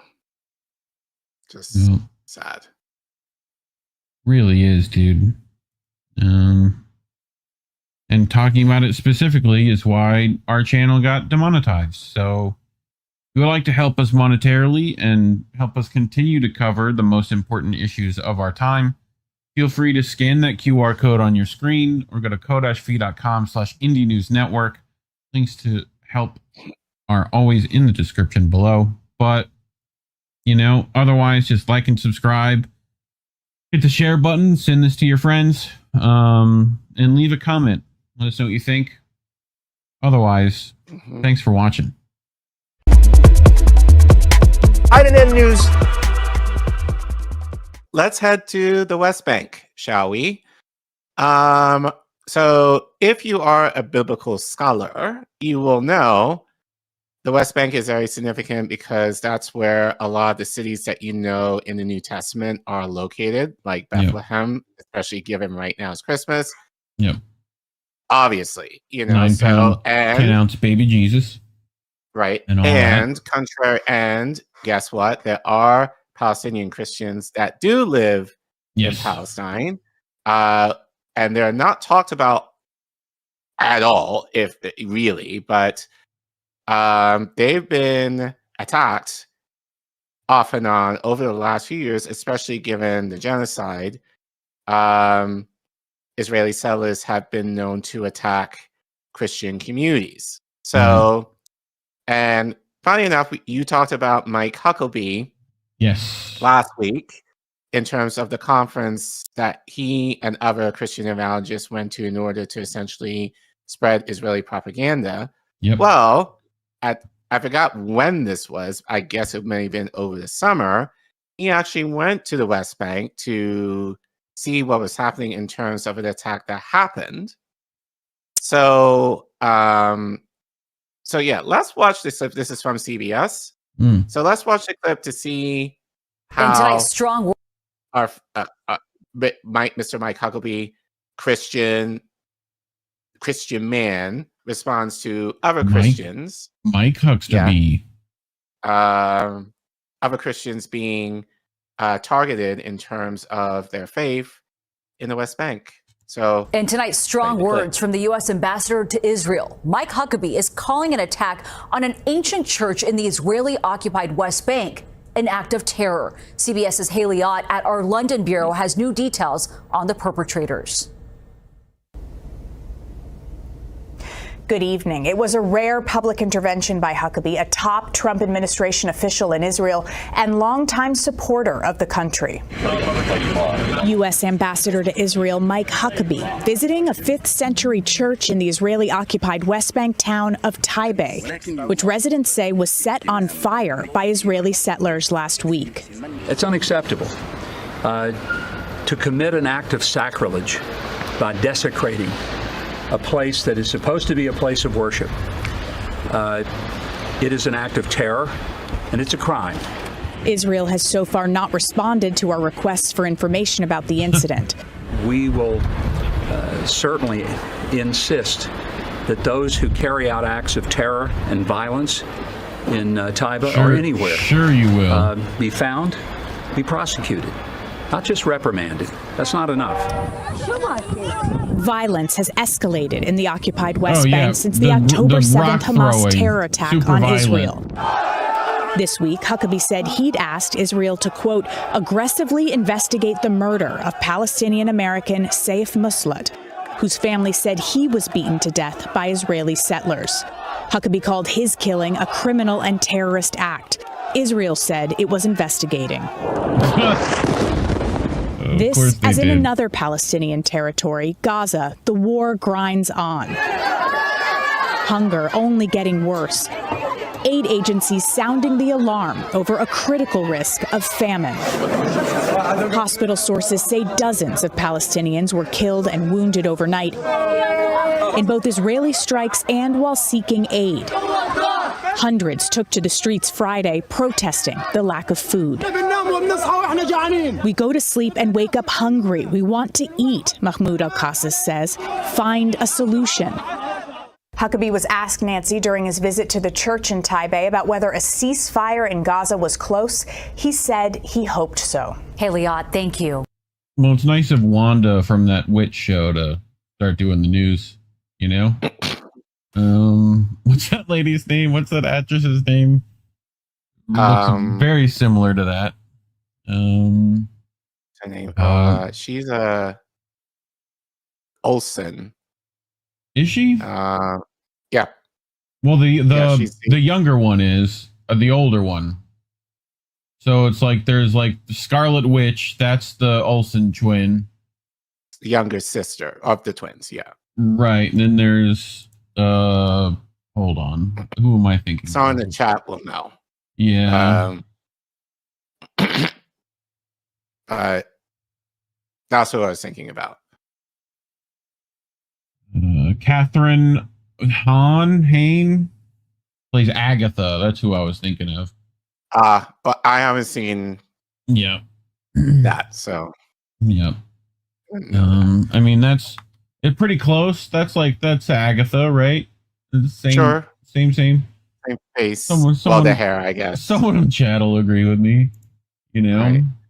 Right. So Mike Huckabee, very tepid milquetoast response in terms to the Israeli occupation terrorizing Christians. Which, if you watch our segment, friend of Mike Huckabee, friend of Zion, you'll realize why he's super fucking tepid. You know, he's bought and paid for. Right. So let's hear from people on the ground there as to the reality of what's going on. So this is written by Reverend Dr. Fairs Abraham. I believe we've spoken about him before. I believe he's the minister of that church in Bethlehem that got attacked. I think it was last year, around this time, or 2 years ago. Yeah. So I think so. I should check that. But regardless, so this was curated from Israel Palestine News, which was reposted from Al Jazeera. So he writes, historic Christian presence in the West Bank is under attack. Israeli military-backed colonizers are annexing historical Christian communities in Bethlehem and starving them of their rightful and legally owned land. These actions undermine and threaten Christian continuity and cultural longevity in the region and at large. So the Reverend continues. I grew up less than a mile from Shepherd's Field in Beit Shahur in the occupied West Bank, the hillside where, according to the Gospel of Luke, the news of Jesus' birth was first proclaimed. For my family, these were not distant biblical landscapes. They were the backdrop of our daily lives. The olive groves we play in, the terraces we tended, the land where our faith and identity were rooted. Today, for the first time in my life, I felt fear that the community that raised me may not survive. In recent weeks, a new illegal Israeli settlement outpost has been established on the edge of Beit Saor. Caravans and construction equipment have appeared on a site the town had hoped to use for a children's hospital, cultural center, and public spaces, projects supported by international donors and meant to strengthen a Christian community that has endured for centuries. Instead, those plans are now suspended, and families who live nearby are bracing for uncertainty, rising tension, and a real possibility of further displacement. Others have documented the legal and political ramifications of these settlements. My concern is more personal and more urgent. What is happening today threatens the very continuity of Christian presence in the Bethlehem area, not abstractly, but concretely. Beit Saor is one of the last majority Christian towns in the West Bank. Our families are Orthodox, Catholic, and Evangelical. We worship together, marry across traditions, and share heritage that traces back to the earliest centuries of the Christian story. But like many Palestinian communities, we are running out of land, and with it, out of time. Due to decades of conversation, the separation wall, and settlement expansion, only a small fraction of our town remains accessible for Palestinian construction. Youth who wish to build homes often cannot. Families worry about their children's future. Families who want to stay rooted in their ancestral land face barriers that make leaving seem like the only viable path. That is how communities disappear. Not because they stop believing, but because the conditions required for them to flourish are steadily stripped away by the Israeli military occupation of their land. For many Christians around the world, especially in the United States, this situation creates real confusion. I hear it often. We support Israel because we care about the Jewish people. We don't want to see them harmed, displaced, or endangered ever again. So what do we do when Palestinian Christians say they are suffering too? This is a sincere question, shaped by conscience and by history. And yet it reveals a painful misunderstanding. The idea that supporting Jewish security requires tolerating the dispossession of others, or that acknowledging Palestinian suffering threatens the safety of Jews. It does not. It never has. The aspiration for Jewish safety is legitimate and deeply important, especially after centuries of anti-Semitism cultivating in the horrors of the Holocaust. No person of faith should ever be indifferent to the vulnerability of Jewish communities. But affirming Jewish safety does not require silence when Palestinian Christian and Muslim families lose their land, escalate violence, or see their future shrinking. Safety for one person cannot be built on the insecurity of another. There is no moral framework, Christian, Jewish, or secular, that asks us to choose between the dignity of one child and the dignity of another. If anything, the deeply biblical truth is that justice is indivisible. When we diminish one community's rights to protect another, both are ultimately harmed. And yet, too often, many churches in the West remain silent when Palestinian Christians raise their voices. Every December, American congregations sing about Bethlehem without acknowledging that many families in the Bethlehem area are struggling to stay on their land. Pilgrims visit Shepherd's Field without asking what is happening to the people who have cared for it across generations. This silence is not intentional malice. In many cases, it stems from fear of appearing partisan or from the mistaken belief that speaking about Palestinian suffering undermines support for Jewish safety. But silence has consequences. It sends an unspoken message that some lives matter less. It weakens the moral credibility of the church. And it leaves communities like mine, Christian families who have lived in Bethlehem's hills for more than 2,000 years, feeling abandoned by the very global body they belong to. What is happening in Beit Saor is not simply a political conflict. It is a question of human dignity and the future of a Christian witness in the place where the Christian story began. If the Christian community in Bethlehem's district disappears, the loss will not only be Palestinian, it'll be a loss for the global church and for anyone who cares about the continuity of the gospel's birthplace. I grew up less than a mile from these fields.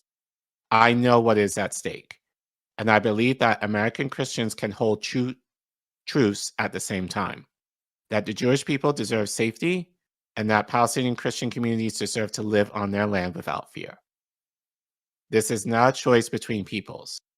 It is a choice between justice and indifference.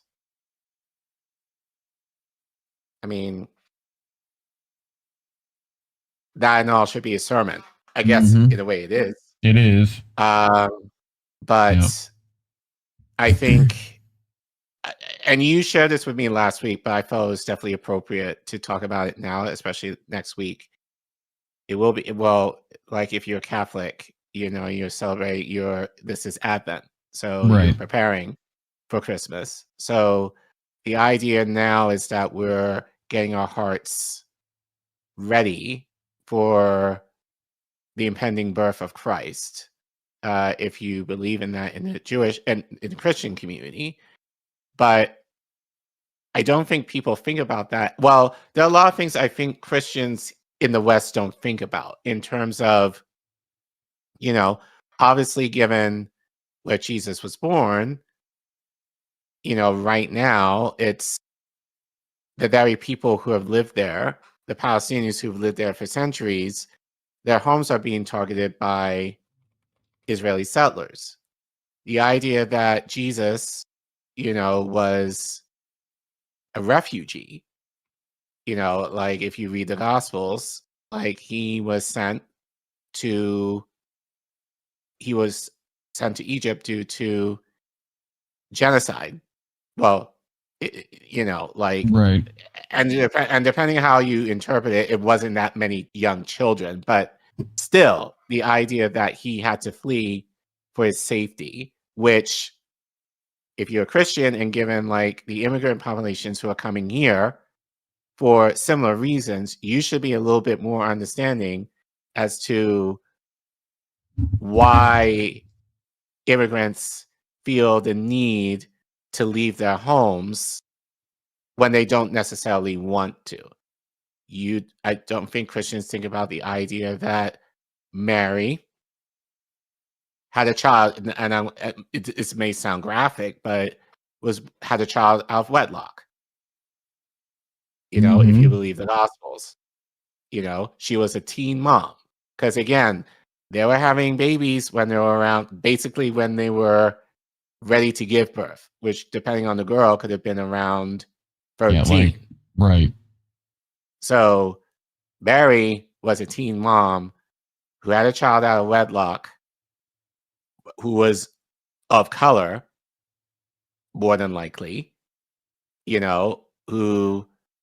so you're talking about family, you're talking about immigrants, a lot of the things that are kind of part of the culture war in terms of, the Republican Party in particular, is kind of shunned or brushed aside when they have issues with,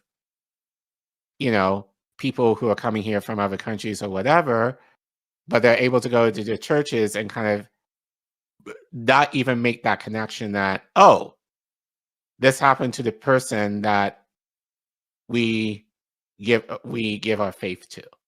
Well, so we talked about last week with the Israeli influence of the church in general, especially here in this country, and that they're going to continue to do so, and just spent a buttload of money to continue doing so. Like we saw Huckabee at an event for pastors in Israel where they all talked about, the standard Hasbara that needs to be pushed. It's like, right. This one definitely seemed to save face. He showed up to save face. Like, right. And yet again, he went to the West Bank of people of faith, his faith. Right. And yet he gave a very tepid response and no calls to the Christian community in terms of, we should condemn what is happening, because ultimately this is, the very area of where our faith began in terms of Jesus. So you would think that you'll have a bigger stake in that. So you can kind of see, as you said earlier, you see where his allegiances lie. And again, that's due to money, which I think is just sick.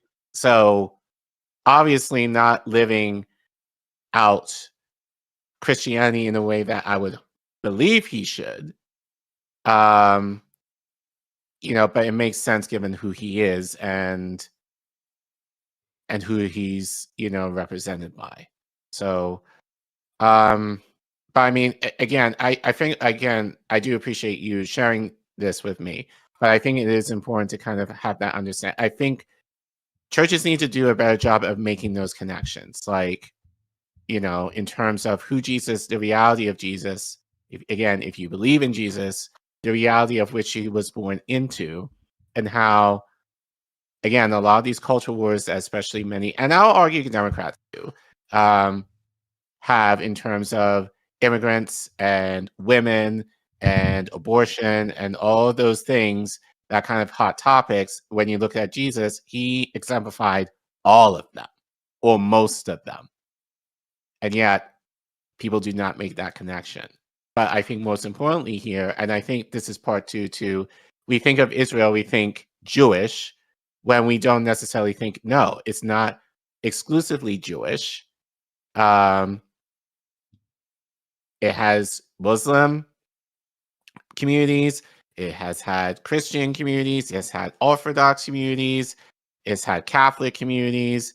It's had every community on the Abrahamic community kind of stemming from him under the sun. So if anything, there should be a little bit more, I think, there was more cohesion prior to, Zionism kind of taking it over, which has impeded a lot of that peace, or at least that community building that they were able to build among all three of those religions in the same area. And again, it's just sad that this is not talked about, at all, in terms of how little importance the Christian community in this region is, where the irony is, if anything, they should be the most supported, given the connection to the Messiah, so to speak. Yep. Makes sense to me if any of it was worth a shit, but I'm betting we know which way it'll go, Right. So,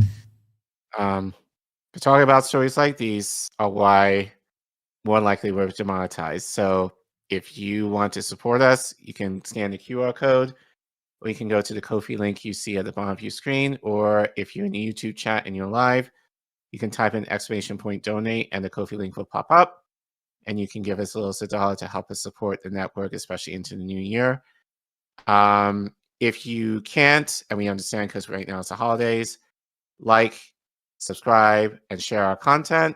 Or if you watch this as a clip, please share this clip. Maybe share this with your churches. Maybe share this with your friends, especially if they're Christian, and let us know what you think. Have you thought about, or do you make the consideration that the Christian community in the West Bank needs support in terms of your advocacy in terms of ensuring that their land, their homes are not taken away in terms of the Israeli occupation, exploiting them?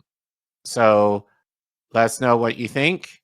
Let us know if your churches are making those connections in terms of the reality of how Jesus lived and how that is counter to the culture wars that politicians play in terms of demonizing a lot of the very communities that Jesus himself was a part of. Let us know what you think, and thanks for watching. INN News. I'm sure none of you heard about this, because why would they publicize things like this? But we're going to talk about it. So there was an event that happened in Israel, Collin, called the Friends of Zion, right? Which isn't the local cult that, hikes up the mountain every other week. It's worse than that. So at the Friends of Zion Summit, Israel trains American evangelicals to be Israeli propagandists. So who do you think showed up there, Care Bear? Who do you think? Let's see. Evangelical. There's definitely some options. But sure. See, I'm a little far removed from that now. Yep. So yep. You'll see things we talked about though as we continue. But I just can't think of names right now. Sure. So this is from The Dissonant, right? INN member. He writes some good stuff. Go follow his stuff. Links in description as always. But after committing a live stream genocide for 2 years, American support for Israel across the political spectrum is at a record low. Since Israel relies entirely on U.S. weapons, troops, and funding, the Israeli government is waging a major propaganda campaign in an attempt to win back American support for Israel. Israel has upped its Hasbara, or propaganda, budget from $150 million to $729 million starting next year. And the Israeli paper Haaretz reported that the Israeli government has signed contracts worth millions of dollars in recent months to rehabilitate Israel's standing in American public opinion, both online and offline. Why do you have to rehabilitate it, huh? The goose wants to know. Why do you have to rehabilitate? Fucking maybe it's because you genocided an entire people and need to whitewash your bullshit. Part of this propaganda campaign includes Israel targeting American evangelical Christians, with Haaretz reporting that an Israeli campaign commissioned for the foreign ministry describes a focus on churches and Christian organizations in the United States aimed at countering declining support for Israel among evangelical Christians. Now, Collin, we've talked about this not that long ago, specifically with things like VR October 7th experiences that they're sending out to these churches, stuff like that. Yes. So Haaretz reported that the campaign includes the largest geofencing campaign in U.S. history, a pitch to map the physical parameters of every major church and Christian college in California, Arizona, Nevada, and Colorado during worship hours, identifying attendees using commercial data, tracking data, and tracking them. So with relevant ads on top of that. So like, I'd like to repeat that because it sounds vaguely important. This is bad. This is bad. They're going to map the physical parameters of every major church? And you think they're going to stop at these fucking states? No. Thankfully, I'm not religious, so I'm gonna avoid these places. I would worship from home if I were y'all, especially if your church is one of these. You know? So, and just this fucking, we're gonna get to this later in the show too, about this like tracking the commercial data. Like, they're gonna read that your phone with Google Maps went to the fucking church. Like, just kind of despicable, you know? As part of the propaganda campaign, last week, from Wednesday to Sunday, the Israeli Foreign Ministry, in coordination with the Christian Zionist group Friends of Zion, sent over 1,000 Christian pastors and influencers, I wonder who those fucking people are, the largest ever U.S. evangelical delegation to visit Israel, in order to train them to be propagandists for Israel in America. The 5-day-long summit, which included speeches from Israeli officials and Christian Zionists, including the U.S. ambassador to Israel, Mike Huckabee, was intended to turn the 1,000 Christian pastors and influencers into pro-Israel ambassadors at the time of war. So, this motherfucker, Collin, spoke for 2.5 hours. By himself. 2.5 hours.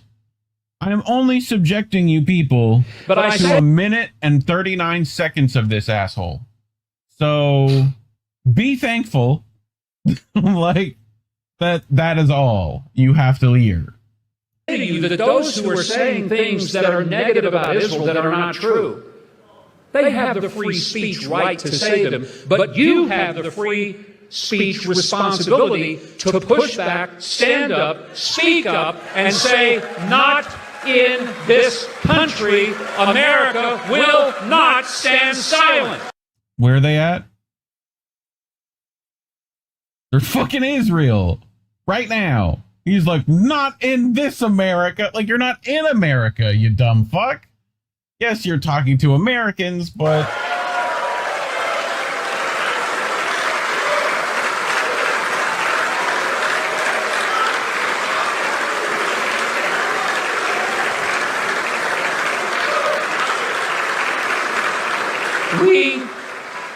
we need the pulpits of America to be on fire with truth, not propaganda. Nobody is asking you to go back to America and tell some story made up about Israel. Nobody's asking you to go and present some version of history that doesn't exist. Reverse psychology, sir, works real well. Simply being asked to go back and tell the truth. And tell it from the scriptures. Because you could tell it from the front pages of the New York Slimes, and it would not be the truth. But if you tell it from the holy word of the holy God, you will be telling the truth, and the scripture may very visibly say that this is the land that God gave to the Jewish people. No, it doesn't. And he said he will bless those who bless Israel, but he will curse those who curse Israel. Good. Fuck that guy. That's what he wrote. Like, fucking, anyway. So, I'm sure the 5 days of content is filled with gems such as that. I'm sure there's some, people slip some information in there that they probably didn't want everyone hearing. So feel free to go back and go look through that. I think it's linked in the Dissonance article, linked in the description. So, yeah, it's just great stuff. So, Israeli media reported that at the end of the summit, attendees signed a certificate pledging to stand with and advocate for the state of Israel worldwide. But Mike, but Huckabee, sir, I thought you said no one was asking them to be a propagandist for Israel. Is that not the certificate that they fucking had to sign right the fuck after the thing was over to stand and advocate for the, like, that is that not what a propagandist does? Care Bear, am I wrong? Am I crazy? Like, I feel like You're it crazy, sometimes. You are, but not for this. I mean, I'll take it. So, declaring their commitment to promote Israel and strengthen its global standing. At the summit's opening ceremony, Israeli Prime Minister Benjamin Netanyahu said, "You've gathered to fight an important threat to our common future," referring to American criticism of Israel, and called on them to be propagandists in America for Israel. He fucking said the line. Like, I mean, he didn't. That's not the quote. That's the dissonant. But practically, like, anyway. So, tell the truth. Speak to young people. Speak up and be counted. I'm counting on you, and I'll know you do what has to be done. Okay. Israeli President Isaac Herzog spelled out even further, saying that by the end of the weekend, the attendees would be officially commissioned as Friends of Zion ambassadors, and admitting that the point of the summit was harnessing the power of a core of informed faith leaders, which was a critical opponent in fighting the ideological war being waged against the state of Israel.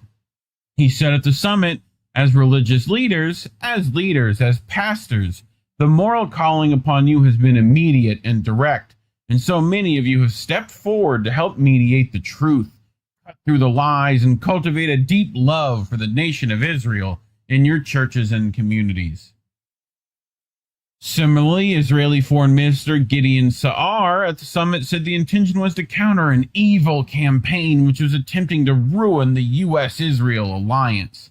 He explicitly told the Christian pastors that the goal behind the summit was to get them to manufacture consent for American support for Israeli war, saying Israel is indispensable for the United States and its national security interests. We are fighting by ourselves against enemies that are also enemies of America, enemies such as Hezbollah, Hamas, and the Houthis, and adding those who try to harm the U.S.-Israel alliance harm the U.S. itself.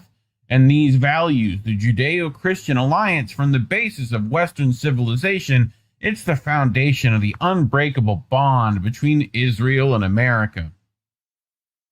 Okay, the summit also included a visit to the site of the Nova Music Festival on October 7th, where Golam, the IDF colonel who helped cook up the 40 beheaded babies and mass rape on October 7th hoaxes, spread more atrocity propaganda and called on the Christian pastors to be propagandists for Israel and the IDF, saying, "You are the living people that should carry the memory and support the eternal efforts.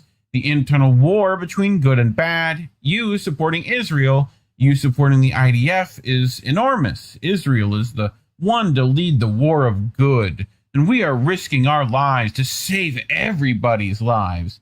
Now it is your turn to hold our hand, to stand forward, to say, here we are, standing against the bad and encouraging the good.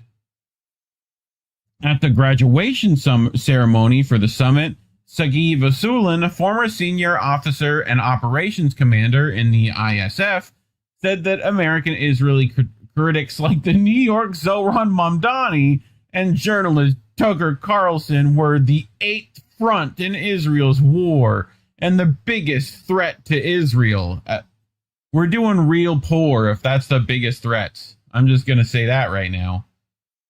In Israel, we are losing this front. As part of the Eight Front War, Israel has now trained 1,000 evangelical Christian pastors to be pro-Israel ambassadors and cultivate a deep love for the nation of Israel in order to manufacture consent for American support for Israel's genocidal wars. The summit was just the beginning of a wider propaganda campaign. The Christian Broadcasting Network reported that Shira Mills from the Friends of Zion said that the vision going forward, recruiting 10,000 more pastors in the next 36 months, because there are a lot of young people that are not for Israel. And the idea behind the campaign is to reach the youth of America and manufacture consent for Israeli support. So, thoughts, Care Bear? Like, I mean, you've talked about this a lot. Like, yes. And it's not surprising that, well, the idea is that Israel is losing its hold, I think, just basically in the mainstream in terms of, like uncritical support. And especially so now they're trying to go to the churches in order to get that support. But I don't think that's going to work either, given, it might work for the old people who don't know any better, but definitely not the young people who are in colleges, who are young professionals, right, who are well-versed on Instagram, social media in general, and have seen the carnage that is happening in Gaza and in the West Bank at the hands of Israel. And honestly, it kind of saddens me for someone who was in the faith for a good chunk of my life that there isn't much more of a discussion being had in terms of how to keep Israel accountable for the crimes that they're committing. Right. So it's, and I think I said this on stream before, it kind of disappointed me that, and I won't say the name of the church or the movement that it was affiliated with, but I remember when October 7th happened, this church movement put up something on Instagram that said, prayers for Israel and the Middle East. Right.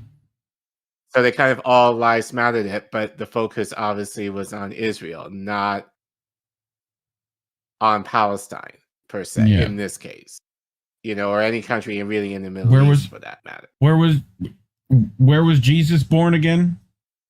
Remind me. Like, where's that at? Y'all forget? Right. Like, so where did he spend most of his time at?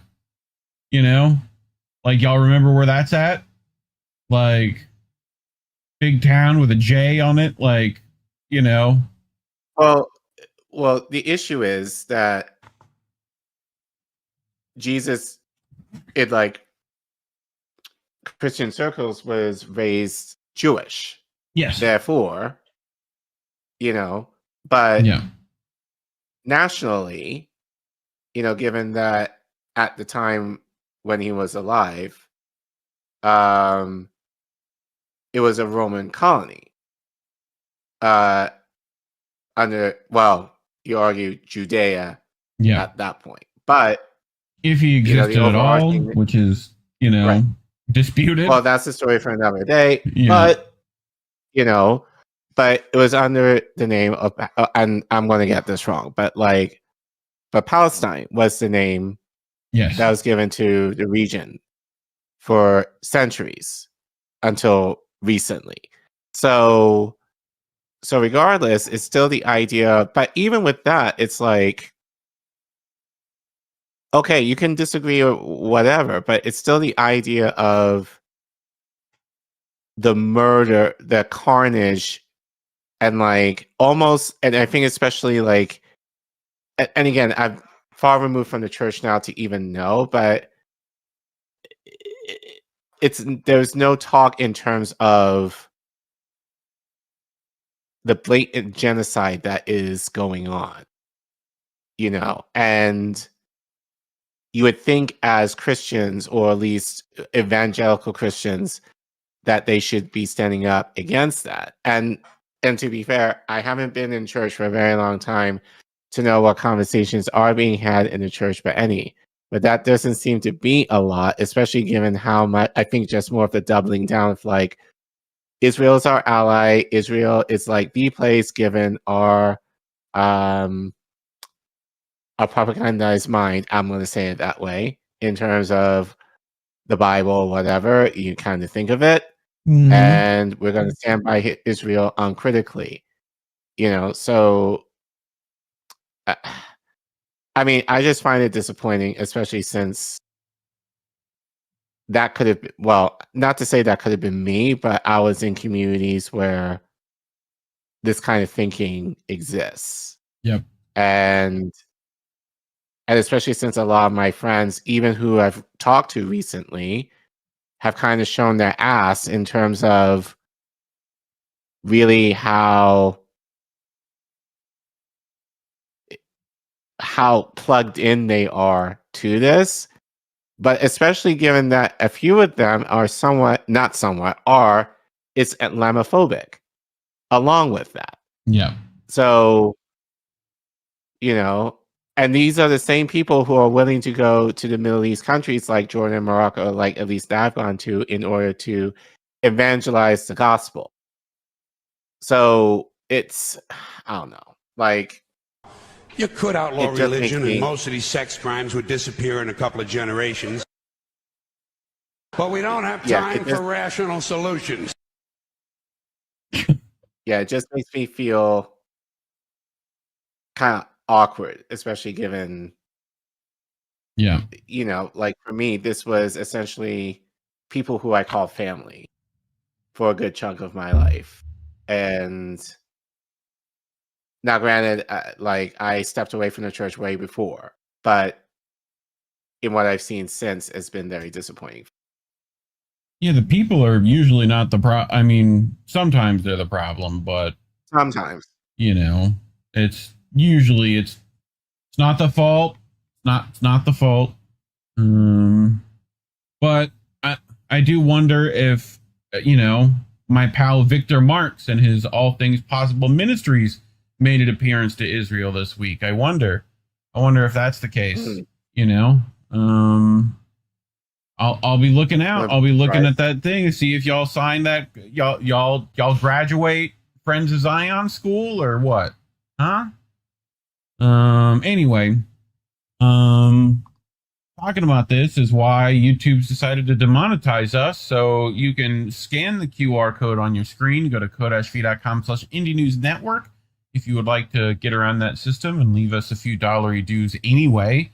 If you can't, just do the engagement stuff that supposedly helps our channel. Like and subscribe, share the videos, leave a comment. Let us know what you think. All that engagement helps us immensely. And otherwise, thanks for watching. INN News. Israel is once again forcing me to do another journalist eulogy segment. This one is a little more specific. We're gonna talk about double taps, and how those are terrible war crimes. But so I like how they call this a tragic mishap. No, it was deliberate. Kills more Palestinian journalists, right? So this is over in If America Knew, Israel Palestine News section, right? But where is my... There we go. So here is Robert in Lakesh, right? And he's going to explain what happened. So Israel has again slaughtered 5 journalists in the Gaza Strip. And yes, they targeted them and murdered them. And as a journalist myself, who has covered Palestine for over a decade, who's lived in Palestine, who's lost countless colleagues in Gaza to the genocide, who's lost countless friends in Gaza to the genocide, who's lost countless extended family members in Gaza to the genocide, here is my message to the lying, corrupt corporate media that even goes as far as snubbing its own journalists when they're slaughtered. Neutrality is not giving equal say to the guilty party and treating it as if its statements are legitimate. When you have 3, 4, 5 contradictory narratives coming from the party committing a war crime, when you have that war crime on film, you have photographic evidence of that war crime, you have eyewitness testimony of that war crime, and your own journalists are the victim of that war crime. Let me make this very clear. So these stupid, ridiculous, spineless, so-called journalists, and I don't call them journalists anymore because unless you stand with the journalists in Gaza, you don't deserve that title. Let me break it down in a very obvious way for you to make this make sense. If there is a case in a court where there is a murderer and there's a video of the murder taking place, and the statements and the narratives of the murderer change 3, 4, 5 times. They keep offering new so-called evidence. Most of it is, of course, proven wrong. They give you fake videos, doctored audio, time and time again, trying to appeal this case. And then we have eyewitness testimony. And across from you is sitting the family of the victim of this murder. The judge in this case and the jury in this case don't go, well, we have to hear out the statement, the next narrative of the murderer that again contradicts everything they've said, and then give a ruling that is 50-50 down the middle for the murderer and the victim. That is not neutrality. That is giving a ruling that is biased. Let me make it even more clear. If you have a jury, let's go back in history, during the Jim Crow era, and a black man is accused of a crime that there's absolutely no evidence of. None. In fact, all of the evidence points in the opposite direction. But there's an all-white jury sitting there, and they convict that man of the crime regardless. What is that called? That's called bias. That's also called complicity. That's also called racism. And all of us can understand that. Looking at a historical example, we could go back and go, that's definitely wrong.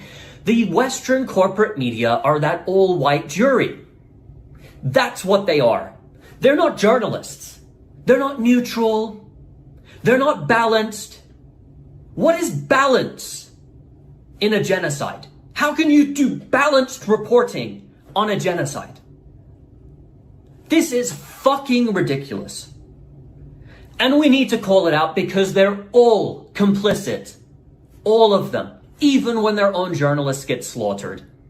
And we need to stop pretending like they have any legitimacy. No, they are stenographers for the Israeli military, which has no credibility whatsoever. They are the criminals, and they need to be reported upon as if they are the criminals that they are, especially when we have the evidence of it.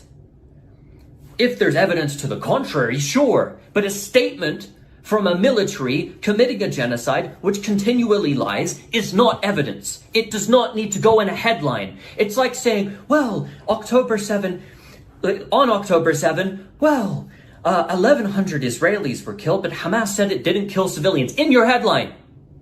That's how serious it is. However, Hamas has a better track record with telling the truth than the Israeli military. And every single journalist understands that, and they know that. That's the truth. That is the truth. The Israeli military lies the most. And we still sit around and pretend as if a statement from the Israeli military or a statement from the genocidal government and foreign ministry carries any weight, which it doesn't. You're all complicit. Every single journalist that pretends like this is some kind of balanced issue here, when you're reporting on 5 journalists being slaughtered, or not too long ago, Anas al-Sharif, who was murdered with his entire crew, reporting, oh, well, Israel says he's a Hamas commander. You know it's bullshit. You know you're lying. Stop. Because you should all be held accountable. All of you. I'm with you. But let's get to what really happened. At Gaza Notice, which people should be following if they're not. Breaking journalist killed today by Israel in horrific massacre in Gaza. Hussam El Masri for Reuters. Mohammed Salama, Al Jazeera. Mariam Abu Daka, that was also the AP and Independent Arabic. And Moaz Abu Taha for NBC, right? And as well as Dr. Hassan Duhan, a veteran journalist with a PhD in media and an expert in investigative reporting. So 6th journalist, right? So more names to be added. Let's do this because apparently that doesn't want to work today. Let's go slideshow. But let's scroll to the right thing. Hold on, almost there. Come on. So here is Mariam Daka, Gaza's Wonder Woman from Ryan Robanzi. She gave her life documenting the truth with her camera. She showed the world what Israel wants to hide. And apparently she dedicated her life to her son, once donated a kidney to save her father during this, which is crazy, doing that during this genocide, you know, to go into surgery to give your kidney, you know. But yeah, so she continued her journalistic mission despite bombardment and displacement, driven by her deep commitment to the profession. Today, she was killed in a deliberate Israeli strike targeting journalists, civil defense workers, and paramedics at Nasir Medical Complex in Khan Yunis. Her photo and words will stay as testimony to the genocide and one of the darkest massacres in journalism history. Since 2020, Mariam had worked as a photographer in Independent Arabia, as well as with several international agencies. So one of the last things she posted, right, was a song for the martyred titled Heaven Awaits, which is heartbreaking. But here she is in a previous interview where she spoke about just Israel targeting journalists, you know. So we'll let her speak. If I just do that and this. So photojournalist Mariam Abu Daka من قطاع غزة، أعمل لدى الإندبندنت العربية صحيفة بريطانية فريلانسر. بعد استئناف الحرب After the resumption of the genocide, our fears increased. The Israeli occupation targets journalists because they convey the truth and the images for the outside world. This is the Israeli occupation doesn't want to report. It doesn't want the outside world to know what's happening to us. From targeting and killing children to genocide. So it targets journalists to ensure it only spreads videos from its side, not from both sides. At the beginning of the war on Gaza, there was a lot of interaction from both Arab and foreign countries through marches, protests, and efforts to negotiate and pressure Israel to stop the genocide against Gaza. However, in the recent period, the end of the war, the ceasefire duration, and they considered as if nothing has happened. They consider that Gaza doesn't exist and are killing innocents and children is seen as something normal to them.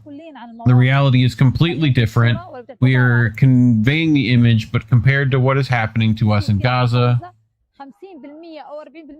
we only convey about 50% or 40%. So this is the reality these people are living, you know? So unfortunate, but this is the camera after it happened, right? So, I mean, literally stained with the blood of these martyrs. So, but Ryan Rabanzi, the weapon Israel fears most, Francesca Albanese, this camera should be exhibited one day in the genocide memorial built in memory of the memorable victims of Israel's genocide in Gaza. Shame on all journalists not raising their voice against the massacre or their brave Palestinian colleagues while documenting the genocide. So she wasn't the so journalist Anas El-Najjar, working for a Chinese media outlet, shared the final strange message from slain journalist Miriam Abu Daqqa, who was killed in the Israeli airstrike on the Nasser medical complex. So here's her words, right? So Miriam felt that she was close to death. I relied on her for news reports in the Gaza Strip, and she had money with me from her work. Yesterday, she sent me a strange message sharing her niece's account and saying that if she were killed, I should give the money to her niece and tell her it was a gift from her aunt. When I read the news of her murder, I was shocked and unable to comprehend it.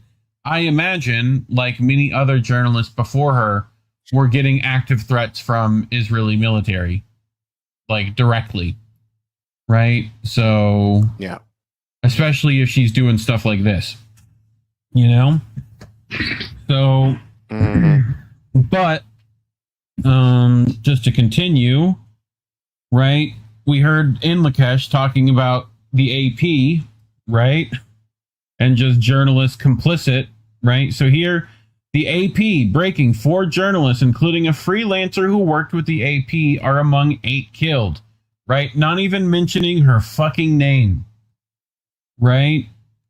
At Emma97N, fuck you, AP. Mariam Abu Daqqa, her name is Mariam Abu Daqqa. She worked for you. The least you can do is mention her name. Like, so here's the AP again. Breaking. The Israeli military says its strike on a Gaza hospital that killed 20 people, including 5 journalists, was aimed at what it believed was a Hamas camera. Yeah, fuck you. Alan McLeod, the phrase Hamas camera will go down as one of the most infamous utterances of this genocide. It will be studied in universities and journalism schools around the world for decades. Yeah, it's fucking despicable. Anyway, you also, look here, Reuters. Reuters and AP journalists killed in Gaza strike were not a target, an Israeli military spokesman says. Why are you even saying what they're saying? It's crazy. Alan McLeod, don't work for Reuters. If you do and Israel kills you, they'll end up whitewashing your murder as a tragic mishap. An accident. It was accidental. So, the Associated Press did not bother to mention in their headline the name of the freelancer who worked with him. Well, her name is Mariam Abu Daqqa, and here is her photo. Shame on you, all racist media who are complicit in Israeli war crimes against humanity. Marwa Osman, say her name, you warmongering psychopaths. So, here's the Zay Squirrel. The AP got a fanatical Zionist propagandist who has laundered every Israeli genocidal atrocity hoax for them to write this piece on actual Palestinian journalists murdered by her precious death cult. So, again, we fucking Melanie Lidman, right, over at the AP, you should just fire her. So, Land of Oz weighed in, right, old Oz the Boomer. Mm-hmm. He says, here, let me fix this for you, you rancid pieces of absolute shit. Breaking. 4 journalists, including a freelancer for AP, are among 8 butchered in yet another merciless, inhuman, cold-blooded Israeli strike on southern Gaza's Nasser hospital. This is not defense. It is calculated slaughter, an obscene act of brutality against the very people who dared to bear witness. Fucking insane. So here's this I found. So Israeli propaganda is run on two channels, one for foreign consumption, another for domestic bloodlust. In English, the Zionist press spins the double strike on Nasser Hospital, killing journalists, medics, and patients as a mistake.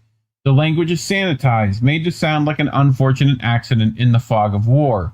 In Hebrew, the same strike is celebrated. Outlets openly brag about hitting the hospital twice, describing it as a terrorist headquarters and boasting about eliminating people inside, including those they admit were disguised as journalists.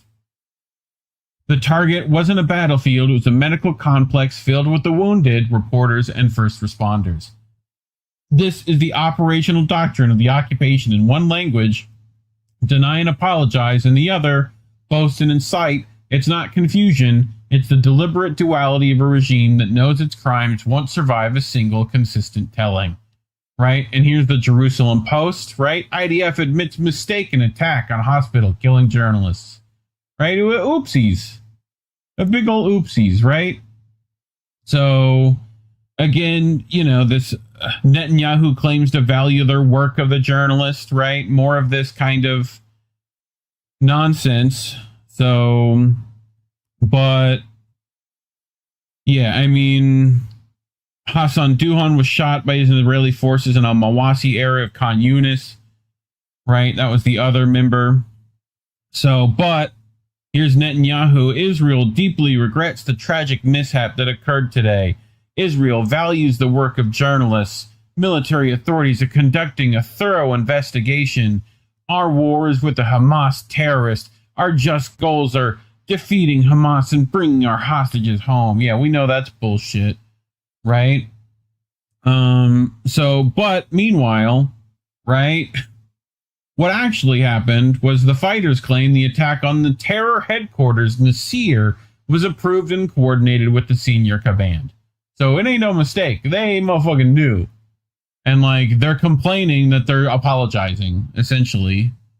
Right? So, Channel 14 reported that Sayeret Golani, who ordered the mass slaughter of civilians and journalists, are angry at Netanyahu's characterization of the attack as a mishap. Right? So they're like, nah, motherfucker, stand on business. We did that shit. Right. Like, and I've seen other sentiments from Israelis for the same shit. You know, like, be proud that we're conquering. You know? Fucking vile. So, here's another will, right? Dedicated to the child of a slaughtered journalist, right? Mayum Abu Daka and her only son, right? She writes to her son, my heart and soul, my son, I want you to pray for me and not cry over me so that I may remain at peace. I want you to make me proud, be smart, excel, stand tall, and become a successful man, a businessman worthy of the name, my beloved. Promise me, Mama, that you won't forget me. I did everything to make you happy, to see you smiling and comfortable, to give you all that I could. And when you grow up, marry, and have a daughter, name her Mariam after me. You are my love, my heart, my support, my soul, my son, the one who always makes me proud, and whose good reputation brings me joy.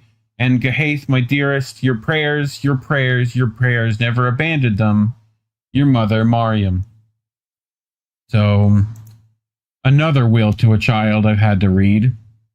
As well as her, Al Jazeera's photojournalist Mohammed Salama was just killed in the horrific Israeli attack on the medical complex, as well as Hassam al-Masri, Reuters cameraman, right? And here he is taking this heart-shattering video of himself near his destroyed house a year and a half ago, right? So, here, we'll play this briefly.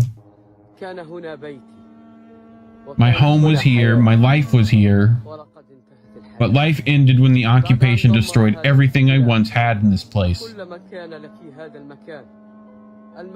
The place is desolate, utterly desolate. Life was once here. Children once played here. People once lived here. Yes, life was here, but now life has ended. Where are the houses? Where are the children? Where are the people who lived in this place? It is a desolate place. It is a dark place. Nothing remains here but the ruins we weep over. We weep over them. I mean, these are the journalists that Israel does not want people seeing.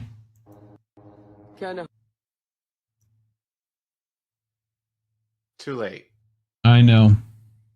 Abu Bakr Abed, I never imagined in the worst case scenarios to see bios like this. This is a Middle East Eye. We've used plenty of their stuff before, right? And they now have to addend this biography of Muhammad Salama, right? Who started working with the Middle East Eye shortly after Israel launched its campaign in Gaza.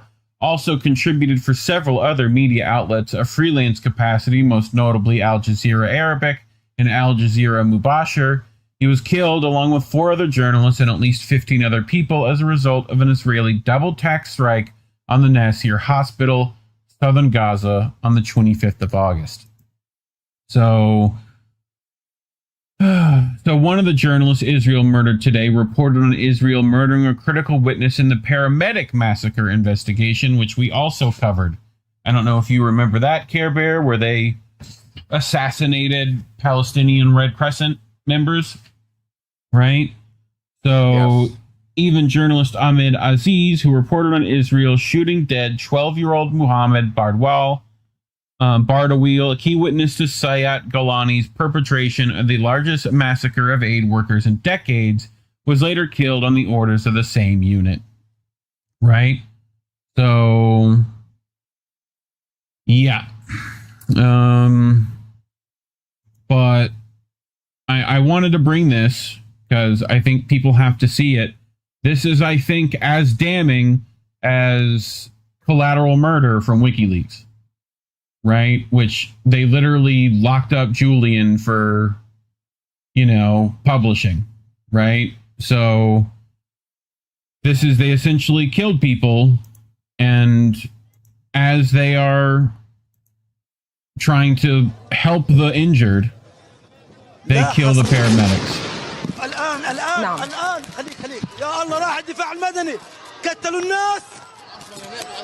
That is called a double tap. That is what war crimes we committed in Iraq and Afghanistan. Now happening again. So I think that's important video to show, right? So, and Al Jazeera has other footage that I'm not going to bring because it's Al Jazeera closer to that angle, literally within that stairwell. And you literally see the explosion happen. So pretty much there's no denying that war crime happened, regardless of what it was. So anyway, Dave DeCamp reminding people that the U.S. State Department refused to comment on this double tap strike on the Nasir Hospital, because of course they did. Guess what, Collin? They referred us to the government of Israel. That's, again, we defer you to the fucking lying maniacs. That's what we're doing, right? As they did the same thing with Anas al-Sharif. They're like, nah, we ain't saying shit, dude. Ask them. It's like, no, you ask them. Anyway. The U.S. likely provided Israel with the munitions used to bomb the hospital, as Israeli military officials have said that both strikes in the hospital were launched from a tank. And since the start of Israeli genocidal war in Gaza, the U.S. provided Israel with tens of thousands of shells for its Merkava tanks. The double-tap strike was caught on video, which showed rescue workers and journalists who arrived at the scene of the initial strike being hit. The Israeli military is claiming that the attack targeted a Hamas camera, but it offered no evidence, and the initial strike killed a Reuters cameraman, Hussam al-Masri, who was filming from the site. So this is Imad Abul Hakim Al-Shair, a Gaza civil defense crew member and father of 3, was killed this morning, and 7 other first responders were injured when rescuing victims after the initial strike on Nasir complex, right?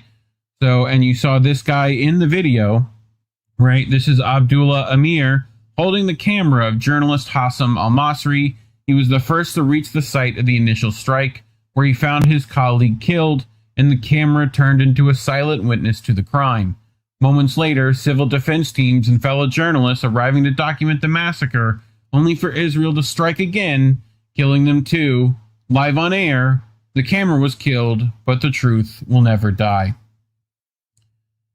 So again, there's this double tap strike on the Nasir hospital in Gaza, which killed 5 journalists, including staff working for the AP, Reuters, NBC, and Al Jazeera. Is a potential violation of international law.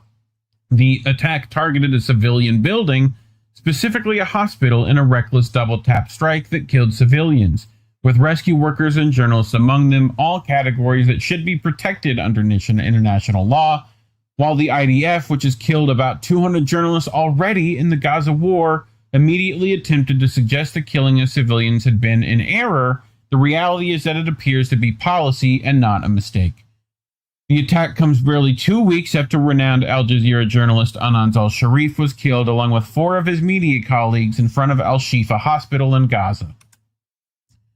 Mondoweiss, Israeli army says it does not target journalists after targeting and killing 5 journalists. It's like a fucking Onion headline. You know? This is Laura, Normal Island News, with a bit of sarcasm because gallows humor is necessary. Israel accidentally bombed journalists in a hospital and then accidentally bombed the rescuers. It was a big oopsie poopsies. Let's be honest, who hasn't accidentally launched a suicide drone in a hospital, taking out a bunch of journalists who were live on air, and then accidentally launching a follow-up strike that took out the rescuers? That's a very easy mistake to make. Was made by Israel today, and predictably, all of the worst people are giving the IDF a hard time. The IDF double-tapped the Nasir hospital in what appears to be an unfortunate case of misidentification. It's unclear if the drone operator mistook the hospital for a school or a food distribution center. Israel has only accidentally bombed the Nasir hospital 8 times, so it's not like it makes the habit of this sort of thing.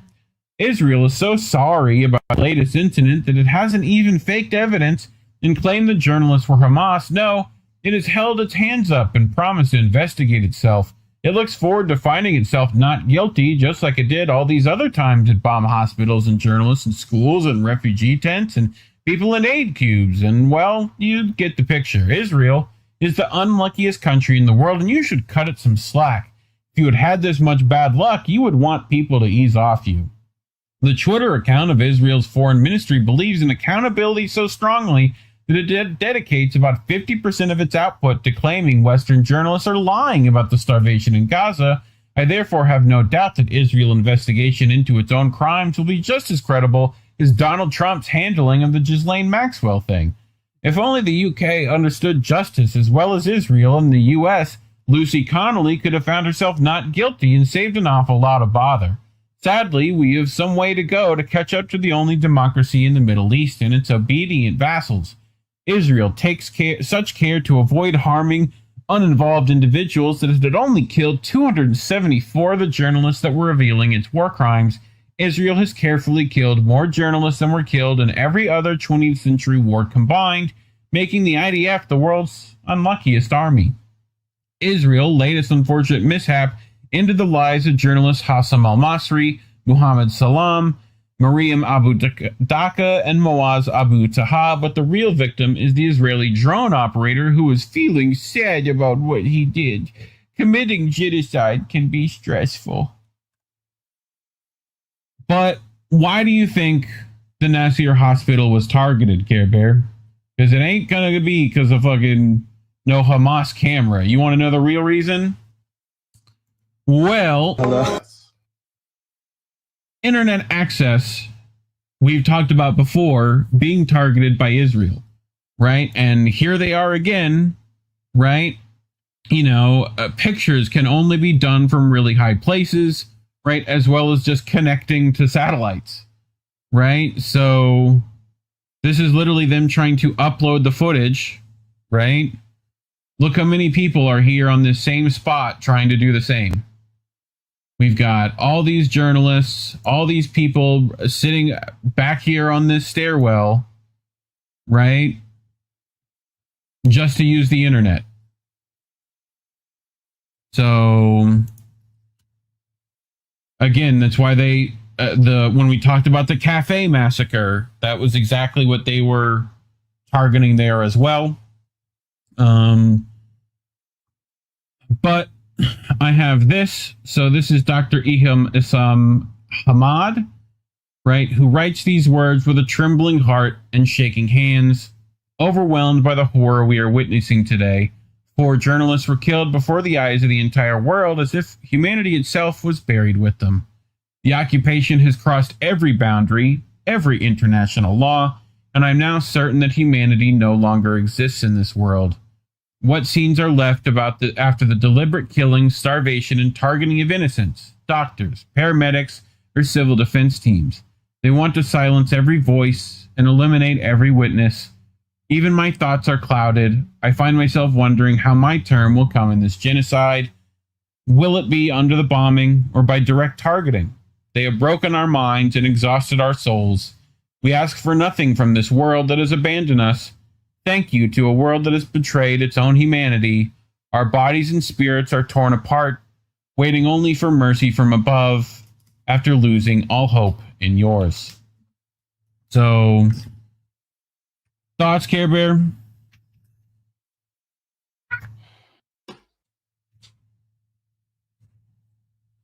I mean, we said it earlier and we say it every week. Like, it sucks that we have to pretty much do this at least once a month. Yep. And, and I said to you last night, because you were kind of doubting to talk about this, but I was like, if we don't, then no one else is going to really, because at this point, it's just becoming like a regular Wednesday for us. Like, in terms of talking about stories like these people, again, they're just so detached from this issue now, or seemingly so, that it's almost like people are getting tired of it. Yeah. And I get it. But at the same time, it's like it's getting so tiring that they just rather talk about something else. Well, it's literally stuff like this. And I think especially if it's information warfare. I'm not quite done, but like people are literally war weary, Right. So, but you think the difference with this story is because then again, the World Central Kitchen employees, it got a little bit of fanfare in the mainstream media, but it kind of died off very quickly. So it's like, of course we were expecting, this to happen. But again, it's like people are just so distracted now that it's just like the mainstream media and I also argue independent media too knows that they can get away with it because no one is thinking about Palestine. So yeah, it's same shit, different day. Yep. Until there literally won't be any left for us to remember, So yeah. And then we'll be talking about it in Lebanon and we'll be talking about it in Syria. This is not over, and hopefully it's not over for the people of Palestine either. I would like it to not be that case, but the future is bleak, unfortunately. But talking about it is certainly why YouTube's demonetized us. So you can scan that QR code, go to ko-fi.com/Indie News Network. We appreciate any support you can give monetarily, but more importantly, share the video. Send this to people who need to see this. Like the video, subscribe to the channel if you haven't already. Leave a comment. leave your words for the fallen. But otherwise, thanks for watching. There's a difference between peace and liberation, is there not? You can have injustice and have peace. Isn't that correct? Peace and be enslaved. Yes. So peace isn't the answer. No. Liberation is the answer.